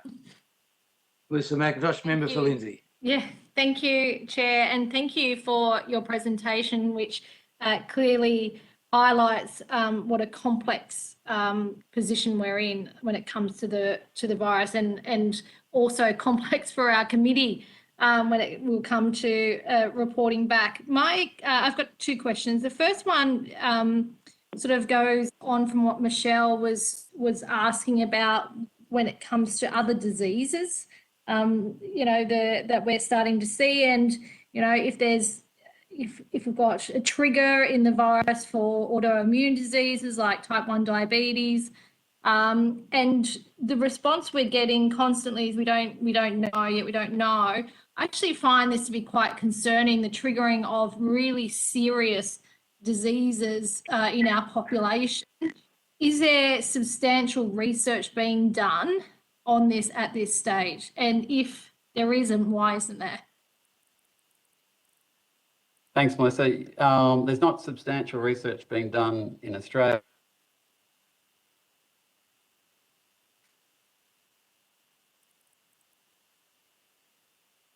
You just dropped out, Greg. Yeah.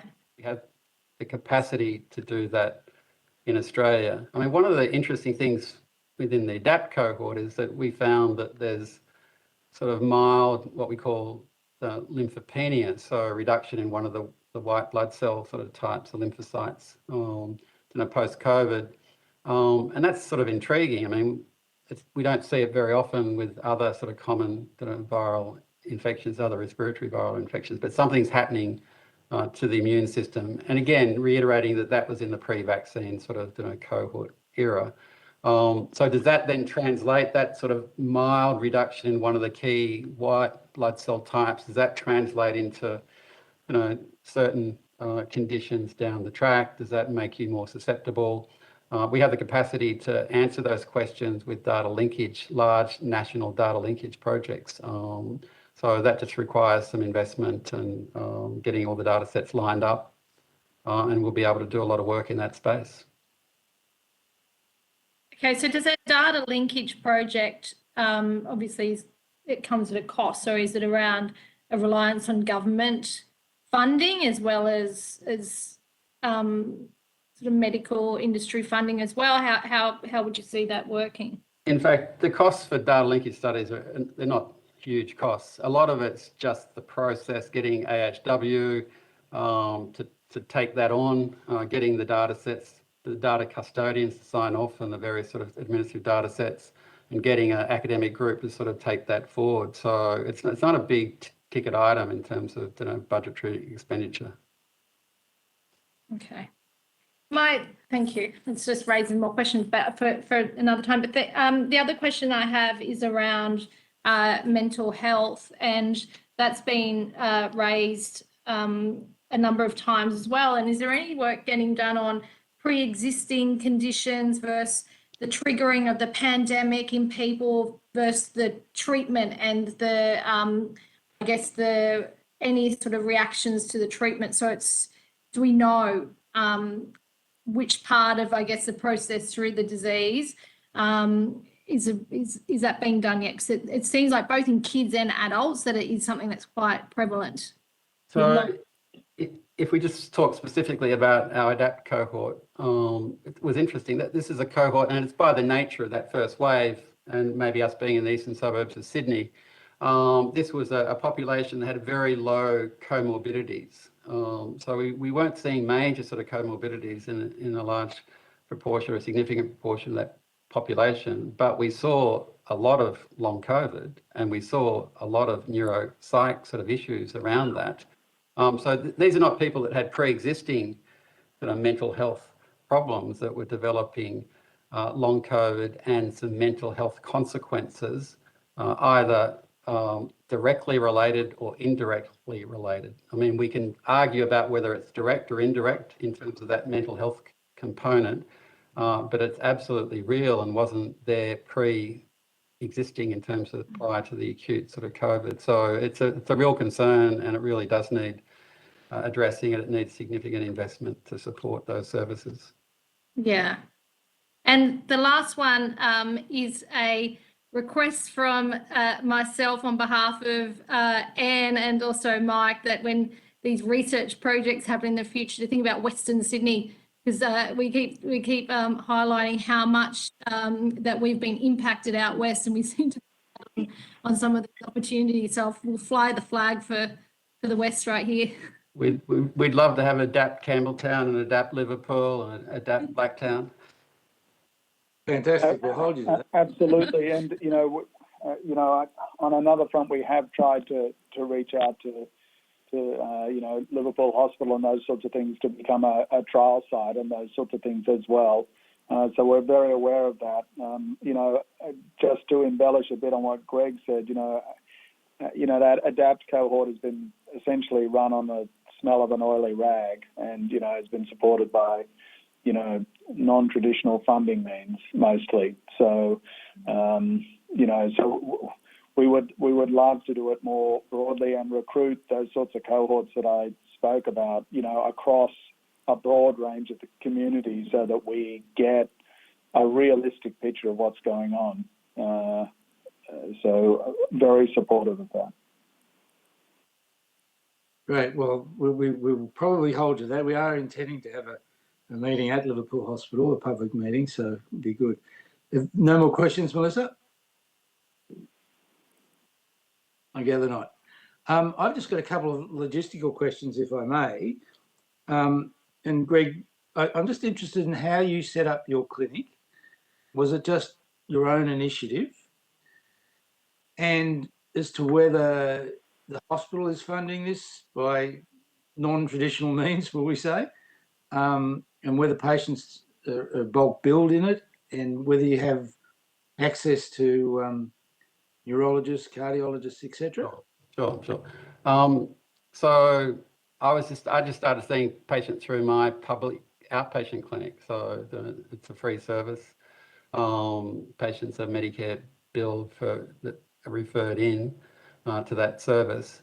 And then we use a normal sort of referral pathways. There is a specific, and it gets confusing, there is a specific St Vincent's long COVID clinic that was set up by a respiratory physician.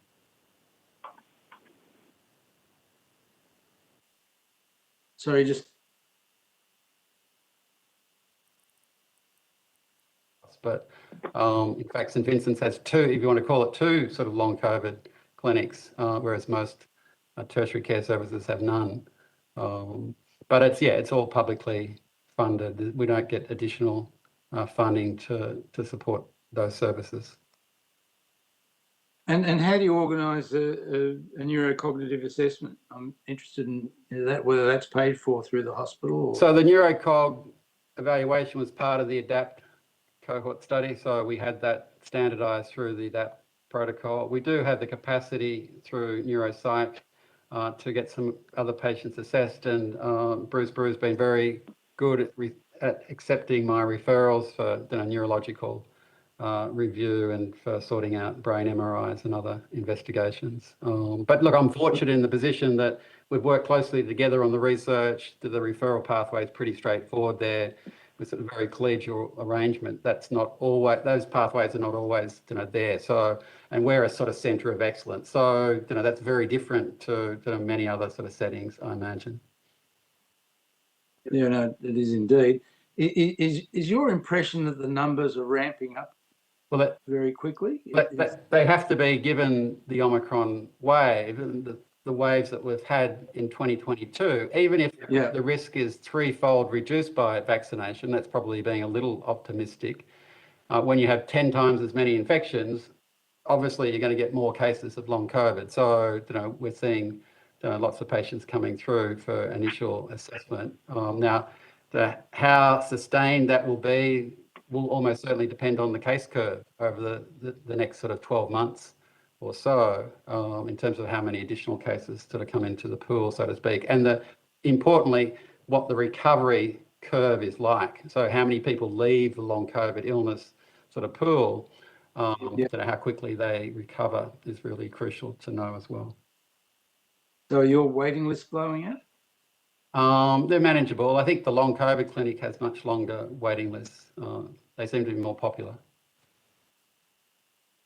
Right. And do you find that they're mostly referred in from the local GPs, or are people coming from far and wide to see you?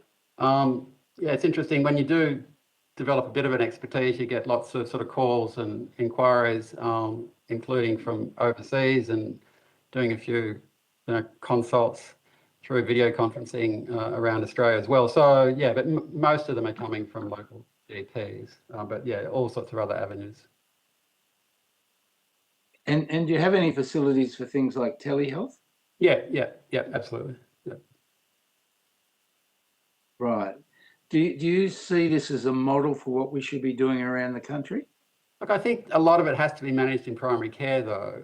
I think to really build up education and training in primary care, we can't sort of manage it all through centres of excellence, so-called, but we can do a bit of both. We can put some investment in some specific centres of excellence. We can try and sort of build up education training, get more primary care practitioners to take it on, because they'll certainly potentially have patients coming through the doors with long COVID, and we do want most of it to be able to be managed at the primary care level. Right. So for government to act, where would you see us moving pretty quickly in the health system? How can we best help, for example? Look, I think education and training at the primary care level is essential. There's been some obviously done by the College of GPs and various other organisations, but I think a big effort in trying to get primary care to better understand the requirements of long COVID assessment, what's potentially available on the management front, developing, as I said, some standardised referral pathways, who needs to be referred and so forth. But to really put a concerted effort into that education and training at the primary care level and engagement. And as I said, a lot of patients come to me and they've been somewhat dismissed. So I think that's an exposure issue for people at the primary care level, with some education and training and making them part of the solution. Right. Okay. Now, Tony, I think the education is very important. So not just, from a number of sources, I think there is still a large proportion of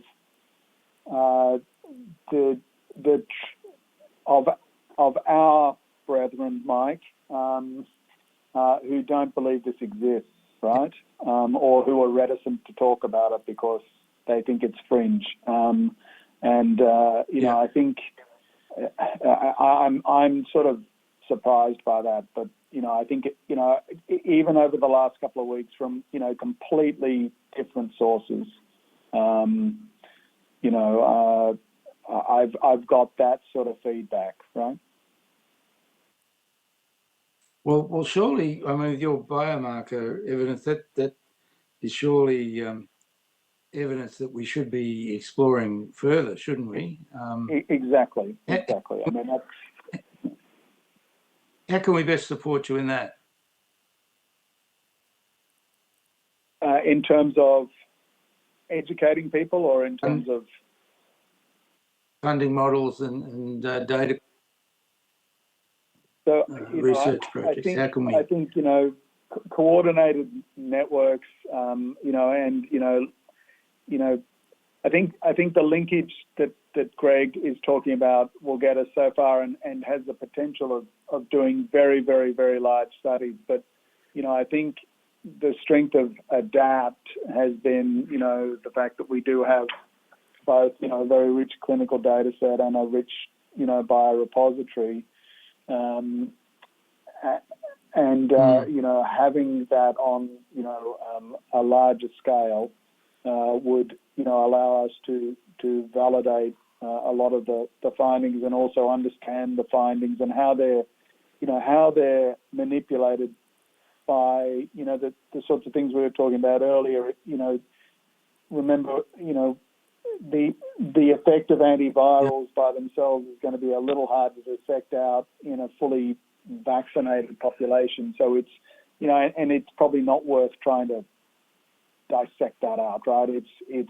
But understanding, those different effects of the antivirals versus the vaccines on the outcomes is going to require large groups of people to actually understand what's happening. And surely be well characterized. I mean, this is a national project. We should be looking for MRFF funding for it, surely, shouldn't we? Yeah, something like that. Great. All right. Well, I don't have any further questions. Does any of the committee would like to ask any further questions? I've just got one. I think it's really around implementation and embedding best practice. It's one thing to arrive at, creating all this knowledge, which is great and important, and then putting it into a guideline. But just because we write a guideline doesn't mean that any of that gets actually implemented at the coalface, right? So I think this is where we fall down in medical research in general, that we're very good at producing knowledge. We're very, very, very bad at actually embedding it at the coalface. And with respect to GPs, I fully agree with you that we do need to support our GPs, but just saying education alone is not going to fix this, because they're time poor. They have a lot of other competing demands. And I do think that if we're going to be talking about funding research, then we should also be talking about how do we fund implementation research that actually takes all this knowledge you've created and embeds it at the coalface, so that we're actually changing and helping patients. Yeah, we couldn't agree more. I think, closing that loop is absolutely essential, right? So I guess, we've been talking about the, understanding how best to implement this work, and, where the gaps are in terms of implementing any sort of systematic management plan or assessment is an absolutely essential part of making sure this all comes together. Great. Thank you very much. If I can just ask a final supplementary question, it would be very good if you could make a submission to the inquiry, and in particular, if you could include the information about the biomarkers, and also about how the clinic works with the multidisciplinary assessments. That would be great. thank you so much for coming along today. If you have been asked to provide any additional information, please forward it to the Secretariat by the 28th of October. You'll be sent a transcript of your evidence and we'll have an opportunity to request corrections to transcription errors. And I'd like to thank you once again for your evidence. It's been really illuminating and really given the committee a lot to think about. So thank you once again for coming along today. Thank you. Thanks very much, Mark, and the panel. Thanks for the invitation. Mike, what's the process for that submission? We'll just ask for submissions to be through by the, put in by the 18th of November. And the Secretariat, if you like, can contact with the further details about how to supply that. Yeah, if they could do that, that would be great. Thank you. Great. All right. Thanks a lot. Okay. Thank you. Thanks. Thanks, Tony. Thanks, Greg. Thank you. So at the conclusion of this briefing, I'd like to thank members and witnesses for their time today and declare this public hearing closed. We might just get the Secretary to hang on for a minute